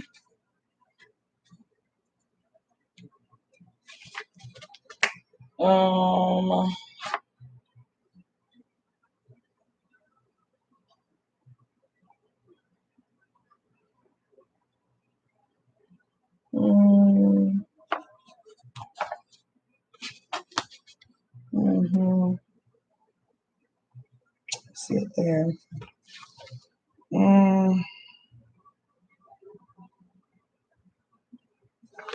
12.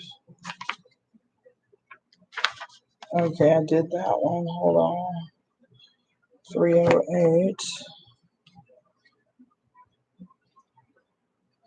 The next one, the next word for eye,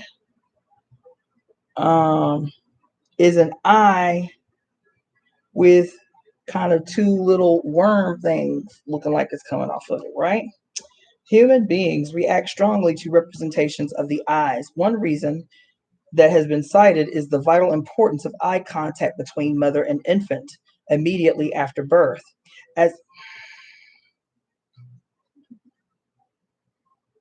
Damn, man.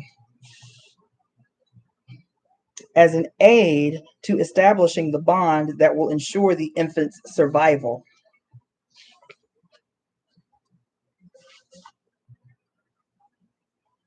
Damn.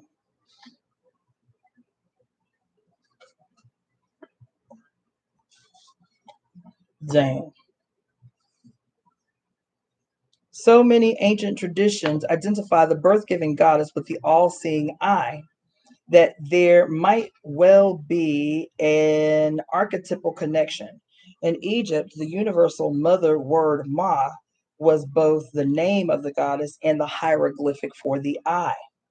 The name of the Gaelic sun goddess Sulis was related to Suil, which is an eye. The same word meant a whole. The same word, yes. The same word meant a whole, like the eye in a strap or in a whirlwind. Sulis meant wise and all-seeing, far-sighted, describing the goddess whose eye saw everywhere.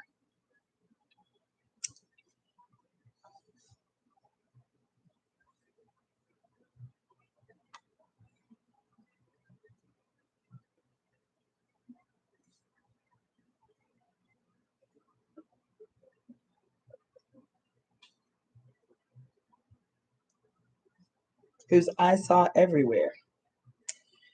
Romans identified with this wise goddess with their own Minerva, the all-seeing crone aspect of the Capitoline triad. Altars were set up in Roman Britain to Sul Minerva. According to the Hindu Lalita Sahasranamam, the great goddess created and destroyed universes just by opening and closing her eyes.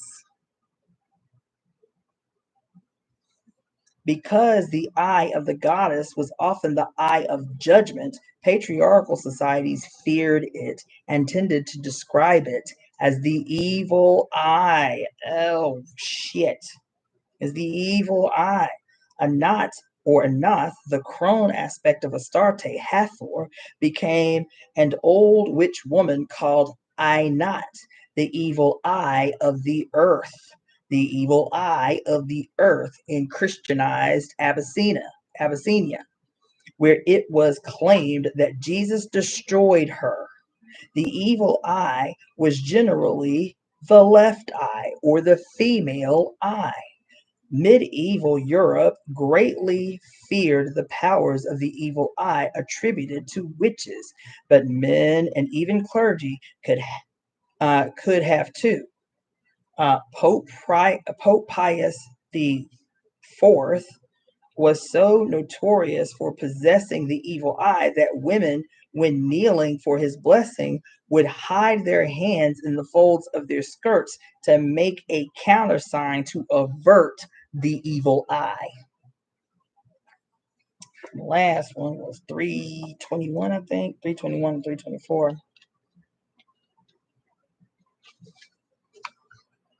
Mm-hmm. The palm. Greetings, Phoenix. The hand with the eye in the palm, the Hamsa, was shown in the Oriental fear-dispelling gesture. The fear-dispelling gesture, certain Tibetan bodhisattvas, and also half a world away in the symbols of Native American mound builders. The entire field of palmistry is summed up in this symbol, implying that insight is to be found in the palm of one's hand. In fact, the ever popular search for divinatory clues in the natural lines of the palm may have been initiated by this world symbol taken as a mystic revelation. The Oriental eye of mercy in the palm of the hand has also been likened to the pierced hands of several crucified saviors, including the Christian one. Now, I put in a note, right, on this one because it's talking about the Hamsa, right, and how this may be the origin, right? But I wrote in the notes, is this some like evidence of ancestral memory in Black people when we created the cultural norm of saying, talk to the hand to stay off evil, right? Isn't that what they say here? That they use it to stay off evil, talk to the hand. Is that where we get that from? I'm just curious, right? I remember seeing the old version of the movie. Me and my cousins used to bug out on the shit so hard. The old version of the movie Supergirl. And Supergirl is in this battle with this witch with red hair, right? And she wants to take over the world. And so this witch with red hair creates like this entity or something. And our favorite scene when we were kids was when Supergirl is like facing off with the evil entity or whatever. He's much bigger than she is, and she puts one hand on her waist and the other hand she does like this, and she says, "Leave this place and do no harm." That was the famous line. Leave this place and do no harm. Me and my sister and my cousins used to say that about 30 times a day to each other. Leave this place and do no harm. Anyway, that was the note I put in there. I was like, today, is that where we came up with that from? Talk to the hand? I don't know. We be doing genius shit like that without even trying. Let's see, where's the other one? Then it was 34. Yeah, 34. Is that what it was? Leave this place and do no harm. Yeah. Let's see. I just went back and watched Supergirl the other day. It was so corny when I was a kid, but I was like, oh, they was really up into this shit. I mean, like one of the spells, like the very first spell that witch casted, I was like, oh, this is extremely specific what she just did. Anyway. Okay. Fuck, sorry.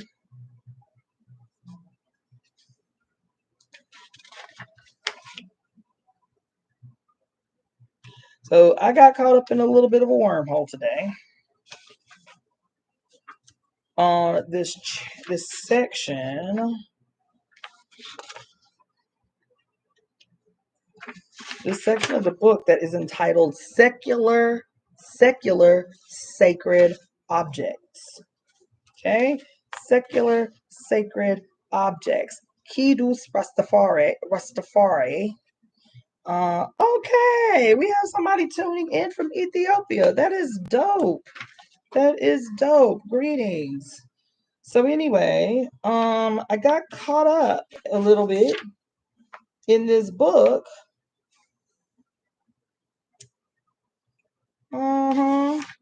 For example, the word book. That was the original word I was looking for before I went globe trotting and looked up everything. But the word book was the word I was looking for.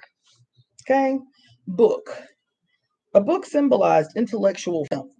The written word has always been numinous, conveying a sense of awe, especially to the illiterate, who admired alphabetical symbols even if they could not read them.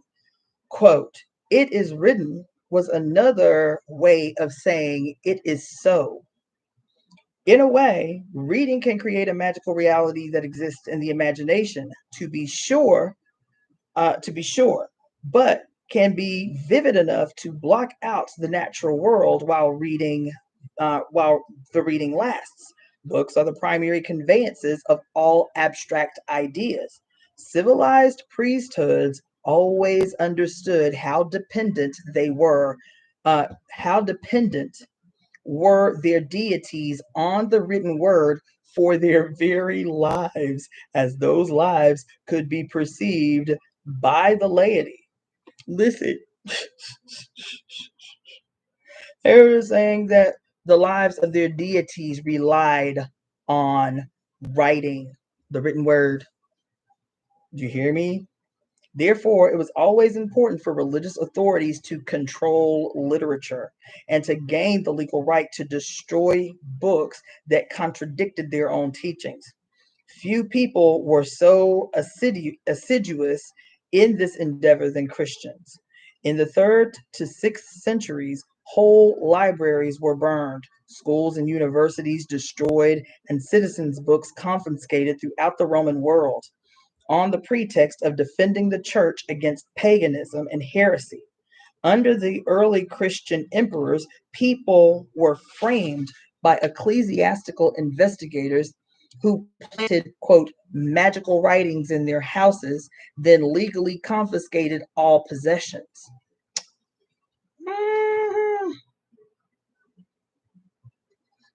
I don't know if I'm going to read that whole thing.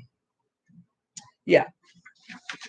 But I was like, oh, yeah. We always start with like the famous book burnings of like the 1950s. But I was like, oh, yeah, that makes sense. Yeah, they always been doing this. Why? Because they're mediocre. And if you're mediocre and don't have a leg to stand on, the next possible thing that you can do is to destroy everything that exists, destroy the evidence of supremacy anywhere else, of brilliance, of genius anywhere else, so you can step forward as supreme in your mediocrity. So you can step forward as supreme in your mediocrity, in your basicness, in your absolute lack of ingenuity and imagination. She understands? So I was like, oh yeah, Molly, they burnt all the books up to $10 too. Okay, yeah, that tracks. That tracks. Right? Okay, I bypassed that. Okay. Because I read a lot today. This one is, I think, is the last thing I'm gonna read, and then I'm gonna get up off of here. I'm gonna close, but I'm gonna get up off of here. Okay. Because these two things definitely relate to what we just talked about in prop 2. You feel me? Listen. Okay.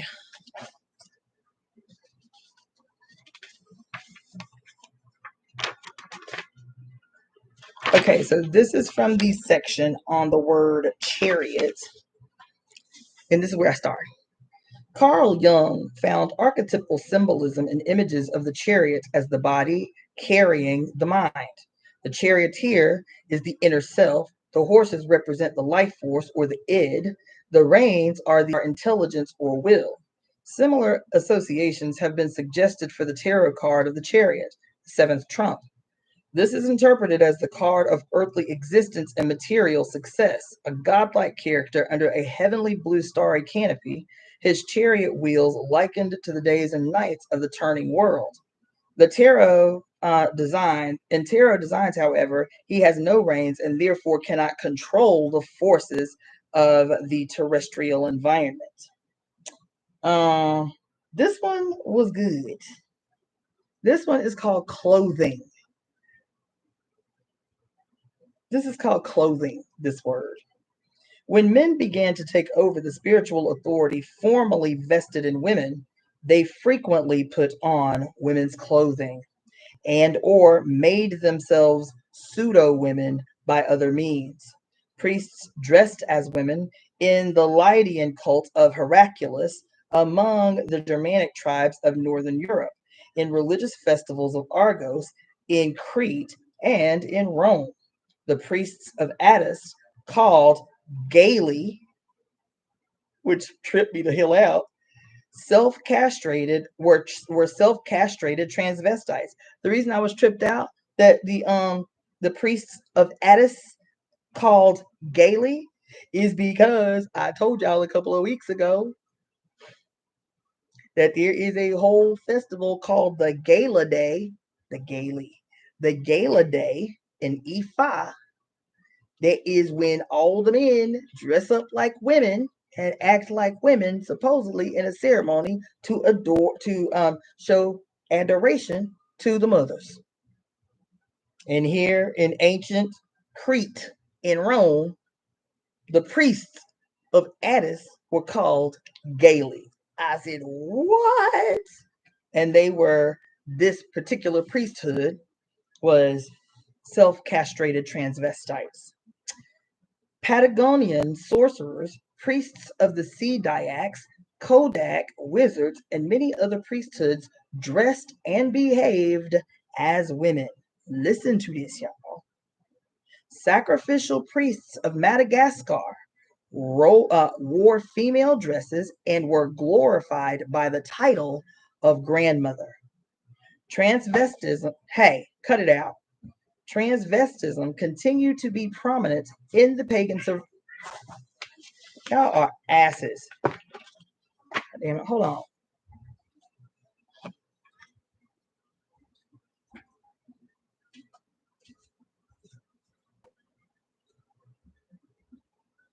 Yeah, stay out. Go.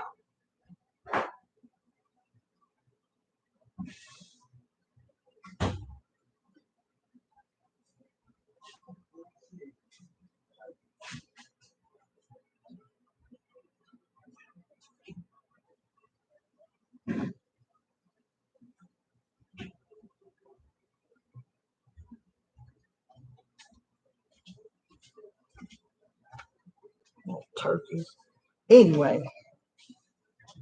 what did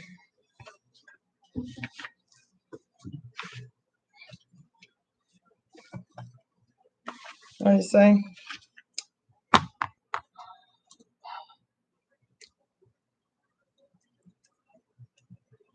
The sacrificial priests of Madagascar wore female dress and were glorified by the title grandmother.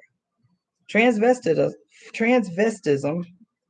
continued to be prominent in the pagan survivals of medieval Europe.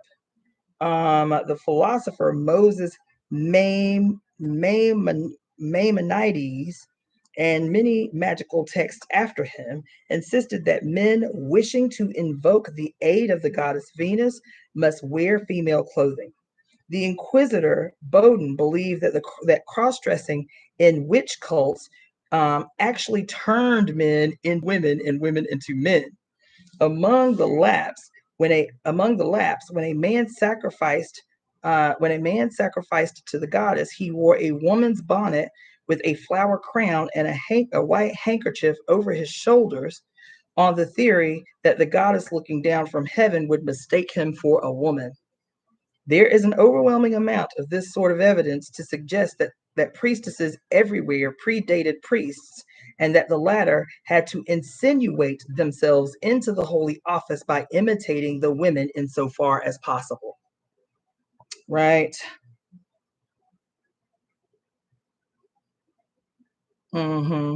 Coffin. A coffin, like a coffer. Do I want to read this one? No, I'm gonna move on. I did read it today, but this is what I wanted to read. This is the last thing I'm gonna read, and then I'm gonna call it a night.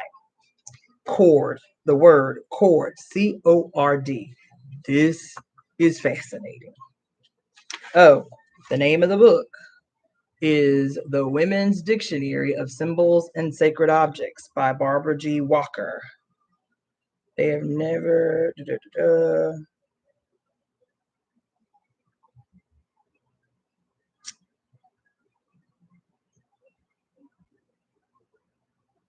Dang, QB. Dang, QB. Is that where they got the damn story for Silence of the Lambs?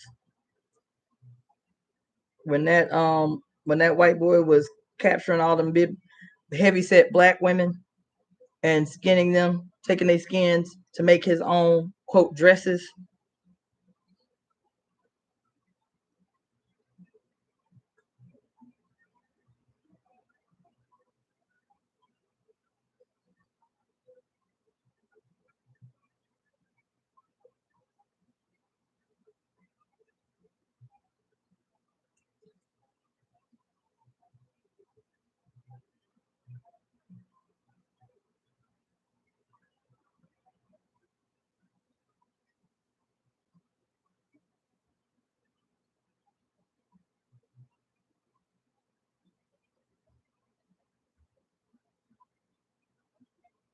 Okay.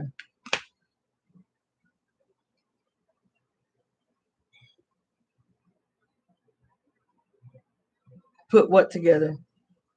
Seeing things that makes the hair stand up on the back of my neck. That's what you didn't even put that together. Yep. Now in the movie, he only kidnapped white girls, but the actual killer that character was based off of, he exclusively killed Black women. So anyway, this is the word cord. And the reason that I mentioned, I decided on this word cord, was because the red cord is showing up in the occult a lot. The red cord is showing, well, you see that there's a red cord that connects the opposing fish of the Pisces, right?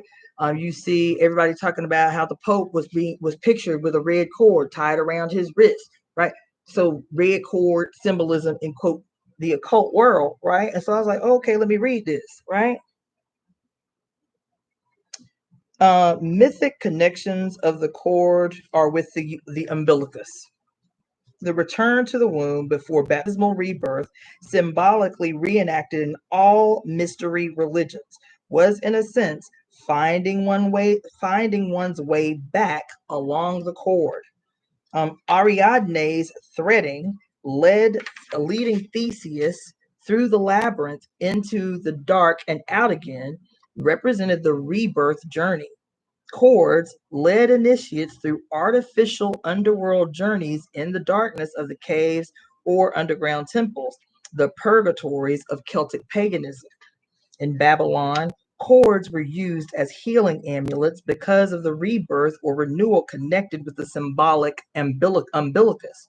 Scripture said that cords of light-colored wool bound on the patient's right side would surely cure jaundice of the eyes. In the Egyptian underworld, magical cords with or without knots signified the binding force of matriarchal law, y'all. Listen. Matriarchal law, the binding force of matriarchal law. Certain angels carried cords of law that meant obedience to the mother, Ma'at. The god Ra said, quote, their law is the cord in Amentet. Their law is the cord in Amentet. Witches also used knotted cords to tie up the weather. Listen.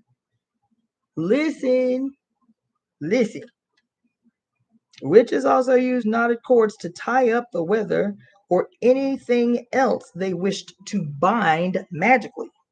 What did we bind? We bound our Nicene Creed. Didn't we do that with knots of the colors of the EMEIJ? It says to bind anything else they wish to bind magically, and to lay out mystical figures on the ground, magic circles of protection, ritual interlacements, and such. It was often said, and is sometimes repeated even to today, that every witch should possess her own sacred cord. And then I had a thought after reading this, right, today. I was like, damn, right? Every secret society, every initiation cult, all of that shit. You feel me? What's that place they be going to in upstate Washington or wherever the hell they be at? Hold on. I'm shocked that there isn't blood donation program for women's minstrels, but that would be such a solid proof of how powerful it is. That's what I keep telling y'all. In the meantime, go put your blood in the river somewhere, the ocean, a lake, a stream, at the base of a tree. You feel me? So anyway, the thing that I started thinking about was all these initiations, the desert initiations and what you call that shit, the skull and bones and the brotherhoods of whatever the fuck and this and that and the boule and all of these things. Every single one that you see, every movie where you see the repetition of the initiatory process and shit and this and this. All of it, right? Every single aspect of it. This is what I wrote. Occult rituals, secret societies, mystery schools, hero's journey. All are ceremonies of birth, death, and rebirth through the male father through the male, the Father God, to replace and hide the mother. That's all it is an absolute reinterpretation and reenactment of the entire inception, birth, death, and resurrection process that only comes through the mother. That only comes through the mother. Through your physical mama on this earth, returning to your physical mama that is the earth. And every one of these secret societies, these hidden handshakes and all of this dumb ass shit, all of it. All of it.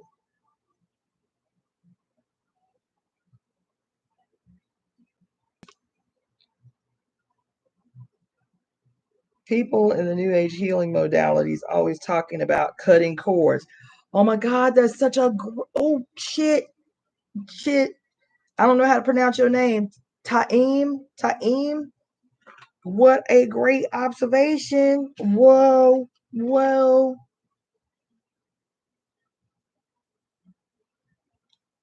Damn.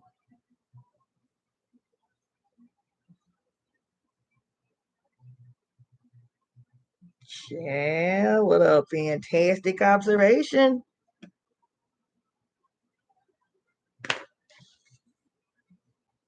That's great. Feel me?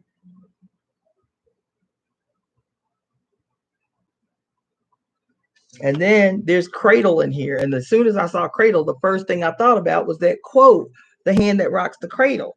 And the actual quote is, for the hand that rocks the cradle is the hand that rules the world, right? Written by William Ross Wallace in the year 1865. It was a poem written by William Ross Wallace and in the year 1865, right? And yes, exactly, QB, never wanting to give us our placenta, our afterbirth, our umbilical cord, right? But also when we was reading the eye, the reason that I had a moment was because it was that piece on the eye was talking about how scientifically important it is for the baby to make immediate contact with the mother, eye contact with the mother. And the first thing that's happening is they running the baby away from you before you can even see the baby. They running the baby over to the bathtub to wash the baby off. So the first eye contact they make is not with you. They take the baby away as soon, and we wondering why we all fucked up. Premature cord cutting, cord severing. The baby's initial eye contact is not locked on the mother. Child, this is why we had to have almost 100 years of exclusively male obstetricians.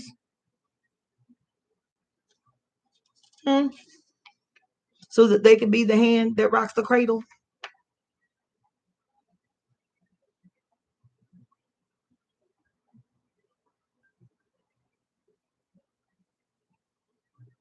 I see all y'all, QB, Claudia, Uncle, you feel me? And then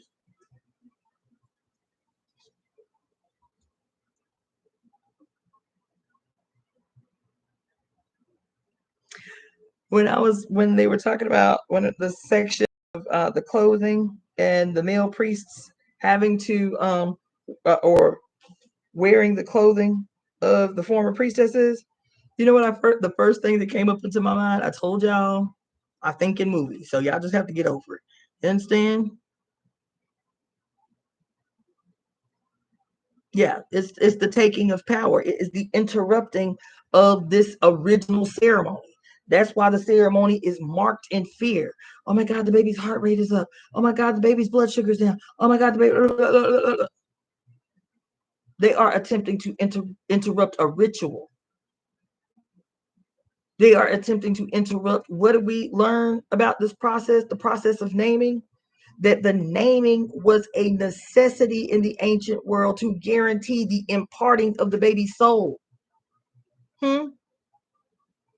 That is, what did they say? That as soon as the baby crowned and latched onto the mother's breast, that is the moment that she used her breath to speak her baby's name.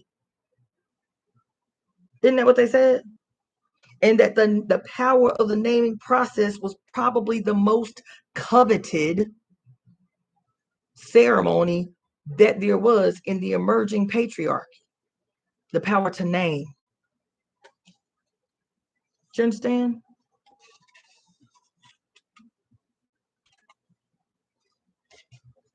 Absolutely, Tajali. She said, I wondered if when we knew if when the newborn is taken away from the mother right after birth, if it may cause postpartum depression and inability to connect. Absolutely, yes. Absolutely, yes. Let's see. I had my last two babies at home for those reasons. They put silver nitrate in the baby's eyes so that they can't gaze into the mother's eyes. You understand? Anyway, there was something else.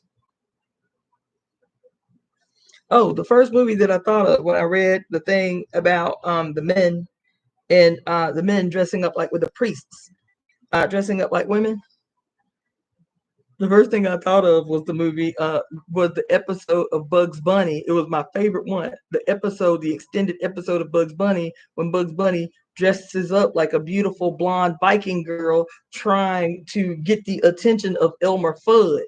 Basically, Bugs Bunny was trying to escape Elmer Fudd because Elmer Fudd was hunting him. And so he disguised himself as a girl. And then they did this whole opera, like a whole opera. Return, my love. I want you always beside me. We twine, my love. I love it. It was my favorite when we were kids, right? And then at the end, so he's in love. And at the end,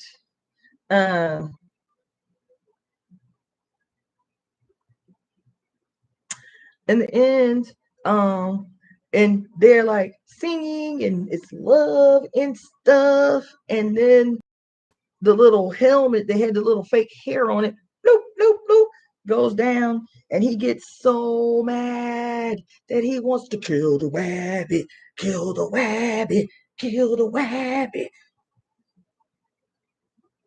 Hindsight is 2020. It was my favorite Bugs Bunny episode, but damn. Oh, the context now. How love can quickly become hate. Oh my gosh. In an attempt to save one's life, become like women. They must become like women. So much in it. Anyway, yes. Has anybody else been dreaming in a way that your dreams feel like you are witnessing moments in your past life?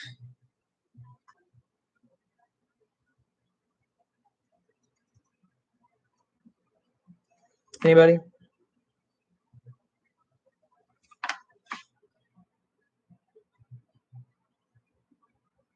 It's absolutely intentional, QB. It absolutely is. Mm-hmm. Oh, that's a crime. Oh my God.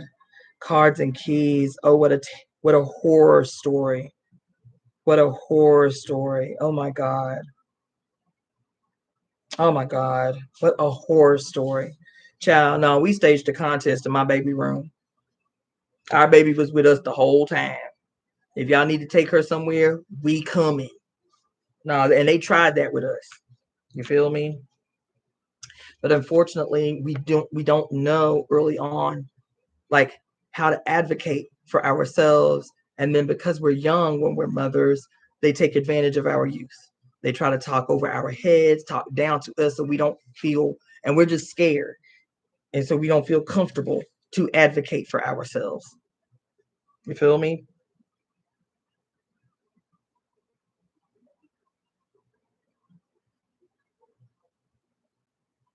there was a part in here that I read from the naming, and it said that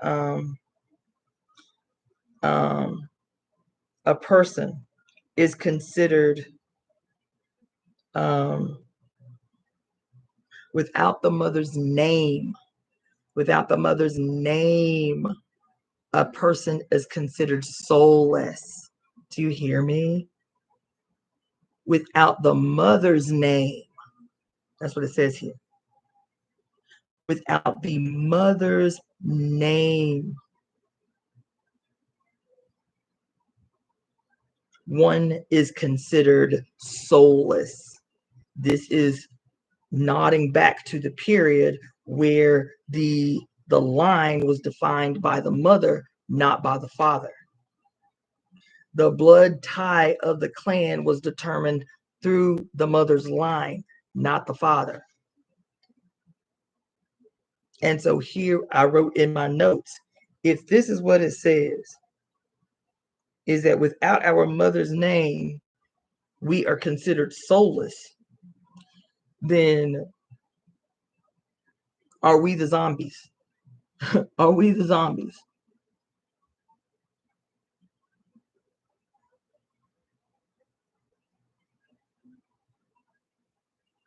That makes perfect sense, QB. That makes perfect sense, QB. It says here, name or naming magic. All of the symbols invented by incessantly symbolizing humanity, names are probably the most significant. The essence of human society and communication is language, which is name giving. Naming things is the very process of creation in many archaic myths. Naming people often meant bestowing life or a soul upon them. Egyptians postulated a name soul, or Ren, bestowed by every mother on her newborn child, along with a baptism of her milk. In ancient India, recognized only named children as fully living members of the clan. Only named children as fully living members of the clan. An infant who died before receiving its name was not mourned because it was considered soulless. The Burmese still believe that a midwife must pronounce the child's name the instant it is born. Otherwise, an evil spirit will give it a bad luck name and it will die.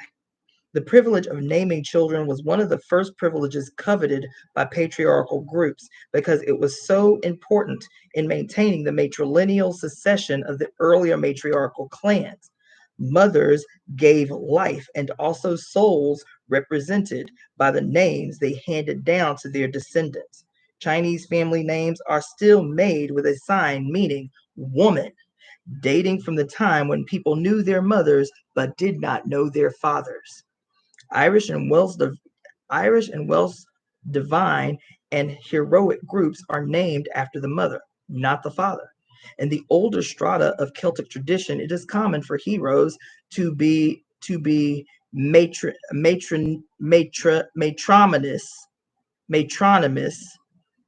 the father's name being omitted.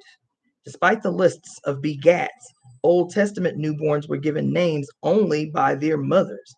Like the similar Brahmin patriarchal custom of paternity recitation, the biblical begats were obviously deliberate attempts to reverse the old system of matrist nomenclature. The great god is often considered the source of all names, possessed multiple names because every clan traced its origin and the origin of the soul name back to her in one way or another. Egyptians prayed to Isis of the myriad names. India worshipped thousand named Kali. The multiplicity of God's names was copied from this earlier tradition. But many lists still remain incongruously female names. Of the famous 99 secret names of Allah, a majority are female and reflect female characteristics. It is the same with the secret names of God, usually set at a more modest 72, but different lists, of course, differ. It was always important for priests and magicians to know the secret soul's name of their deities because they imagined this is the priests and the holy men, child, the priests and the magicians. It was important for them to know the name of their deities because they imagined that control of the deity's name meant control of the deity's actions. Such ever is the case with human beings. The language makers who constantly confuse their own words with that which the words represent. Magicians of the early medieval period claimed to derive all their powers from the knowledge of all the holy names. A magician's formula ran, "Whatever I say must happen, for I am the son of the living God. I have been united with thy sacred form. I have been empowered by thy sacred name." Yet many magical formula of the period were preserved from an earlier matrilineal system when the names of fathers were not used. Magical papyri refer to people by their maternal names only, as X, whose mother is Z. Christian liturgies, prayers, invocations, blessings, baptisms, and all the other procedures were largely based on name magic.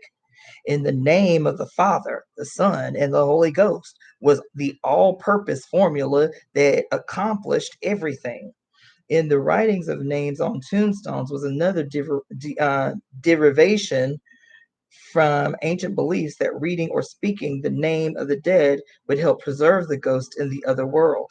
The formula, "God rest him," accompanying the name of the dead, was based on the fear that the speaking of his name would bring his ghost out of the grave to haunt the speaker. It was a custom of Roman pagans borrowed by later Christians. Multiple secret names of God also remained popular throughout the Middle Ages. The church itself sold amulets printed with the many secret names of God, guaranteed to preserve the bearer from any evil death. This is huge. This is huge. This is huge. This naming thing is huge. It's huge.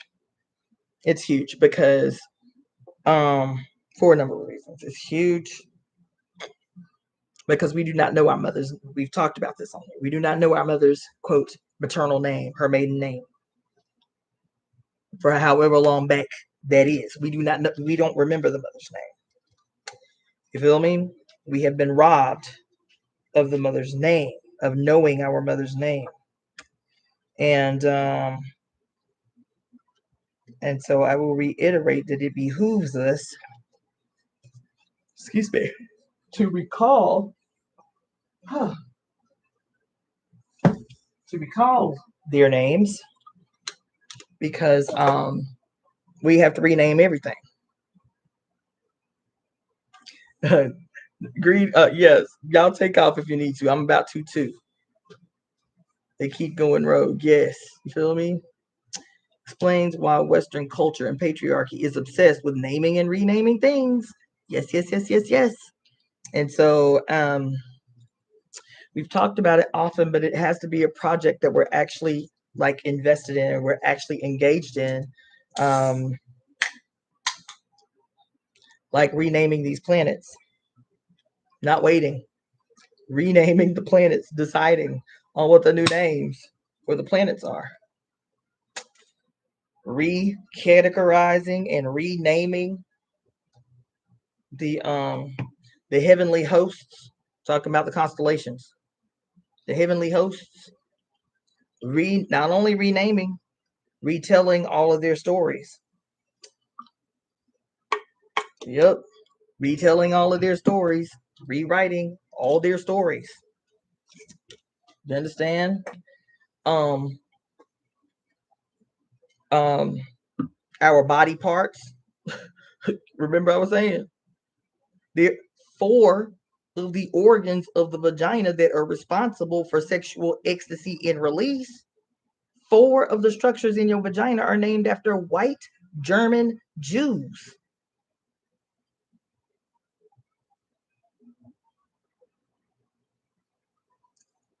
I said what I said.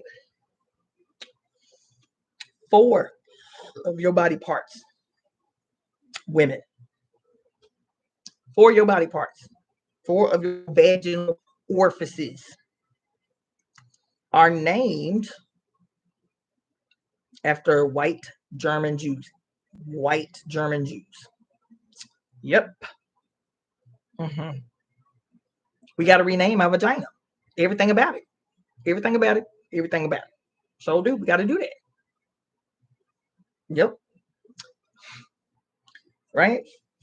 And so as thorough as they have been is as thorough as we must be. As thorough as they have been is as thorough as we must be. Do you understand? And so this book that I've been reading on off and on, where is it?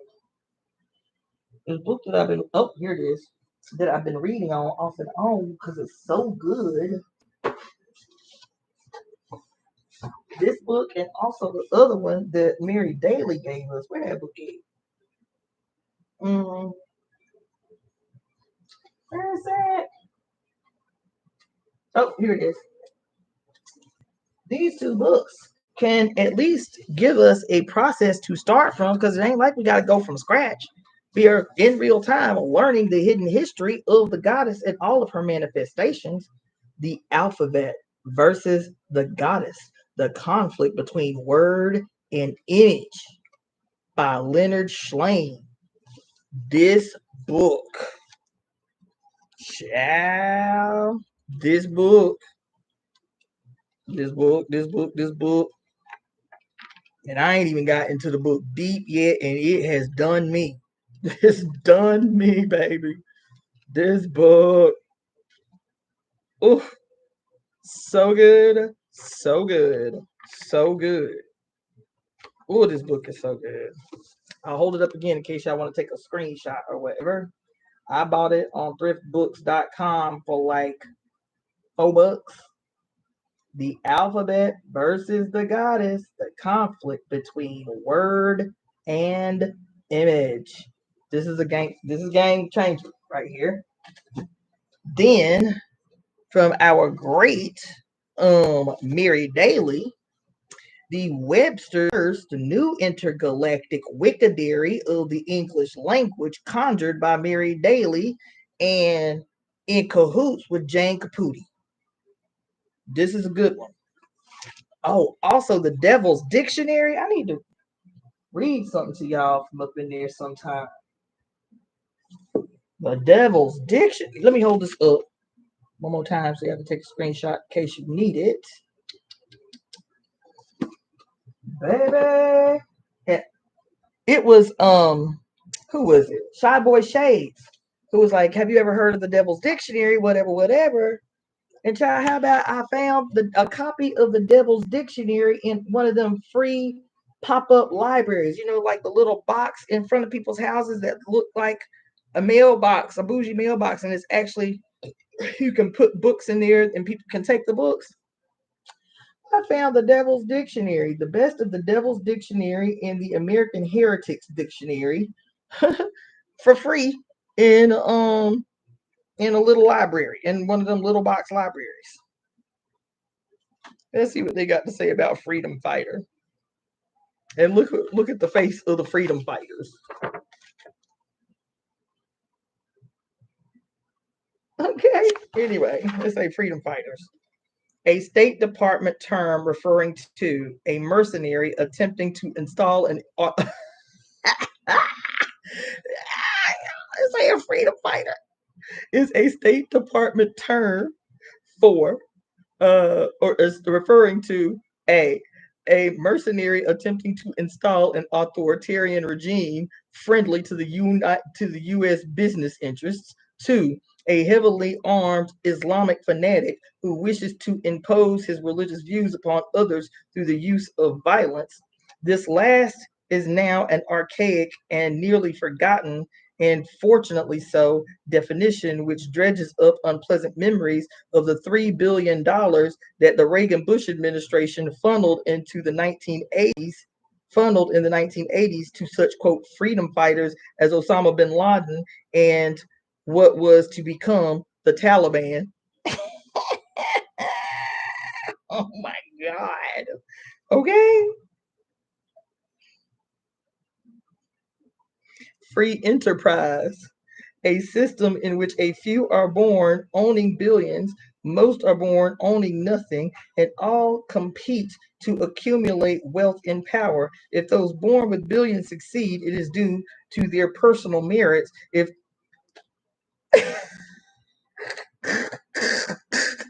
says if those born with billions succeed, it is due to their personal merit. And if those born with nothing fail, it is due to their personal defects. That's free enterprise, y'all. That's free enterprise, y'all. Damn. Yo, this is the Devil's Dictionary.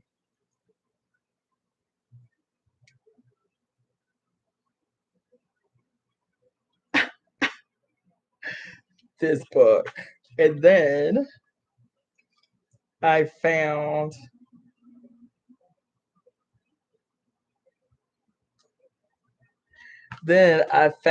thank you for the donation, Forbidden One. And then I found another little dime. I don't even remember where I got this. Maybe, I don't remember where I got this. I didn't buy it though. I found it somewhere. But this little handy dandy little black book is called The Contradictionary. Listen, it's called The Contradictionary. It's good too. It's good too. I don't remember where I got this from. I found it somewhere. The Contradictionary, a bestiary of words in revolt. Okay, let's see what it's got to say.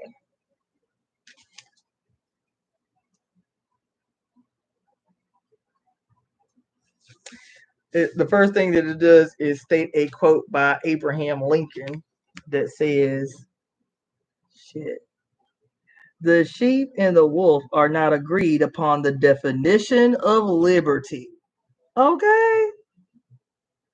Your idea of liberty and my idea of liberty is not the same thing. You understand?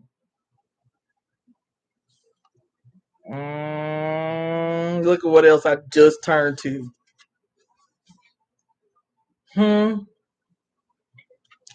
Look at this image.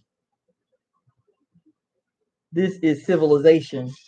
You understand? As what? The Statue of Liberty. And what does it say up underneath it? So long as I don't have to see it. What does it say above there? Death chambers. So long as I don't have to see it.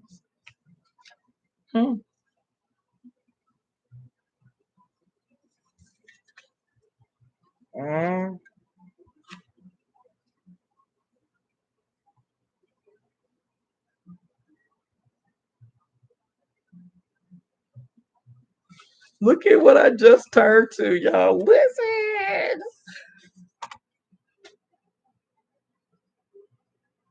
There is a period when it is clear that you have gone wrong, but you continue. Sometimes there is a luxurious amount of time before anything bad happens. Isn't that what our whole scripture in Ezekiel was about today? Isn't that what it was about? That whole word that we were given by Ezekiel. Isn't that exactly what it was about? That justice is inevitable. That judgment is inevitable. Isn't that whole thing that I talked about, the Pied Piper, and how your ass know you wrong, and you get to a point where you no longer care that you wrong. So long as you can continue to get away with your wrong.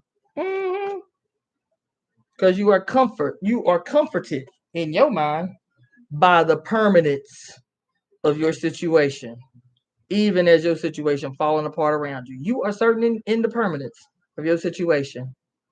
And you do everything. You make philanthropic donations of millions of other people money. How you gonna donate what don't belong to you in the first place, but you go down in history as a good philanthropist who gave so much money to charity. That was that girl. That's that girl taking all her jewelry and all her family heirlooms, still attempting to shirk responsibility. After he done told her, honey, your confession ain't shit. Your confession ain't shit. Don't mean shit. It ain't shit. To try again. She gonna pull all the coffers out, all the loot, all the jewels.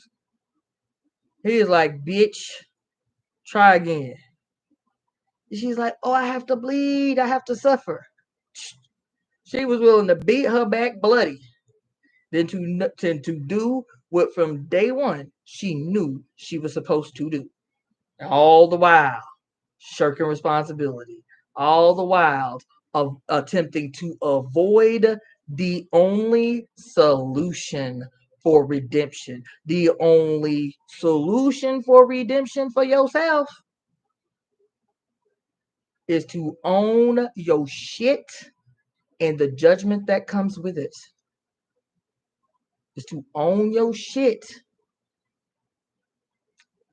and the judgment that comes with it. And you see that shit in real time every day.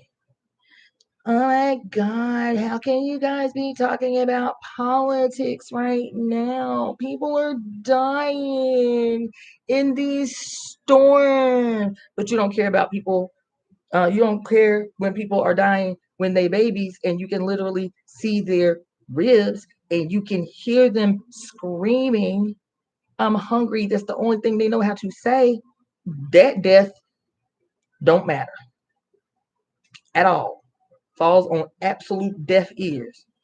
Oh my God, why are you saying that this is God's judgment? What are you trying to say? That God did this to us because we're white? That's what people are saying. I was like, is this really the conclusion that you came to? Playing stupid? Because you playing stupid right now is what you're doing. You're doing the same thing this woman did. You're doing the same thing this woman did in this movie. The Pied Piper done said, that's why I went to the eyes. Because the eyes are all knowing, all seeing, and ever present. Not to lord over you and spy on you. Huh? The reason that the eye is all seeing and all knowing and ever present was supposedly to protect you, to cover you, to shield you, to keep a watchful eye on you like your mother does out of love. But if she's always doing that anyway, then not only does she do that out of love, bitch, she see your dirt too. She see your grime too. She see your grime too. Do you understand? And so here this girl is in the United States when she commits this egregious act in the killing of two babies, twins. Isn't that something? Because we talk about twin shit all the time. Twins. She runs over and leaves them there. And she in the United States when she do this shit. In the day she arrives to Germany, do you think it was just a grand coinky dink? You know, saying that the story is true. Talking about the story as if it's an actual event. Do you think it was a coincidence that the place anywhere in the world that offered her a job worth taking in another country happened to be in Germany, in the town where the Pied Piper had notoriously forced the aggressors to pay the ultimate price for their transgression and their arrogance in that transgression, them digging their heels in after I done gave you an opportunity to rectify your shit, and you gonna dig your heels in, you still ain't gonna pay? Okay, now you are not just receiving judgments for the crime, for the aggression. Now you are being judged for the arrogance, for the haughtiness, for the doubling down in your wrong way. Oh no, now you gonna get it. Now you're gonna get it. And you can't play stupid because all along the way you know, all along the way you see, all along the way you feel. And that's why you put yourself forward as the perpetual victim of the poor colored brutes of the world. the poor, othered brutes of the world. You, the descendants of enslavers and genocidal lunatics, perpetually propping yourself up to the world as the perpetual victims of the brutish others of us. Here you are, the aggressor and the aggressed. How you both the protagonist and the antagonist. You the good guy and the bad guy. You understand? All the while knowing what you have done and what the seed that you have planted is yielding in real time. And even in your despair, even in your lamentations for the suffering of these others that are being caught up in the crosshairs of your judgment. You don't got no problem with collateral damage when it's babies. You ain't got no problem with collateral damage when it's women. You ain't got no problems with collateral damage if they face don't match yours in some country you ain't never been to. But oh my God, forbid that we become the collateral damage in a war waged by our mother on behalf of her suffering children. So honestly, in all these videos today about white people blaming black people, I'm not joking, about white people blaming black people for the storms. Not only that, blaming DEI for some conspiracy to manipulate the weather. Yet that today, how there's a new conspiracy, how it is DEI hires of the Democratic Party who have conspired together to use weather manipulation programming to create all of these storms everywhere, quote, to get rid of white people. That is an actual video I saw today. That's an actual, people actually had the nerve to form them words out from between their lips.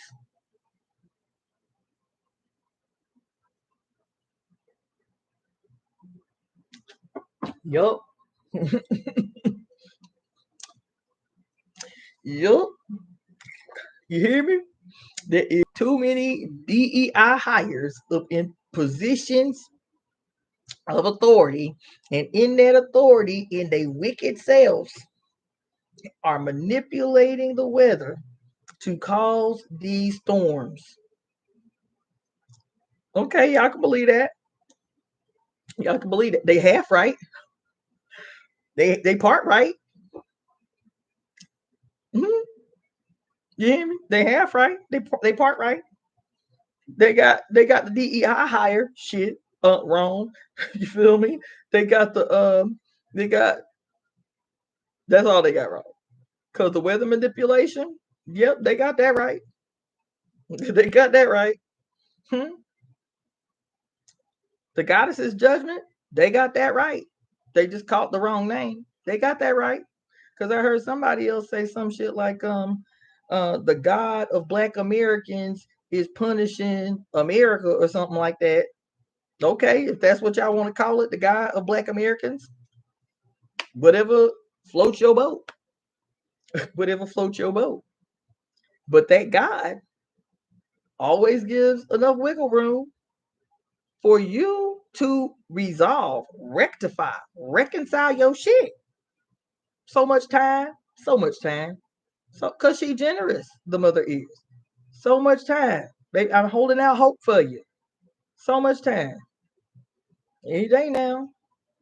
Any day now. You understand? Any day now. No, not today. Okay. Well, y'all gonna be crying and lamenting when these people of color, when these women of color, with these children of the mother's body start to get together and test their theories, start testing their magic, start testing and trying to conduct scientific spiritual research on the efficacy of the miasm that they cast into the universe. They get up in here plotting and scheming and opening their mouth on some shit. Y'all gonna act brand new? Y'all, you sure y'all ain't ready to rectify this shit? Because any day now, these bitches gonna have an idea that's gonna be problematic. They're gonna have an idea that's problematic, and times are ticking, bitch. Times are ticking. Times are ticking. You understand? Y'all sure? Y'all don't want to get right with the goddess? You feel me? Mm-hmm. Mm-hmm.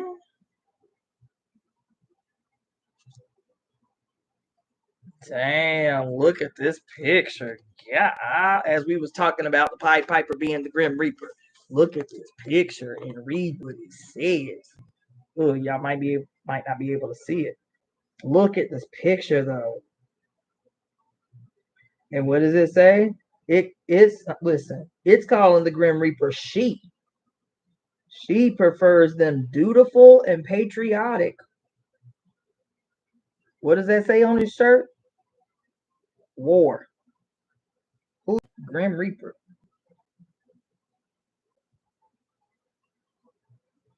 You feel me? I don't know where I got this book at. Looking damn near brand new. Huh? Let me see what this got to say.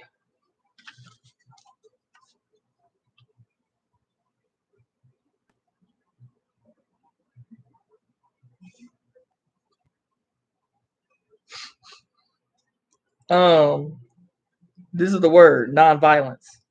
Whether a given action is nonviolent is a matter for a Christian concerned about his immortal soul.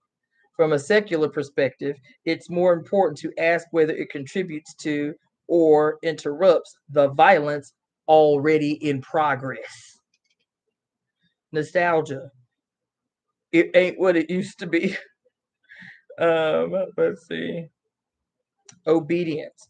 On Christmas Eve, 1914, an informal truce broke out between German and British troops stationed across from each other in Belgium. The Germans began by decorating the trees around the trenches with candles, then started singing Christmas carols, notably Silent Night. The British troops responded with English carols, and both sides shouted Christmas greetings across the decimated wasteland that lay between them. A few brave soldiers stuck their heads above the fortifications and, not being fired upon, tentatively made their way forward to meet in the middle of no man's land. More followed, and soon the enemy combatants were exchanging gifts: whiskey, jam, cigars, chocolate, and warm embraces. The surprise truce enabled both sides to recover the bodies of their slaughtered comrades, rotting where they had fallen in no man's land. Soldiers of both armies joined in funerals and mourned the dead together. The following day, everyone gathered for a football match in an open field. It was a close game, and there was much good cheer and merrymaking.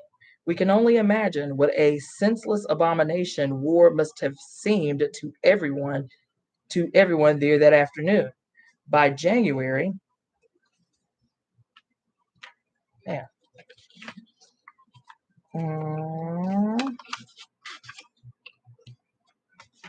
Okay. Let's see. By January, the commanding officers had prevailed, and the young men who had laughed, sang, cried, and played together a few days earlier were once again shooting, stabbing, and bombing each other. That's the story behind this image.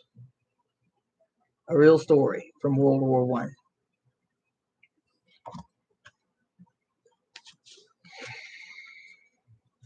And what did it say?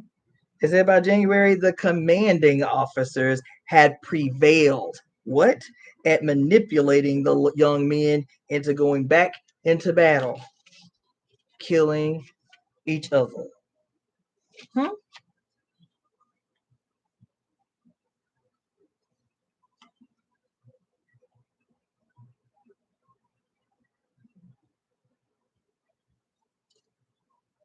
Wow. All right, this is the absolute last thing I'm gonna read. Damn. I cannot. Oh my God. The next page.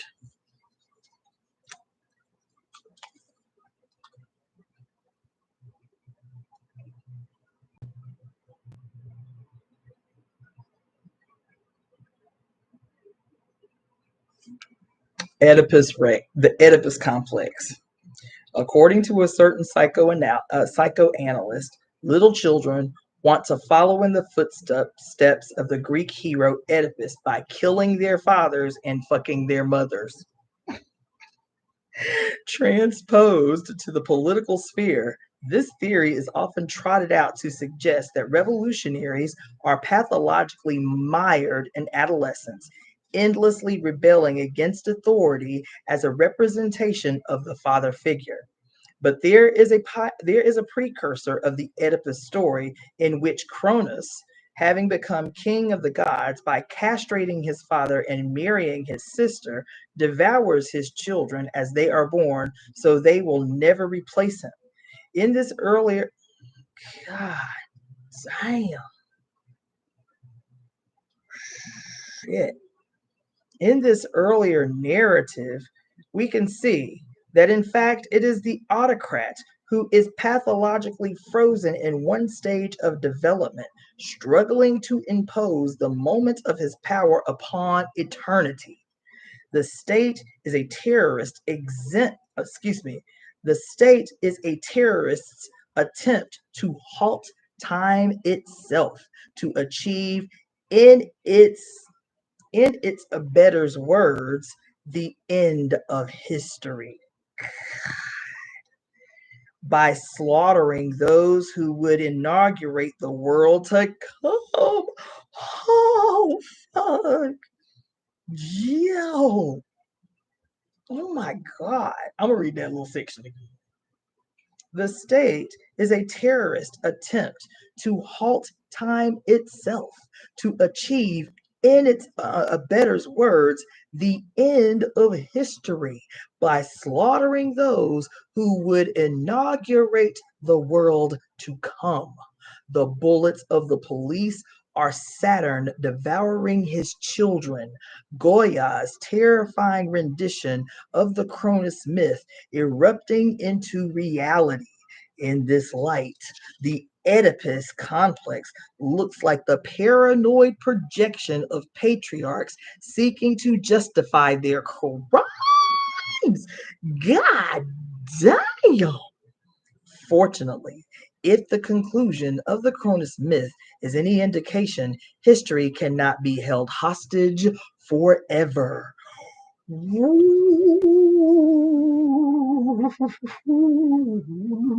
Shit.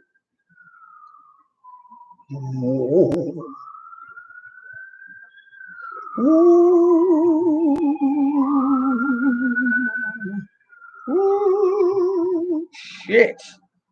Mm, mm, mm, mm. Whoa. Whoa.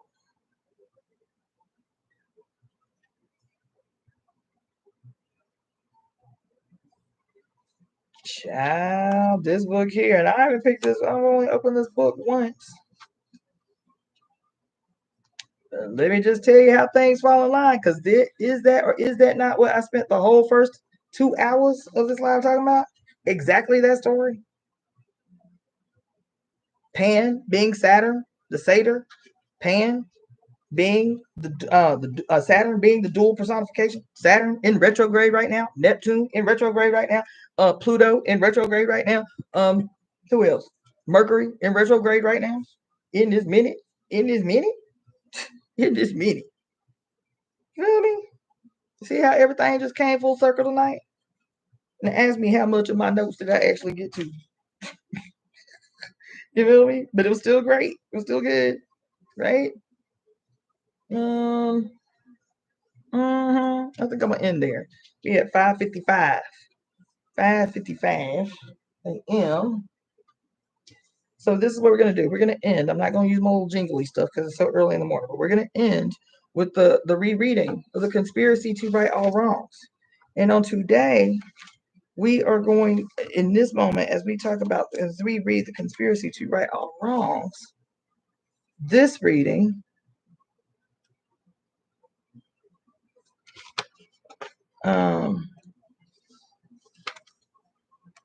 this reading of the conspiracy to right all wrongs is going to be dedicated to what had me in my feelings today, which was this video of these starving babies in the Gaza Strip. These harmed babies in the Gaza Strip. And we are going to speak this conspiracy, both extremes of this conspiracy, that these babies are divinely covered, divinely protected, fed to their fill, supported in every way, and that those that would commit crimes, that have committed crimes against this baby, meet an end 1,000,000 times that which they imposed on these babies. Meet a swift and immediate end that is 1,000,000 times what they have imposed on the children of Palestine. That's the prayer today. Do you understand me? That is the prayer today. That is the focus of the prayer today. Succinct, direct, succinct, direct. It is radical protection, radical covering, radical healing, focused on the children of Palestine. That's the focus today. We're gonna do that every day. We're gonna speak a focus. We're gonna speak a focus every day. We're gonna speak a focus every day. Show am. We're gonna speak a focus every day. Yes, we're gonna speak a focus every day. Today, it is those babies whose faces came across my feed first thing this morning, crying and sobbing to eat, to have their bellies filled. That story I told y'all the other day when I rewatched The Dark Crystal and the Stexies, fat and opulent and greedy beyond imagination. Once they had stolen all the life force out of the dark crystal, they was like, ooh, but look at these little kids talking about the elves. Look at these little babies talking about the elves. We can just take what's left in the dark crystal and steal all their life force from them. Since the crystal can't give it, since the crystal ain't got enough power to sustain us anymore, we'll use what's left in the crystal to extract these babies' essence. And what happens to them when they extract these babies' essence is they get skinny, faces shrunk in. You can see their bones. You can see they bones, ribs. That was literally what I watched. Babies sobbing, man. Babies. I just want to eat. I just want to eat. Mama, I just want to eat. And all you can see is skin and bones. And all you can see is skin and bones. And these fat, monstrous maniacs are literally bleeding them dry. Not only bleeding them dry, but like literally reveling in this, enjoying, reveling in, celebrating this massacre. They gotta pay. They have to pay. They have to speak boldly and audaciously because they have to pay. They have to pay. They have to pay. They have to pay. They have to pay. They have to pay. and in a way that their debt is resolved for all to see. Yes. Yes. And in a way where, yes, the time of debt collection is there for all to see. Is there for all to see. Is there for all to see.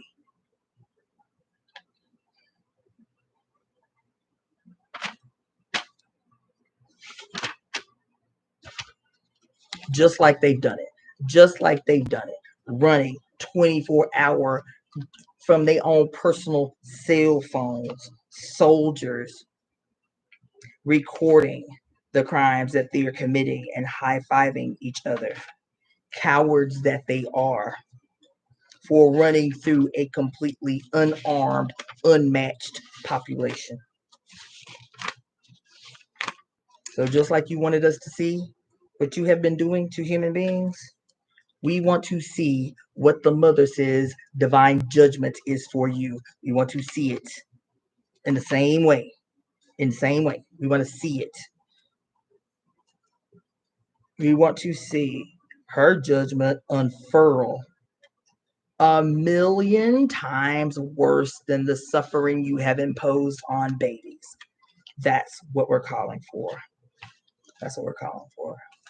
That's what we're calling for. And if you don't agree, then you can just say the conspiracy as it is. But that's what I'm calling for. That's what I'm speaking. That's what I'm speaking into the ethos today. As we get ready to close out our time together, this is what I'm speaking into the ethos today. Is radical, beautiful execution of absolute divine justice, divine retribution, divine redemption, divine rectification. Yes, yes, yes, yes. Everyone responsible. Yep.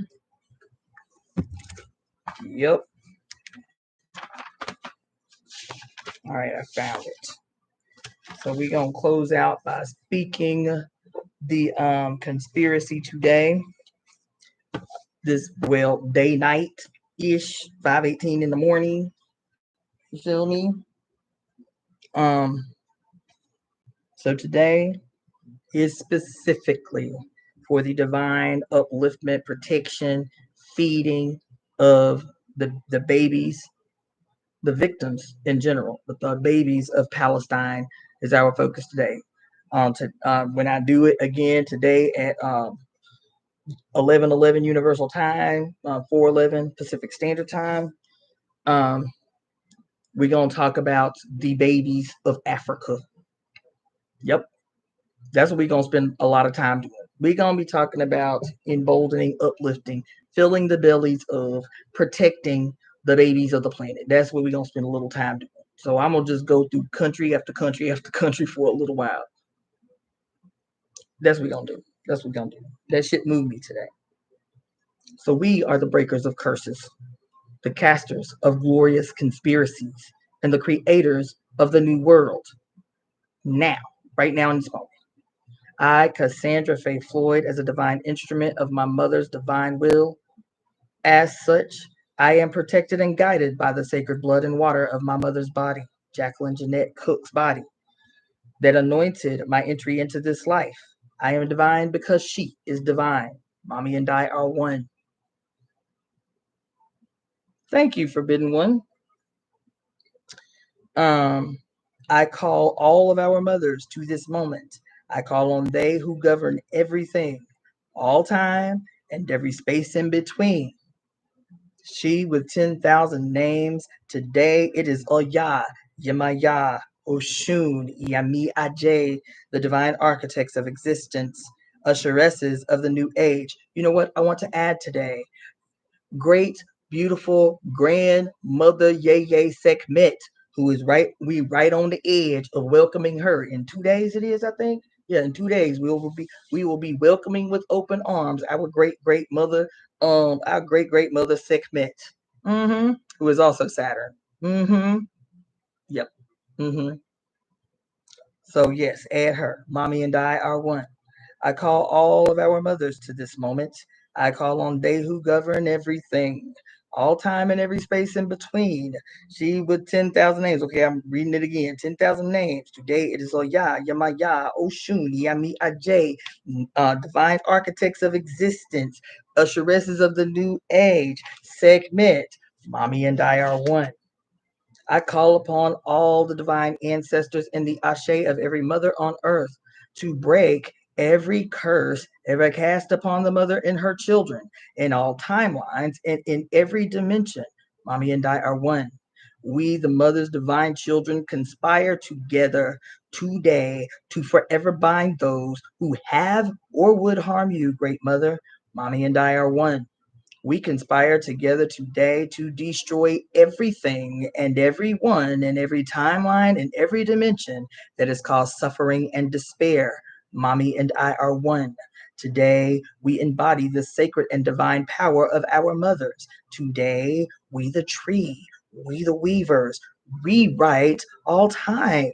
Today, we the tree, we the weavers, rewrite the book of life. Today, we, our mother's children, call the winds of change.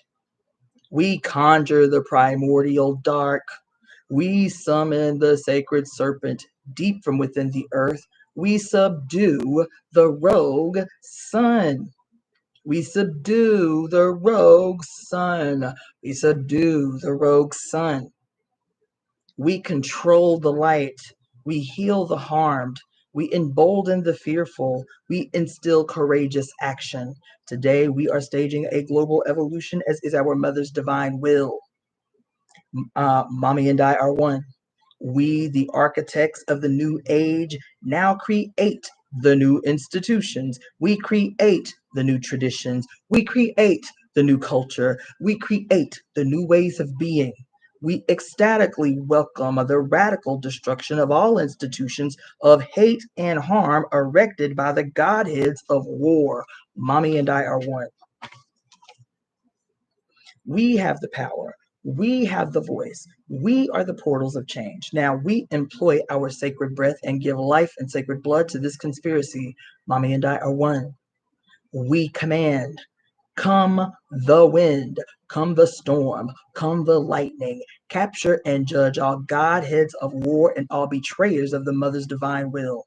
Bring their confusion and war to an immediate end. Scatter them to oblivion, never to be resurrected. We are the fates.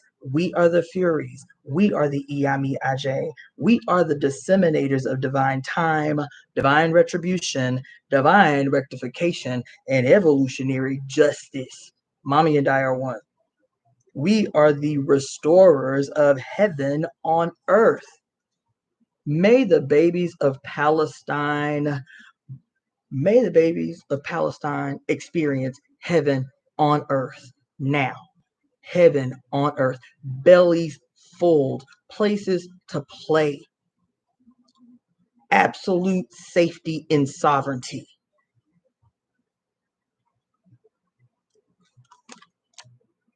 We are the restorers of heaven on earth. We will it so. Under the mother's divine reign. We awake the sacred serpent from her sleep to assist us in this sacred assignment. Mommy and I are one. Love unlimited is our birthright. Harmony is our birthright. Ecstasy is these babies' birthright. Pleasure is these babies' birthright. Freedom is these babies' birthright. This is her divine will. We are the divine executors of her will. We speak her will into the now to reverberate through all time, through all space, and all dimensions. It is certainly, as we say, forever and ever. Mommy and I are one. Mommy and I are one. Mommy and I are one. Thank you all for joining me and hanging with me this late. I have a busy day. If you want to book a reading, because there's a lot happening. We got 4 planets in retrograde right now, big movers and shakers in retrograde right now. Neptune and Saturn are retrograde in Aries. Pluto is retrograde in Aquarius. Mercury is retrograde today, and we got a new moon. I mean, a full moon. Is it new? It's a new moon. A new moon coming up in 2 days. 2 days. You feel? Yeah, no, 3 days. It's the 24th. It's the new moon, and it's the 20. Is it 20? It's the 22nd that we transition into the mighty Leo season. I want to say something about Leo season, but I'm gonna leave it until what is technically today. So later on this evening, when we get ready to do the 4/11 reading or the 11/11 reading of the conspiracy to right our wrongs, then that will be what I will talk to y'all about is quote Leo the lion. And we always see Leo the lion as all these heroes and shit, but that's segment. That's segment. Who else? That's Durga. Who else? Pavati. That's all the goddesses. Who it's what's her name? Inanna. Who else? It is who else? There's several other goddesses who their chief consort animal has always been the lion until the lion, even the lion too, was hijacked by the sun gone rogue. And so we be always thinking about the sun gone rogue because we see it everywhere. The Chronicles of Narnia, right? And the lion is supposed to be a metaphor for Jesus and shit. We see it everywhere. The sun gone rogue, and he gonna take possession of the lion, the lioness. You feel me? And so when we talk about our entry into the Leo season, like what's her name? I think it was Claudia Ankara or either Java Watson was talking about the damn the crazy ass movie that they are releasing on the 8/8 portal about babies, quote, being called away like the Pied Piper. Child. I have a sneaking suspicion that even the movie, I remember the scary movies, the Stephen King movie, Children of the Corn. I have a sneaking suspicion that this movie is about Saturn, Capricorn, those stories, all the stories, the Grim Reaper, all this shit we've been talking about. I have a sneaking suspicion that if I go back and watch this shit, that story is gonna that movie, Children of the Corn, is going to be some Pied Piper as the covert Grim Reaper leading the kids astray. You see on the cover, what's the image? It's just a hand up from out of the corn, right? With the seeds, the reaper, the seeds in his hand. What? And in a field of corn. Why corn? Because of the corn mother. And all these agricultural stories of the agricultural deity that is represented by the goddess and her self-sacrificing son. Whether that self-sacrificing son is Dionysus, whether that self-sacrificing son is Mithras, whether that self-sacrificing son is corn becomes the symbol of bounty in harvest.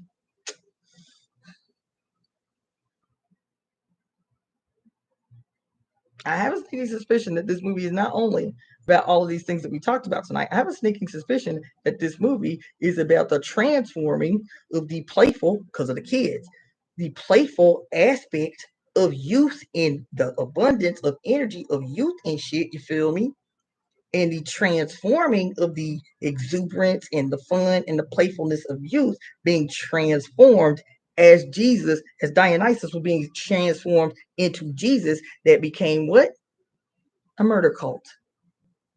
Jesus as Christ transformed the life cult of Dionysus, aka Bacchus, into the figurehead of a death cult under the guidance of Jesus Christ. I have a sneaking suspicion. I haven't seen the movie since I was a kid, but I have a sneaking suspicion if I go back right now tonight and rewatch Children of the Corn, and I'm coming to them conclusions just based off the cover. Just the hand, the little kitty hand coming up out of the field of corn with the damn seed in its hand in the backdrop of the sun setting. Why is that significant? Because where do we get the term sun setting? It's the sun god, the sun, as it, quote, sets in the opposing horizon. Where does that come from? The god Set. In Kemetic tradition, the god Set. The god Set.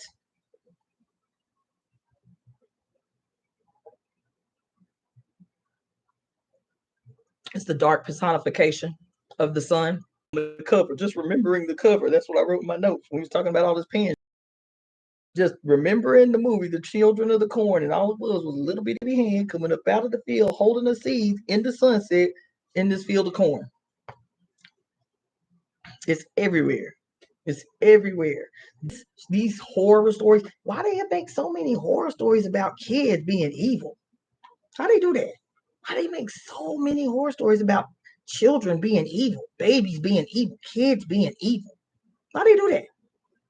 Because just like they said in Ezekiel that we read all these hours later, that every time they open their mouth, a lie must come out of it to justify the crimes they have committed. How else can you justify starving babies to death in real time unless the foundation is to make the babies out evil?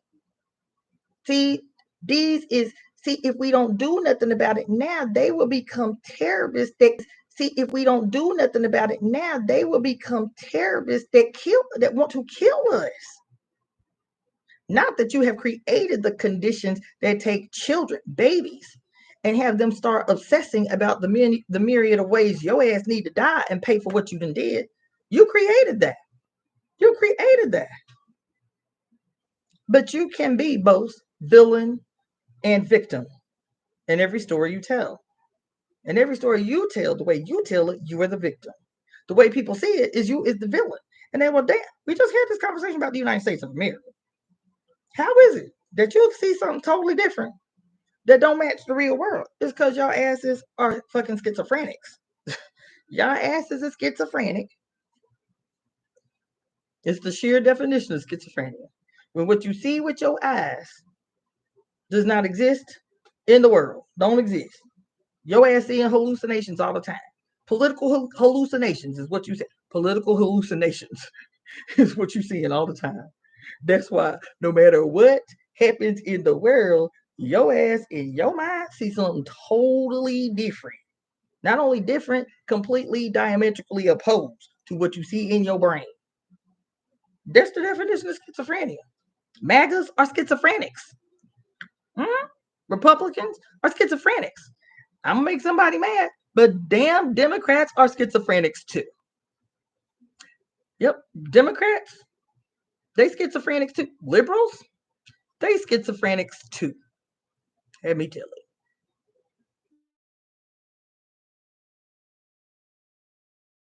you. And I'm sure they flawed too. But maybe, sort of, probably on the right track. Goddamn anarchists. They're like, we don't want nobody to rule us. Like, we want individual sovereignty, and we live together based on the society of individual sovereignty being honored by everybody else. That ain't really what they be on like that. But this is the closest thing in proximity in a language that y'all can understand. But y'all will be forever betrayed. If y'all still keep making these arguments on the premise that somehow the only thing that went wrong on November 5th was a bunch of people voted for Donald Trump, that's the only conclusion that you can come to, is that the only thing that's wrong is the only thing that's contributed to the world the way it looks right now today. Y'all really believe that? That the only thing wrong and the only reason the world looked like it looked today is because too many people voted the wrong way on November 5th? That's really what y'all believe? Then there ain't no way we ever coming to the right conclusion about how to solve this shit. If that's what y'all believe, if that's what y'all have, that is what you have told yourself politically, and that you can keep saying, even as all of this shit is happening in the world, not just in the world, just reduce it to the United States of America. All we talking about is the shit that done happened in the United States of America since January. Since January. Today, all of this stuff happening in the world, volcanoes and earthquakes and tsunamis and weather quote anomalies and and y'all don't have no empathy for human beings because y'all be talking all this shit happening in the world today. And you're like a goddamn mantra, like a lunatic mantra. Everybody keeps saying the same thing over and over again. Well, I voted the right way. I voted the right way. I voted the right way. I voted the right way. I voted the right way. I voted the right. This is the only conclusion that you can come to, even as the world is busting open at the seams, child. And since January, this woman is still currently in office.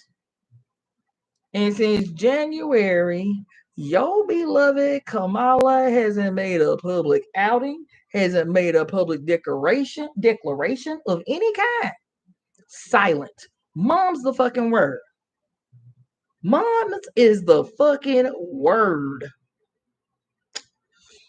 And y'all still singing the same song. Thinking y'all really did some shit. Thinking you really did some shit. Well, I voted the right way. Well, I voted the right way. Well, I voted the right way. Well, I voted the right way. Well, I voted the right. That's your answer to everything that's happening in the world right now. That is some infantile shit, man. I'm sorry to tell you that. That's some infantile, irresponsible, lazy fucking analysis. It's lazy. And it's dishonest.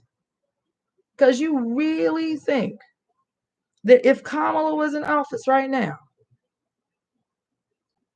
that things in your immediate life would look any different? Any different? I'm trying to tell you.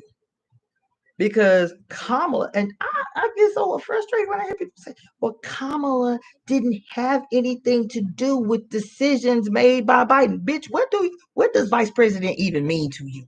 What is it? Even if it's just for sure, what is it? Why is it important to have a vice president if they have no power to interact or interject or intervene in any way? That she really didn't have nothing to do with a single decision that Biden made while he was in office. Really? For real though? For real?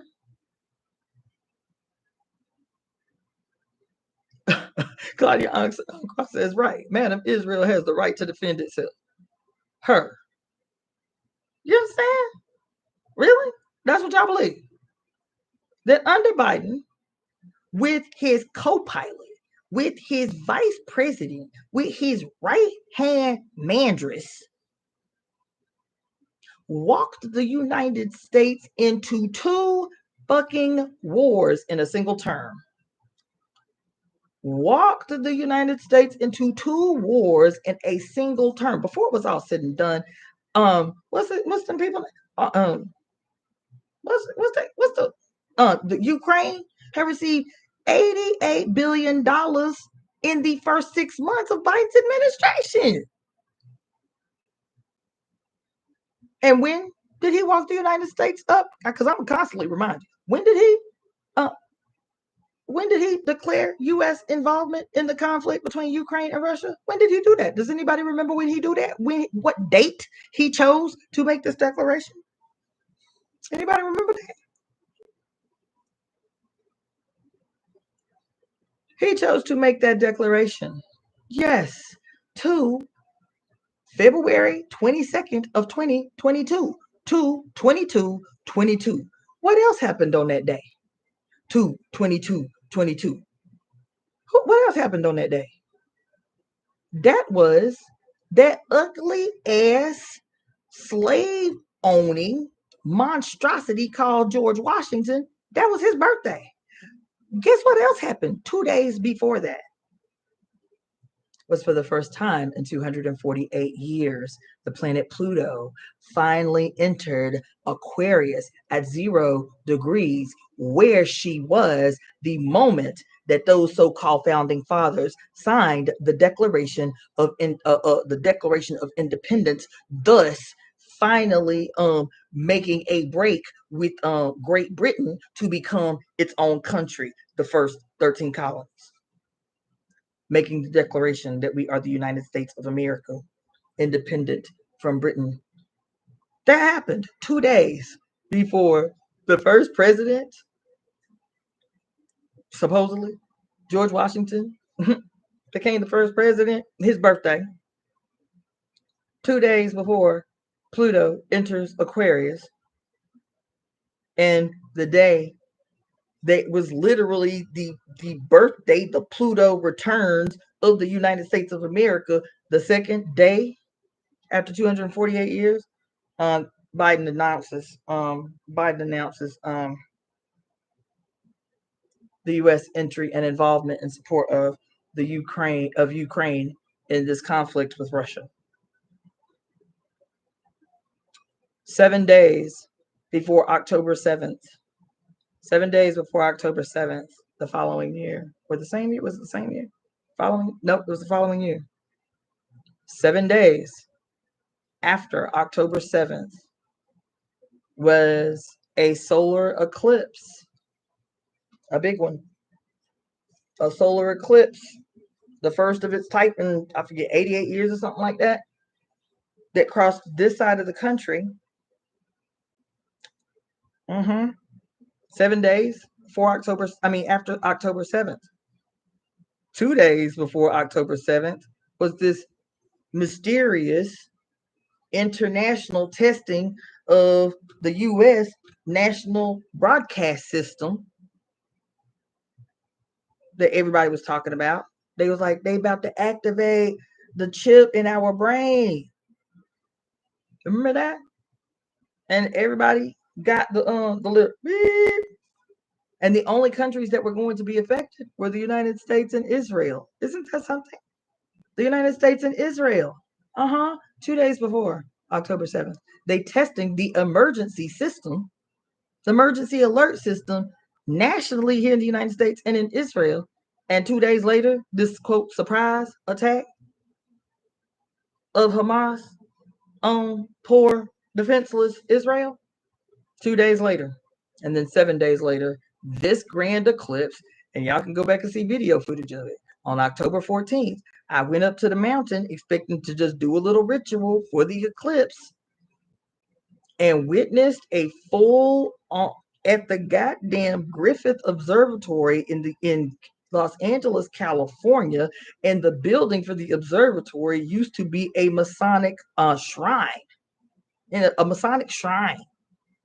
And I go up there to the observatory to witness the eclipse, the partial eclipse. And this man comes out on the microphone, and the PA system was so loud you could hear him talking all the way down at the bottom of the mountain. It was extraordinary. And at the peak of this eclipse, he says, in Chinese culture, this represents the mighty dragon devouring the sun. And the people used to sing a spell together to beat back the dragon. To beat back the dragon. To beat back the dragon. Everybody say it with me, while there were thousands of people up on the observatory lawn. Thousands. The majority of them, tourists of color. The majority were people of color. Asians, Indians, others. The majority, thousands. This white boy get on the microphone talking about, in ancient Chinese culture, they thought that this was a dragon, a mighty dragon. Who is the dragon in this scenario of a solar eclipse? It's the moon. It's the moon. They thought this was a dragon devouring the sun. And they would chant a spell together to protect the sun from the dragon. Dragon, everybody say it with me. This is at the peak of the eclipse on this mountain in broad daylight. Bang on you, make a lot of noise, make a lot of noise. Everybody say it with me. Dragon be gone, dragon be gone, dragon be gone. I start screaming. Stop saying that, stop saying that. People looking at me, they were already looking at me like I was crazy because I was singing songs to the mothers. Emi omo duduwa owalo. Emi omo duduwa owalo. Bimolo sile, bimolo soja, bimolo sile sha. Emi omo duduwa owalo. I'm out there singing. I got my shoes off. I'm in a brilliant red dress in this massive crowd that's all sitting on lounge chairs and shit, watching slowly as the sun and moon come together to have this white boy get on a microphone at the peak. 9:14 was the peak. 9:14 a.m. to, as the sun and moon were coming together in harmonious union where they appear to be the same size, infinitively smaller moon, but in this illusion that only exists on this planet, she appears as big as her sun and still has the ability to subdue him. This anomaly, this miracle that only happens, all these planets with all these moons and eclipses, the way that we experience them, only exist on this planet. Why that is? How that happened? How that happened? You understand me? To have this white boy, scientist, nerd, geek dude. So even if he didn't know what he was doing, which I'm certain that he did, somebody was in his motherfucking ear. This is what you say exactly at the moment that the sun and moon come together. Dragon be gone. And they don't know. They think it's just some cute shit that the scientist guy is telling them. And so you incorporate the ashe of all these unknowing, clueless, black, brown, red, yellow, and white people to embolden your fucking ritual. That's what he did. That's what he did. Right there on the goddamn mountain. It's literally stole the ashe and the excitement of all of them thousands of people that was on that mountain to experience the eclipse. On some dragon be gone, dragon be gone, dragon be gone, dragon be gone. Yes, he did that. Yes, he did that. You understand? He did that.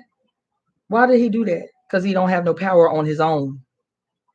So he had to corral the ashe in the essence of everybody sitting out, because he ain't got no power on his own. The sun gone rogue. He has no ability to divine anymore. He does not have the sight of prophecy anymore. He doesn't. And so his theft has to increase. His theft of essence, his theft of life force, everything has to be increased because he is being exposed every single day. His mediocrity is being exposed every day. His lies are being exposed every day.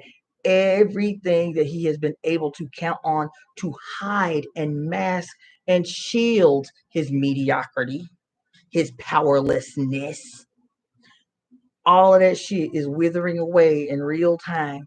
He is perpetually exposed. He is perpetually exposed. He is perpetually exposed. Like the mediocre, basic ass, boring Wizard of Oz being exposed by a dog. That even the dog was like, something wrong. This don't nothing about me right. They scared. They terrified. The lion, Dorothy, the Tin Man, the Scarecrow. They all shaking in their boots from the pomp and circumstance, honey, from the pomp and circumstance from the play he put on. Fire coming out of the eyes and the mouth moving up and down in the fire. All the pomp and the circumstance. Oh my God. Meanwhile, Toto was like, y'all, child, y'all with that bullshit. Something suspect, something rotten in Denmark. You understand? And go and pulls back the curtain. Goes and rips the shit down. See, I told you this some bullshit and ass bullshit. Y'all got all frightened through a shock and awe campaign. That's what you did. You got overwhelmed by a shock and awe campaign. A machine posturing power, playing at power. A machine playing at power.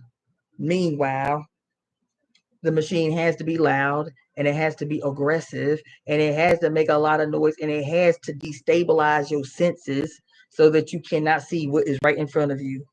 Mediocrity personified. Everywhere and in every space, mediocrity personified. Mediocrity exposed. Basicness. Understand? And so Toto was like, just like these animals in the motherfucking Yellowstone, Toto was like, I can peep what y'all cannot. I remember what y'all do not. I remember what the mother's voice sound like. And she's saying, look, they with that bullshit right now. They overwhelmed. Poor babies. Toto, go on over here and grab that motherfucking veil and rip this shit off so we can get this party started. He was like, I knew something was wrong. Just like these animals, bears sitting in the road, sitting on their actual asses, talking about where y'all think y'all about to go. We up in this bitch shoulder to shoulder. Y'all think y'all can take us? Huh? The goddamn buffalo literally charging the cars. Y'all want that smoke? Y'all really want to go there? I was telling the sister about this video I saw today of this dude, this man and this woman came out of a club. They were young people, came out of a club together. They arguing. She's tiny. She can't be 5'2". And he like maybe 6 feet. He got dreadlocks down his back. She got dreadlocks. And they arguing outside the club. Somebody is recording them as soon as they was turned up or whatever. And this filthy ass nigga, as big as he was over her, gonna turn around and punch her as hard as he could in her face. And before, because he was like charging her, he hit her, and then it was like he was charging her. And as he was running up on her after he done punched her, she grabbed his hair with one hand, and with all her little might, child, she couldn't have been 5'2". All her little skinny little bitty ass might, she rocked that nigga's chin so hard his whole head flew like in slow motion. Whoa. This little girl took her fist and landed an uppercut on this nigga jaw that rocked his whole shit. And it shook him so he was so surprised that she fought him back. He relied, coward that he was, on her being scared and cowering and not responding. So he was visibly shook. When he grabbed his chin, he was like, and the shit shook his shit so hard, that nigga in front of everybody, a whole parking lot full of people, that motherfucker walked in the opposite direction, holding his jaw after she done rocked the shit out of his shit. That shit gave me life. This coward actually was wishing for, thriving for, expecting that this tiny woman was going to be like, oh my God, no. And then that would have filled his spirit. That's a sickness. To be emboldened, to take gratitude, to delight in suffering. That is a sickness of grand proportion. I don't know who it is y'all think y'all keep reasoning with, but they only understand one language, bitch. That's brute force. It's the only language they speak. It's the only language they understand. And so this baby, this little young woman, she had to punch up. This little ass girl rocked the shit out of this big ass nigga. That shit gave me life. That even if you get beat up, that motherfucker better know you was there. He better know you was there. Whatever the situation is, whatever the scenario is, you better leave a mark. He might even get the best of you, but your ass better leave a mark. An undeniable mark that, bitch, I was here and he did not take me easily. He did not take me easily. I staged the motherfucking contest. I'm telling y'all something. Because the language that I'm hearing, the shit that's happening, the way you are articulating what you are seeing in the world with these storms and the volcanoes and the earthquakes and the this and that and this and that, that shit is not, that shit don't faze me. That shit don't faze me. Don't scare me. Don't faze me. I mean that. And I grew up in a state where tornadoes was the order of the day. Hurricanes later on after that. That shit does not faze me. What the mother has the ability, and I've said this to y'all before. The mother's judgment should not scare you. No matter how brutal it gets, It should not faze you. It should not terrify you. It should not cause you to tremble in fear. The mother's judgment should be just like we say in this conspiracy. We ecstatically, what is it? What is it? We ecstatically, what we ecstatically welcome. We ecstatically welcome the radical destruction. But what is it? Of all the godheads of war and the betrayers of the mother's divine will, we looking forward to that shit. We looking forward to that shit. I'm invigorated when I see lightning storms. I'm invigorated when I see winds of change, typhoons, hurricanes, tornadoes. It should inform you that if you know this judgment is not for you, you protect yourself accordingly. Don't be doing dumbass shit like waiting till the winds is already blowing you off your feet to go get some water and shit. You already know the signs. Listen, that's what the animals are trying to communicate, bitch. This judgment ain't for you. So if you see us running, it means your ass need to run too. That's what it's always meant. That's what it's always meant. That if we going in a direction, bitch, your ass need to be going in the same direction we going. No questions asked, just trust. If we going in this direction, it means you need to go in this direction too. That's it. You don't need to know more than that. Because I was going to sit here and look up all the animal spirit meanings for all the animals cutting up in Yellowstone today. I don't need to know. I don't need to know. I might look it up because I know, that the buffalo is all y'all's animal. You feel me? I could. I may. Because it's fascinating to me. But do I need to know the spiritual meanings of the elk and the buffalo and the bear and the mountain lions and the do I need to of the cougars? Do I need to know any of that? Whatever direction they going, that's where we supposed to be going. When they stop is when we stop. That's it. A plus B equals C. That's it. That's it. That's all. That's not for you. That's her judgment is not for you. God damn it. And why should you be scared of her? Because there ain't nothing the mother can do. Nothing.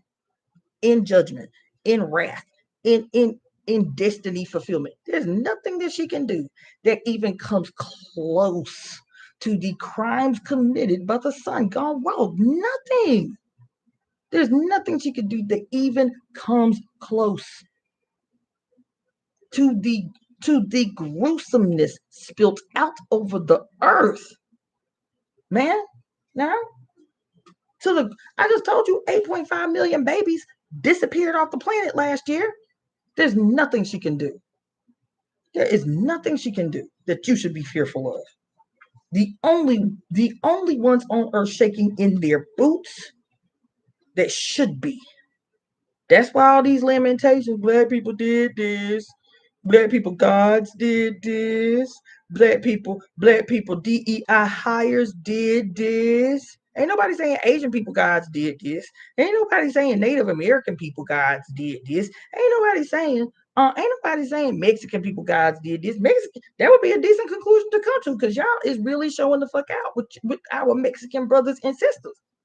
That would be an actually decent conclusion to come to. That these Mexican people guys out here really cutting the clown.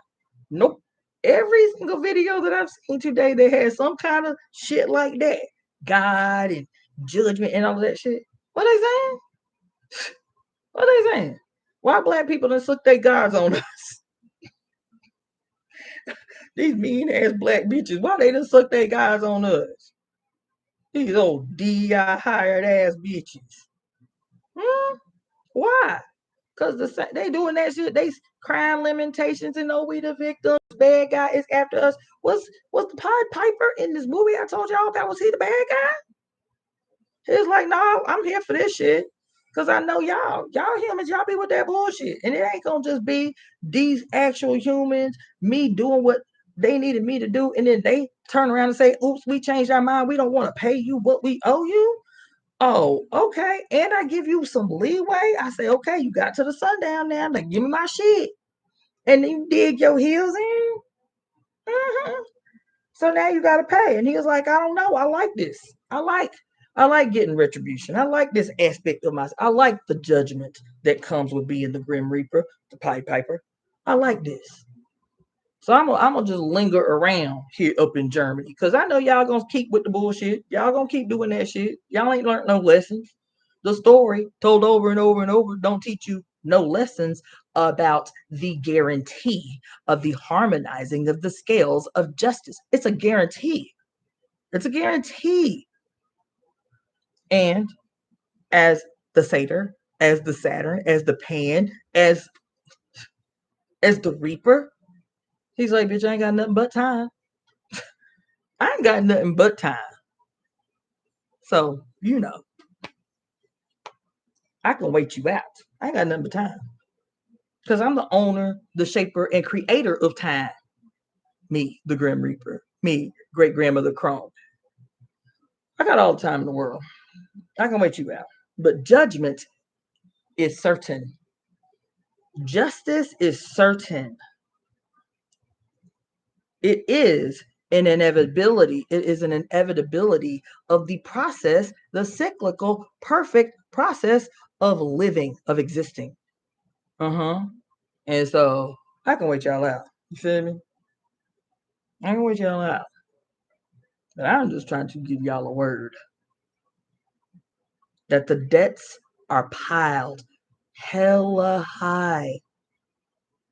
It's just fascinating to me that that's what everybody's saying. Why these black bitches, the black gods, coming to judge America? Feel me? Why would these black bitches be trying to kill the white people? I heard somebody say that.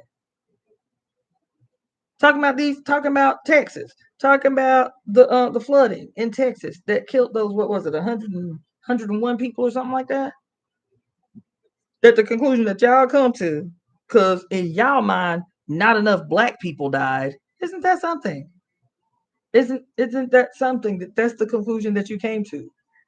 Is that not enough black people died in this environmental tragedy? You understand? And so it must have been you black bitches that was manipulating the weather. You liberal Democrats was manipulating the weather to kill white people. That's what they said out their actual lips, child, damn near verbatim. I'm not even exaggerating that's the conclusion that you come to. Well, let me tell you, let me add to your conclusion. If your conclusion is that it is some black ass DEI hires conspiring together to manipulate the weather using conspiracy theory equipment and shit to manipulate the weather to, quote, target tornadoes or something, I don't know, to target the floods, to only get y'all. If that's the conclusion that you came to, then there is an addition that needs to be made to your conclusion. The next thing you need to be concluding is how can we rectify and make peace with these black bitches so that they remove their hand of judgment from us? That's the next conclusion that you need to be coming to. Just like the Pied Piper. He's like, I'm going to give you chances to rectify your shit, but debt payments is certain. So you can pay the debt willingly, the appropriate debt, or I can come and cash the fuck in, bitch. And you ain't gonna like the way I cash in. So it seemed to me like if this is the shit down that y'all putting all over the internet, all over the TikTok, all over everything, is why these black bitches is targeting white people. Isn't that convenient for you? Isn't that motherfucking convenient for you? That after 400 years of taking care of your asses for free, black bitches,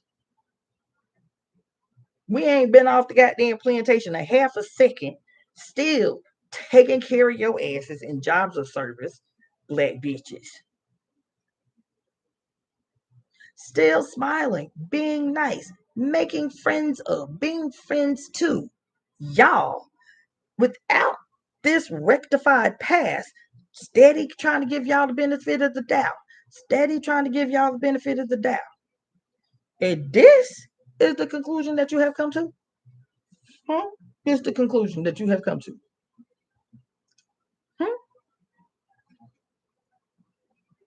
That if you actually believe, which I'm certain you don't, If you actually believe that it's, quote, the gods of Black Americans getting revenge on white people, ain't that about a bitch? Y'all are so, even in your madness, y'all asses is self-centered.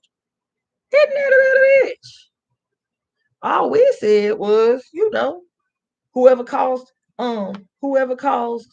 suffering and despair, may they get it. May they get they just desserts. That's all we said. If you ain't guilty, bitch, what you worried about? What they say, the hit dog holler? It's always the hit dog that holler. Ain't it? Huh? Isn't that what we said? We ain't called no names yet.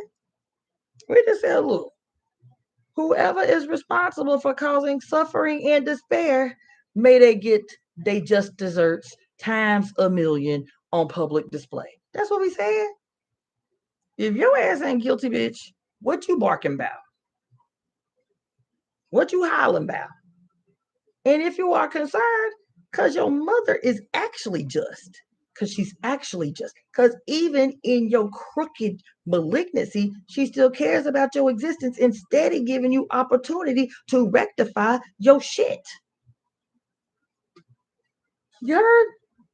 And so she still say, if this is the conclusion that you can come to, that it is the gods of Black Americans that have, quote, been sucked on your asses in the forms of storms and shit, and you actually believe this, then it means there is another step you must take. Yes, it does. It means what is going to be your offerings? What is going to constitute your methods of personal accountability and rectification? What is it that you are willing to do in action? Not say out your mouth like the bitch in the confessional booth. What are you willing to do in action that proves beyond a shadow of a doubt, because your mother is all seeing, so she know when you bullshitting? What is going to be the step that you take to hold yourself accountable, and that begins the process of harmonious rectification? What is the rectification required of you to harmonize your karma, child? Is it gonna be confession in a private booth where nobody can see your face, so that you will not be, quote, shamed or judged? Is that what's gonna be? Is a goddamn confession? Because the Pied Piper up in that movie was like, you feel good, don't you? You feel good about yourself now that you done, quote, got that off your chest. You feel real nice, don't you? He's like, you can eat that bullshit. He said, an eye for an eye and a tooth for a tooth. You come in here in a closed door, incognito. Say, no, hey, I did this thing. And how did you rectify this thing that you had done? Huh? What debts did you pay? Huh? He's like, I ain't trying to hear this bullshit you talking about in this confessional booth, bitch. An eye for an eye and a tooth for a tooth. Pain for pain. That's what he said. Pain for pain. You actually murdered some woman's 2 babies, her twins, and then left their bodies on the ground to lose their last breath. And you think you're going to say, oops, my bad, concealed and hidden in a confessional booth, and all is forgiven? He said, girl, if you don't get the fuck up out of here, he said, try again. It's everything of value I own. It's everything of value I own. He's like, all right, and and she took it anyway. And the gypsy was like, yo, what's this? He looking at the money, he looking at the jewelry. He's like, what's this? She's like, it's everything of value that I own. Just take it to him. He's like, you think this gonna do the trick? You think this the debt you gotta pay for murdering 2 babies? You think this gonna suffice? You think this gonna suffice? This little shit that obviously don't mean nothing to you. Oh no, I get it. Ain't nobody asked you to beat yourself, you dumbass weirdo. As the Pied Piper walked her daughter right out the front door. He was like, "Oh, that's the conclusion you came to. That's the conclusion your dumb ass done came to, huh? That's the conclusion your ass done came to. Let me just shine on you right quick. Do. Baby walked right out the front door in a trance, walking to her death, because he said you have to suffer. You have to sacrifice something important to you. That's why this bullshit. Somebody better be mad. That's why I do not practice ritual animal sacrifice no more. To witness it in the practice of Ifa, how much like detachment in the ritual sacrifice of animals that are literally just being bred to be sacrificial offerings on an altar to this deity or that, to this Orisha or that. The absolute disconnect in emotion and feel. Why would the Orisha accept? Why do you think in your mind the Orisha would accept this shit? It don't harm. There is no sacrifice. This is not even a sacrifice. There is no sacrifice here. This animal don't mean nothing to you. You do not see this animal as your kindred spirit, as an inhabitant of this planet. You do not care for this animal. You don't love this animal. You haven't invested in this animal. How is this supposed to be honoring me? This ain't no sacrifice on your part. As a matter of fact, it ain't the animal sacrifice to make, bitch. It's your sacrifice to make. These declarations of your love for me. Whatever. What's the declaration? Bitch, I'm bleeding right now. So I am in the process of sacrificing. You know how I'm sacrificing? Because my teddies hurt. My back hurts like hell. My uterus feels like a goddamn mule is tap dancing on it. You understand what I'm saying? I'm bleeding like somebody stuck a dagger in my uterus. These are my first 3 days. It's brutal. I said, how my period had the nerve to come on the Mercury retrograde. On the day of the Mercury retrograde, my period had the nerve to come on. Vengeance, hollering at the top of her lungs. When there's already 3 deep, big ass planets in retrograde. 2 in retrograde of the planet that represents the blood. Aries. You know what I'm saying? I like that for real word. But I tell you, I got cramps everywhere, and I never get cramps. I never get cramps through my cycle. So when my period came on, and yesterday I was literal. I had to cancel every appointment because I couldn't stop writhing. Like, oh my God. Oh my God. All day. This is my sacrifice. That's why I offer my blood. And I know it means something. You feel me? So that story, y'all go see that movie today. It was called Piper. I don't know where it was playing on, but it was called Piper. Just came to my feed yesterday.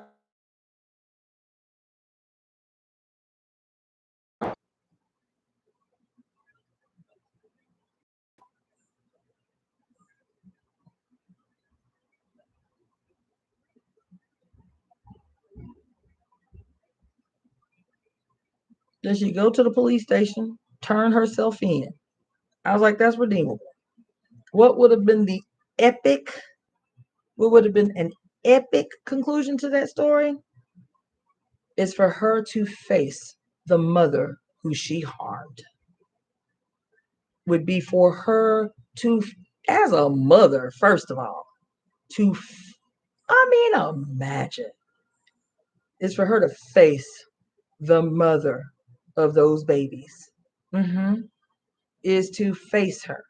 Not only face her, look her in the eye, accept responsibility, and then fall on your fucking face and ask the mother what you tell me what I can do to rectify this shit, to redeem myself.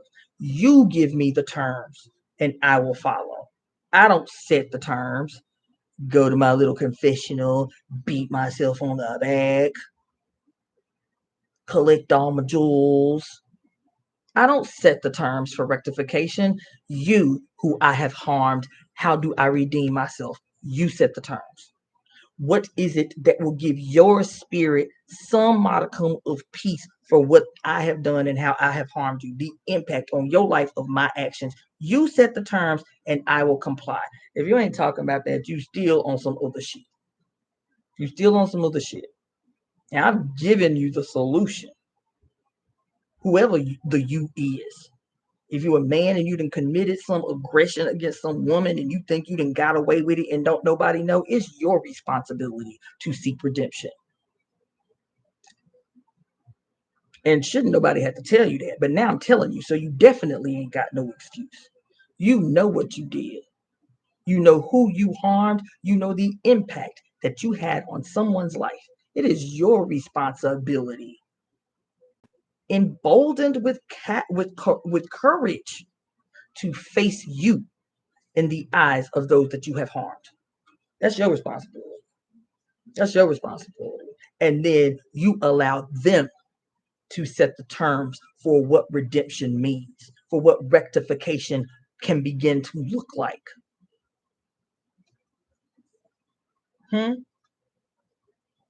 And so those of you who saying out your mouth, these black bitches did it because they Democrats and they liberals and they manipulating the weather, you missed the motherfucking boat, but you did it on purpose.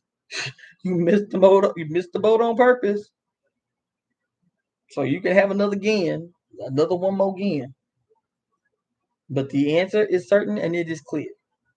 Y'all need to be making, if y'all really believe this, that the gods of Black America has done this in this period of America's first Pluto returns as she traipses through the sign of Aquarius, wreaking havoc and creating the new at the same time, seemed to me like y'all need to be making some public declarations. I want to take personal responsibility for the crimes that still reside in my bloodline, unresolved and unrectified. I want no buts, no ands, no woulda, coulda, shouldas. I personally, as the beneficiary of these crimes, want to take responsibility for the crimes of my ancestors. I want to take responsibility to undo the harm caused by my lineage, caused by my bloodline. I submit to you, Black people. I submit to you, Black women. What do you say rectification looks like? How do I redeem myself so that I can spare my descendants the suffering imposed on me by my ancestors? It ain't rocket science, but the obvious always conveniently eludes you. It ain't rocket science I'm talking about. Just like that woman in that movie, she knew what she had to do. She was like, let me try everything else out so I ain't got to be shamed. I don't lose my job. Opportunism, skirted and shrouded as victimhood. Opportunism, shrouded as victimhood. She knew what the right thing to do was before she jumped on her ass on that plane to go to Germany. But instead of facing the piper, she's like, let me see if I can I can fool them. I can get them off the scent. And so all these people hooping and hollering, oh my God, see the signs.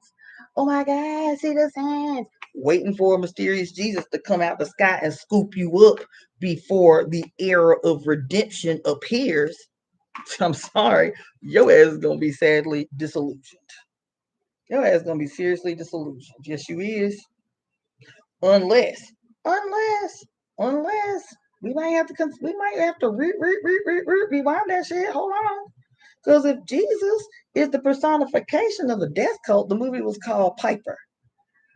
If Jesus is the personification of the apex of the death cult, and in his own writings, it says that Jesus, what does it say? Jesus, the Lord will return like what? What did they say he will return like? Like a thief in the night. Play it in your face, in your own book. They tell you in your own book that when he returns, he will come like a thief in the night. Why? The great son, savior of man. Why would he come like? Why would he use that as a metaphor? Why would he wouldn't use something holy as a metaphor, something divine as a metaphor? Why he wouldn't do that? Why he say thief in the night? Because he is a thief in the night, bitch. Because he is not like a thief in the night, like the thief in the night that he is. That's why that book said that. That's why that book said that. I had to pull the whoop. Yes, like the thief in the night that he is.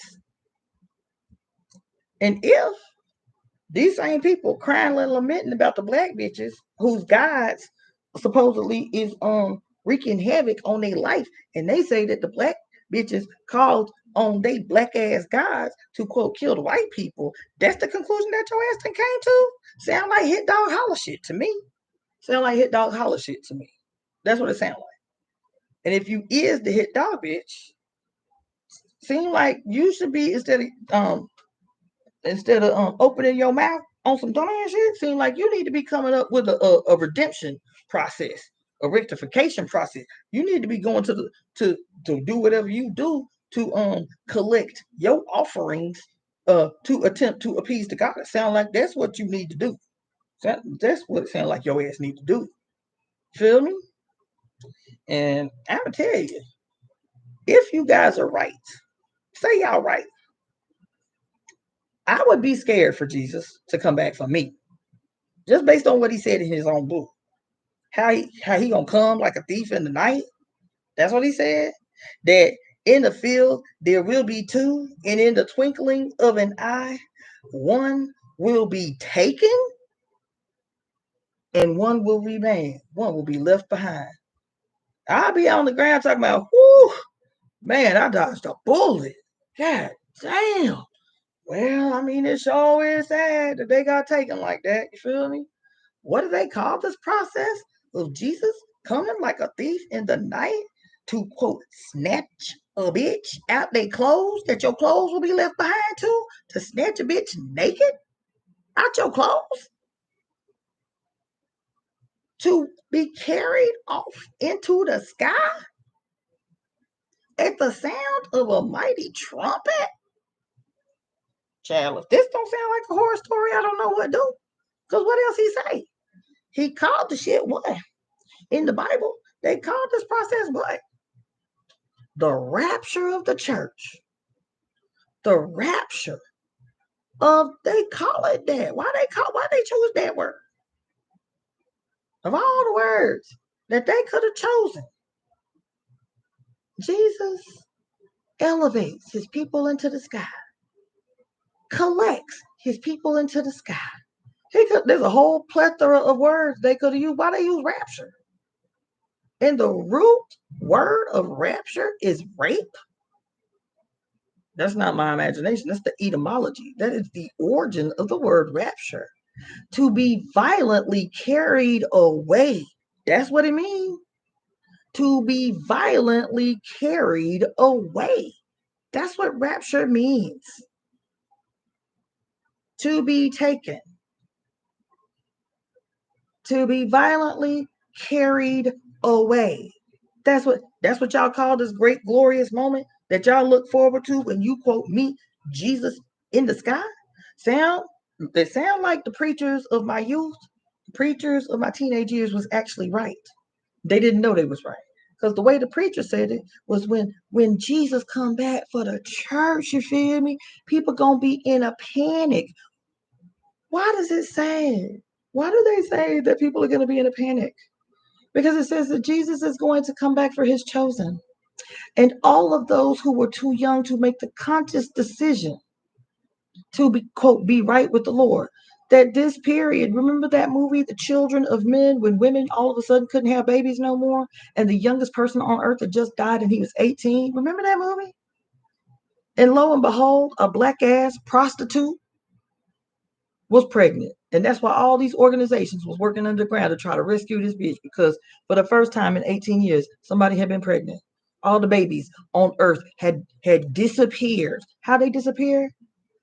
They started dying as soon as they were born. Nobody's babies was living. They started dying, all the babies. And in the absence of babies, the world fell into despair. Don't it sound like that bullshit that Java Watson put in my comment section about 6 hours ago when she was talking about the new movie that's being released on the 8/8 portal about 17 that reduces to the number 8 babies that get, quote, called away like the Pied Piper? And then after they get called away like the Pied Piper, that's what she put in my comment section. That malevolent things start happening in the society because babies are the only things that provide hope and happiness in the world. And so every movie you see where they just, quote, magically disappear children in a goddamn horror story, and then how the world falls into collective despair because there's no more youth, there's no more future. We cannot see the future when we cannot see babies. Then we all just up in this bitch waiting to die. And then you got a movie called Left Behind, written about this scripture in the Bible, detailing this entity coming down out of the sky, startling the fuck out of everybody by his great and mighty trumpets that was preceded by 4 diabolical monstrous motherfuckers on horses and shit. And every time they open their mouth, they spilling out plague and pestilence and death and despair to welcome this great beneficent God, this host of hosts and shit. They told you a horror story all up until this point, and then when you hear the trumpet, now you're like, oh, okay, Jesus coming. Woo! That horseman shit was scary. Now Jesus has arrived.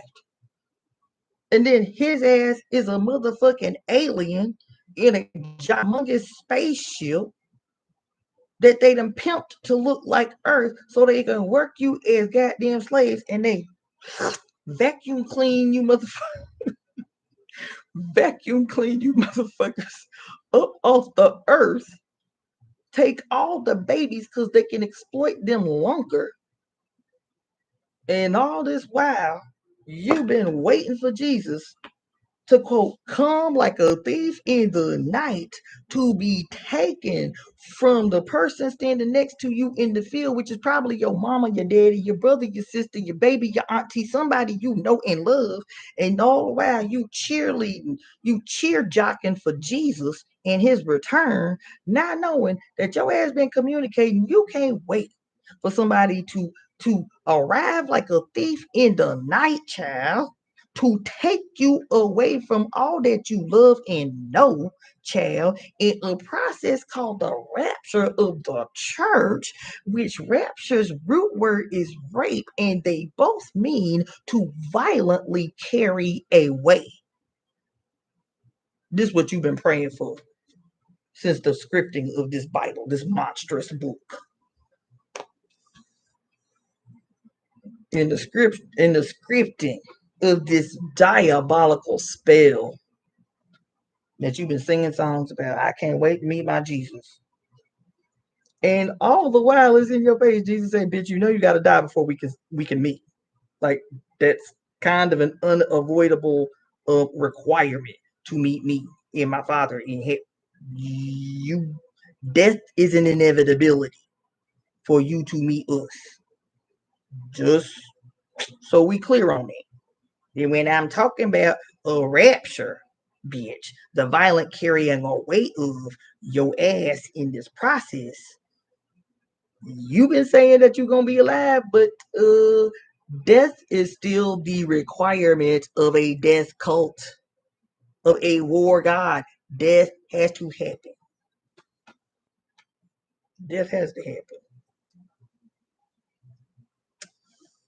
So I don't know what to tell you, but it's going to be quite interesting to see who gets carried away when this thief in the night comes to take you and leave others behind. You understand? It'll be interesting because I have a sneaking suspicion the babies ain't going nowhere. And I have a sneaking suspicion that it's not the innocent that's going to be carried away. I have a sneaking suspicion that it's those who have been praying the hardest for the rapture. And isn't it interesting that they are not the innocent? They're never the innocent. Those praying for the rapture, those justifying genocide, those talking about the God of the Old Testament and how Jesus is a pansy. I have a sneaking suspicion that y'all gonna get exactly what you bargained for when Jesus come to scoop y'all up. When he come and get his like-minded, his devoted soldiers. I'm a soldier of the Lord.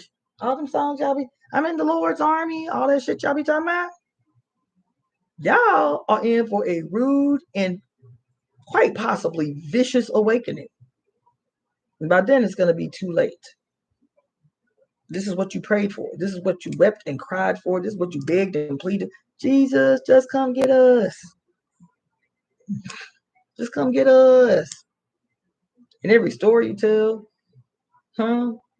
mission to Mars, life on Jupiter, and just trying to escape. He was like, I'm coming. Just wait. I'm coming to get you. I hear you. I'm so happy that you are ready to become one with myself. So we shall see. But I told you, you understand? Any heaven where, quote, so-called chosen people can look forward to going to, any heaven where white men with white beards in white dresses on white thrones rule the day, that ain't no place I'm trying to be. That ain't no people I'm trying to kick it with. Because if you racist on earth, bitch, you racist in heaven. Just seemed like a logical conclusion. If you are a genocidal supporter on earth, it probably means you still support genocide in your mythological heaven. Just don't sound like my type of party. Don't sound like my type of party. You understand what I'm saying? So come on, Jesus, come get your motherfucking people. Hurry on up. They desperate. You feel me? And whatever the process of rectification the mother sees fit to hand down, I just speak it into existence that we will bear witness to the power of her judgment that is always divine, always healing, always rectifying.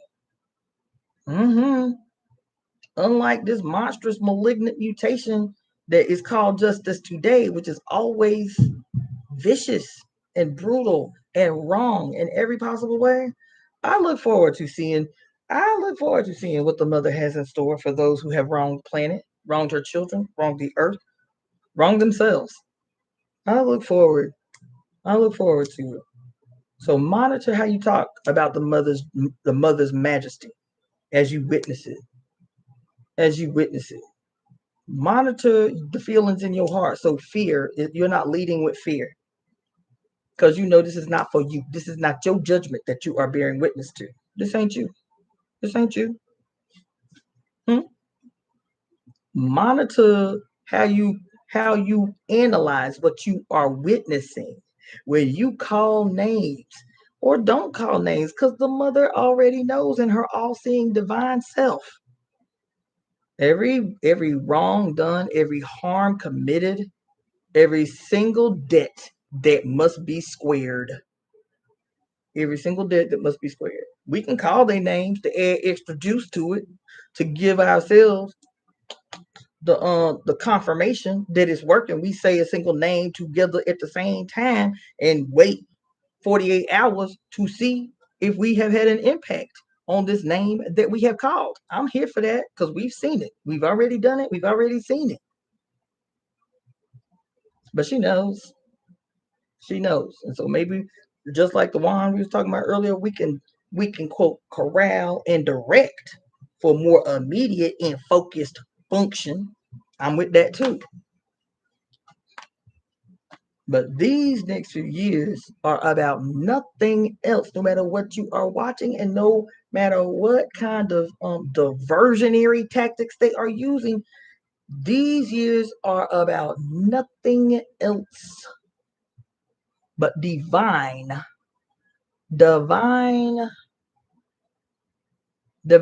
construction. Divine construction. Divine construction. That's what we witness. And with divine construction, what do I mean? Perfect architectural drafts. Perfect architectural drafts of the radical new. The first thing we got to do is take that motherfucking wrecking ball and trash everything that is standing in the way for the construction of this perfectly laid out architectural draft of the radically new. We got to take the wrecking ball first. Don't nobody question that shit. Of course you got to take the wrecking ball through all this shit, sweep away all the debris, collect all the garbage, and give yourself a fresh new foundation. That you even got to pull up that old ass foundation. Give yourself a whole new fresh foundation for which you can construct. Because those of you lamenting about the Constitution and the Declaration of Independence and the Supreme Court of the United States of America and the White House and all of that shit, it is not a fresh new foundation. It's not a fresh new foundation. It's not a fresh new foundation. So I'm just trying. So you lamenting about it, this is not legal according to the Constitution of the United States of America, and we just gotta let the democratic process work. And this is a democracy. Nope, it's a republic. And if we're being more honest, it's a hidden dictatorship run and directed by even more hidden oligarchy.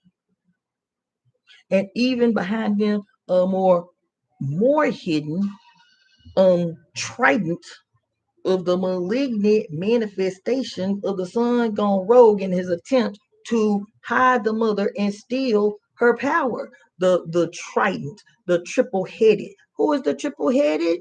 It is Zeus and Poseidon, and it's Zeus and Poseidon and Hades. Who is that? It is Jupiter and Neptune and Pluto. Who is that? It is God the Father and God the Son and God the Holy Spirit. Who is that? The wicked trident that he's always remained, child. Just wear a different mask for the different personification and occasion. That's all. For the scene change, he might need to put on a new outfit. For the scene change, he in this radical ass play, he may need to wear a different mask or a different wig. He remains the same. His objectives remain unchanged. Unchanged.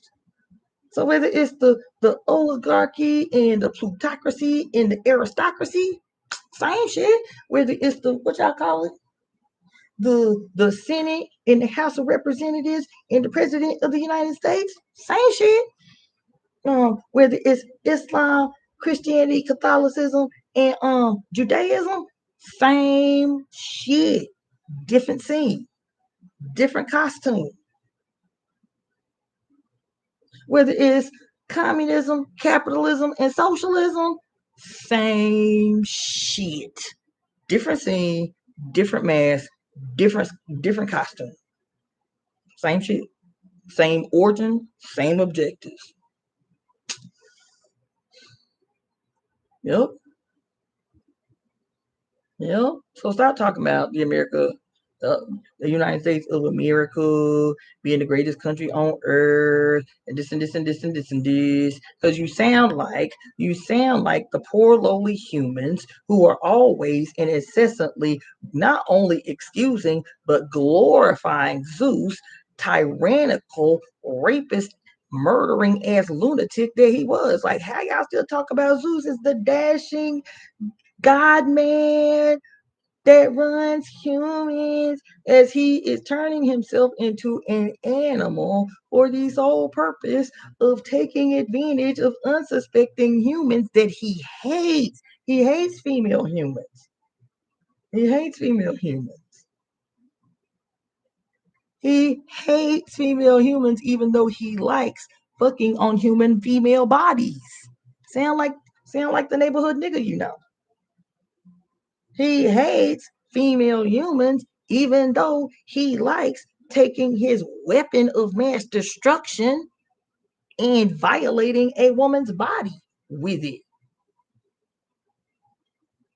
And y'all still treat him like the benevolent Santa Claus lookalike guy. How is that any different?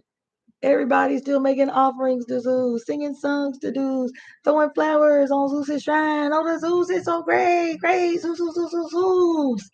Just hopefully I'll be ugly enough that he don't set his sights on me and be trying to turn himself into a horse to mount me or a bird or whatever. Hopefully I can stay out of his line of sight long enough to protect myself.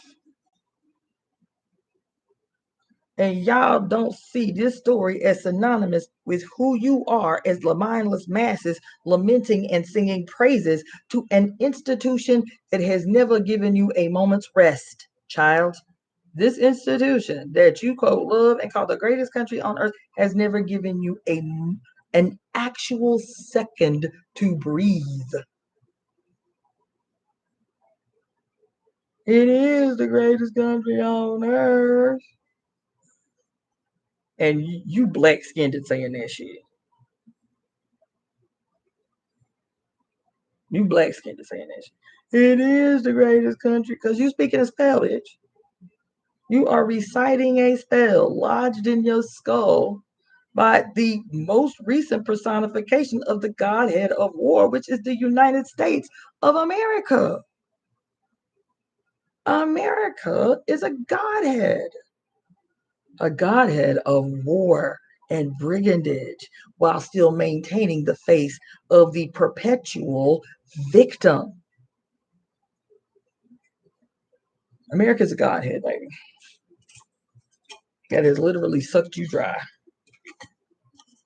And babies around the world sucked dry by this monstrosity right here. Congo looks the way that it looks because of America. Libya looks the way that it looks because of America. Liberia looks the way that it looks because of America. Palestine looks the way that it looks because of America. And the list goes on and on and on and on and on. The list goes on and on. Don't mean America's the only one guilty. Just means that America is the figurehead right now. It just means America is the figurehead of the war god right now. And it's interesting. This is the last thing I'm gonna say. It's interesting because what's his name? Nicolas Cage. So Nicolas Cage played in this movie called The Lords of War, based on a true story. This movie called The Lords of War. Did anybody watch that movie? Did anybody watch that movie? The Lords of War. Because the Africans called him the Lord of War because of how you translate language, right? And so what they meant was he was a warlord, but they called him a Lord of War, right? And in this movie about Nicolas Cage being a Ukrainian arms dealer who, because he had family members who were up in the government during the period of the Soviet Union, the Soviet bloc, he had uncles and other men in his family that were all up in the Soviet government. And when the Soviet Union collapsed, they had all these massive warehouses and stockpiles of heavy artillery, guns and bullets and all the things, tanks and all the things. And because the Soviet Union destabilized so radically and so rapidly, it was literally just up for the taking. Just up, everything was just up for grabs. And this is the beginning, at least, of the sharpening of the personification of proxy wars in Africa. Because this Ukrainian businessman with these connects up in these warehouses became one of the primary connections that these African governments had to gaining access to these stockpiles of Soviet weapons. That this story is based on a true story. This guy was responsible pretty much everywhere for the intensification of proxy wars all over the continent. All over the continent. And it's interesting because even the way they tell his story, they really try to humanize him. They really want you to know what kind of trauma he had in his life that could allow him, that could explain why he would be engaged in such destructive activity and behavior. They want you to know everything about his life. The Lords of War. It's the name of the movie. Lord of War. Lord of War. It's the name of the movie. It's deep. It's deep, especially given the fact that, yes, it's Ukraine. He was Ukrainian. He is Ukrainian.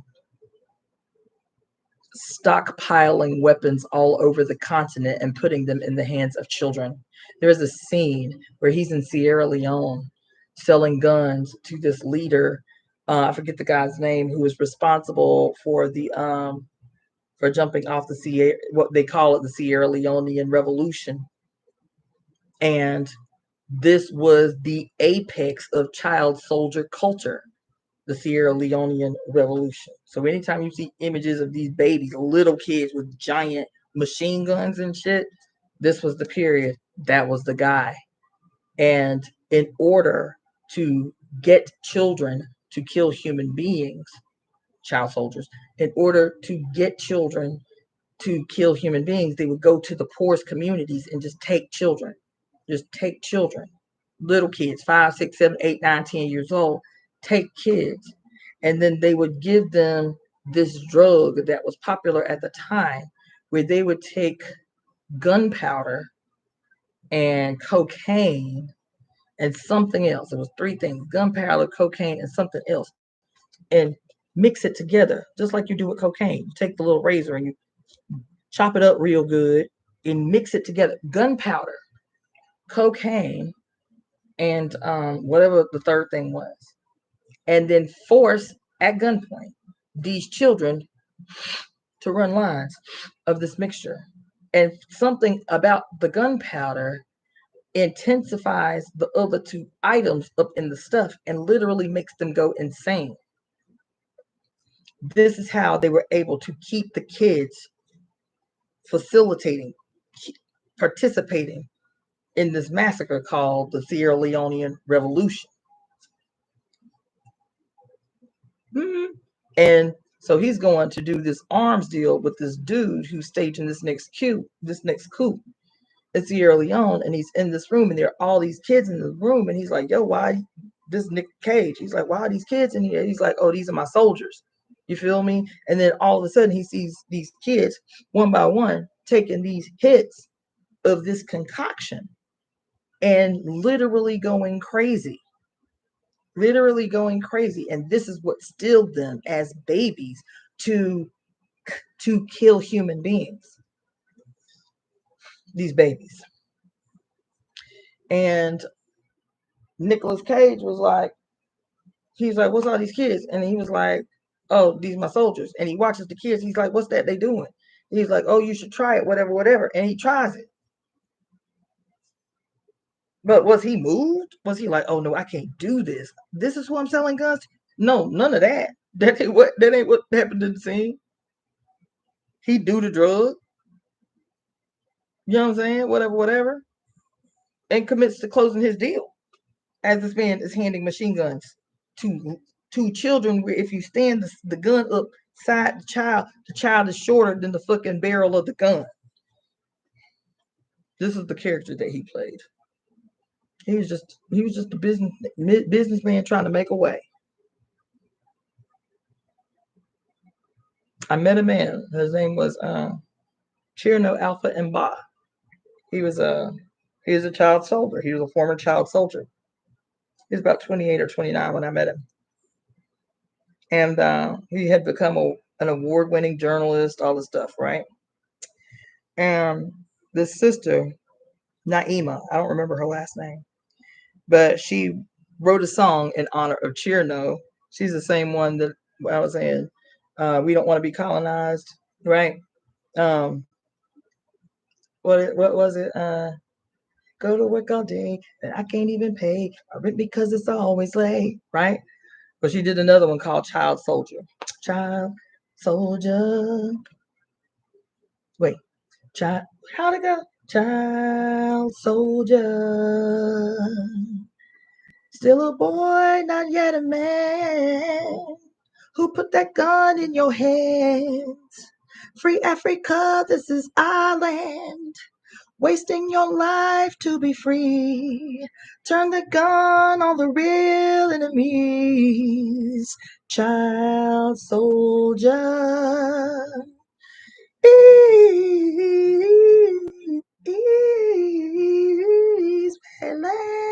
to Africa.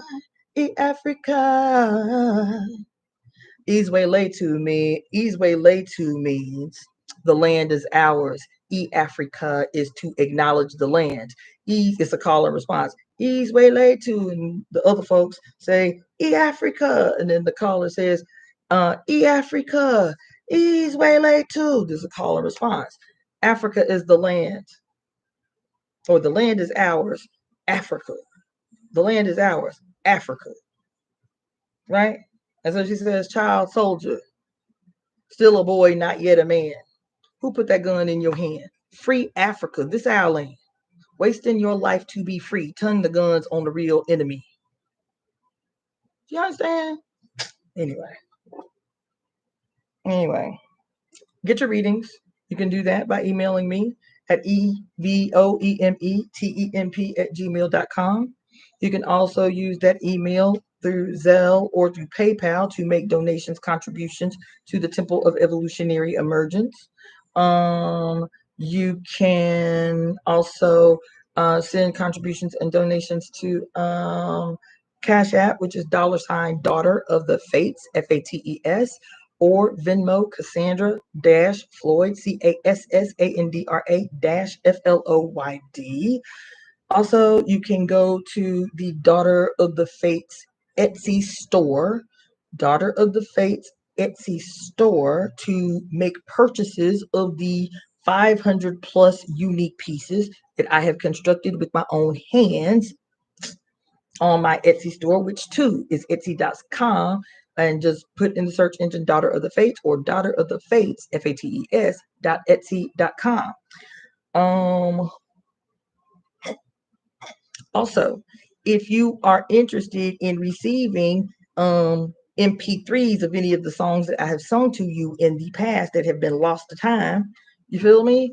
Let me know, and you can make a donation to receive those songs that have been lost to time. They don't exist nowhere else, unfortunately. You feel me? Because that song Child Soldier, I have on an MP3. That other song, that's I got some turned up music. I got some real revolutionary crunk music too. If you want yourself a revolutionary gangster playlist, I can corral one together for you of previously unheard gangster goddess shit. You feel me? So yes, there are a myriad of ways that you can support. Those of you, I want to express appreciation to those of you who reached out last week, inquiring about the plot. I am in the process of writing you as we speak. So those of you who expressed interest in the plot, y'all will be getting something. Well, I will be putting something in the mail for you this week. So I'd say 3 to 5 days that you shall be getting it. And go ahead and pre-clutch your pearls. Those of you who will be getting the plot, right? So if you have not yet received, oh, you know what? Katrugan, hopefully I didn't pronounce that wrong. Katrugan, you in South Africa, that's y'all call and response. South Africa. That's y'all. That's South Africa stuff. That's Azania stuff. E Africa, Izwele too. That's from South Africa. That's from Azania. Izwele too. E Africa. E Africa. Izwele too. That's y'all. That's you. That's you. There's another one y'all used to do. The Pan Africanist Congress of Azania. Child. They had another gangster call and response. One settler, one bullet. Settler, bullet. That's y'all. That's the Pan Africanist Congress of Lasagna, baby. One settler. Now imagine 1,000 men, women, children in a single building saying that shit at like a goddamn rumbling ton of thunder. One settler, one bullet. Settler, bullet. Shh, man. Yes. Yes.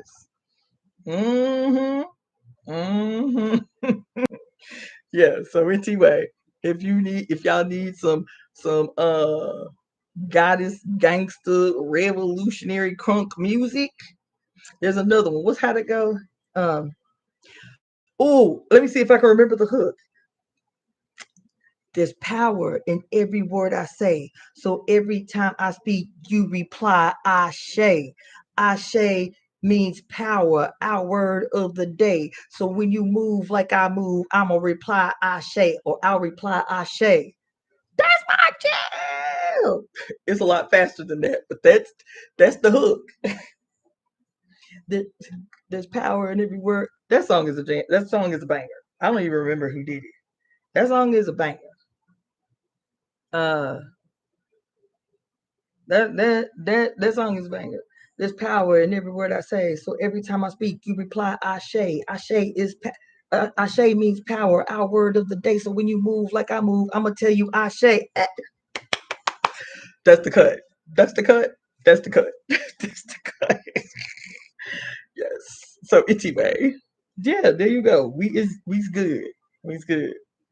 We's good. I think I have a 10 o'clock reading to do. So now let me fake the funk and try to get a 3-hour power nap so I don't look like a zombie when I face whoever it is I'm reading in the morning.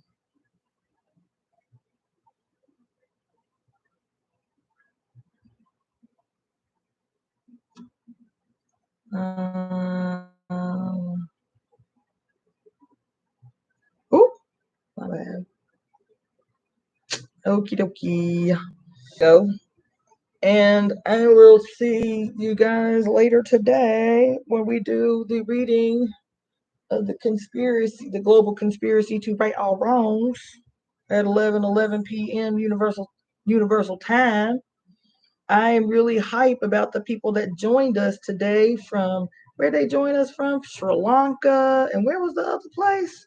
Sri Lanka, and where did the other person join us from? I'm forgetting. Anybody remember?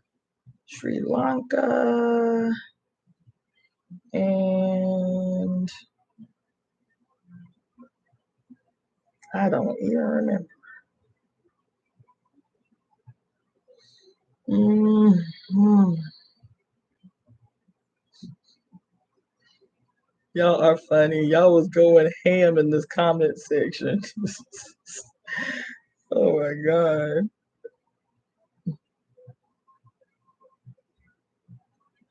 Oh,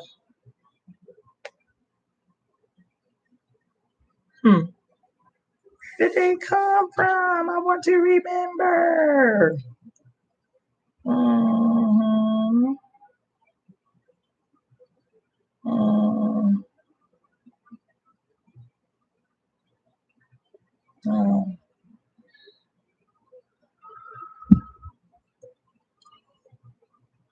my god. Dang. Anybody remember? Uh,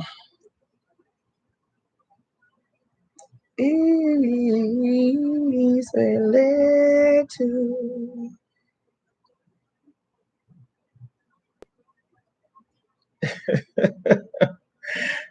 Oh my God, y'all were really bugging out in this comment section. Yo, yes. I know it was not this far back. Heck nah, it wasn't this far back. Where it went?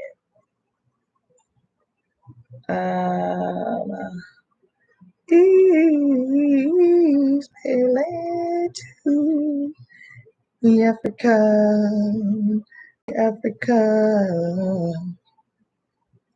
East Pele to.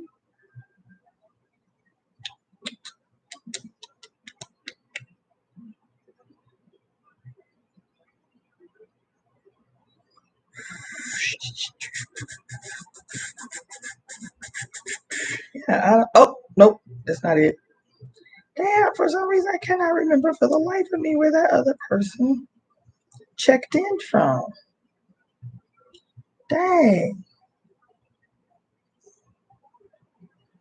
Somebody said, okay, Barbados, Ethiopia in the house, but there was somebody. Oh, okay, he tuned in from Ethiopia. Thank you. So Sri Lanka, Ethiopia, Barbados in the house. That's what's up. We know South Africa is in the house. That's what's up. This was good. I like doing the witching hour presentations. I like doing that. It ain't gonna be no shit I do every night, but I like doing the witching hour presentations. Should be coming through in the silence of the night. Cause right now it sounds like Fallujah right outside my. The sun ain't even up good, and the helicopters are already circling. I'm telling you, y'all can't hear it. It's like they right over our goddamn apartment. There's got to be at least 3 of them out there right now. Soon, the sun is not even out yet. It sounds like motherfucking Fallujah out here. So the witching hour reads are good because it's like the whole world is quiet. It's like the whole world is quiet during that period. I like them late night discussions. Because baby, the sun ain't even good and it's noisy. And that's what's fucking a lot of y'all up is the noise of the day. It is. Can't concentrate in the noise of the day. You feel me? No, this is good. So anyway, I'm gonna go. Thank you all for sticking around, tuning in. Thank you for those of you who donated. Book your readings, book your 5 elements wellness consultations, do this and that. Get your awesome dynamite jewelry. You feel me? Do all the things. I'll see y'all later today. Peace.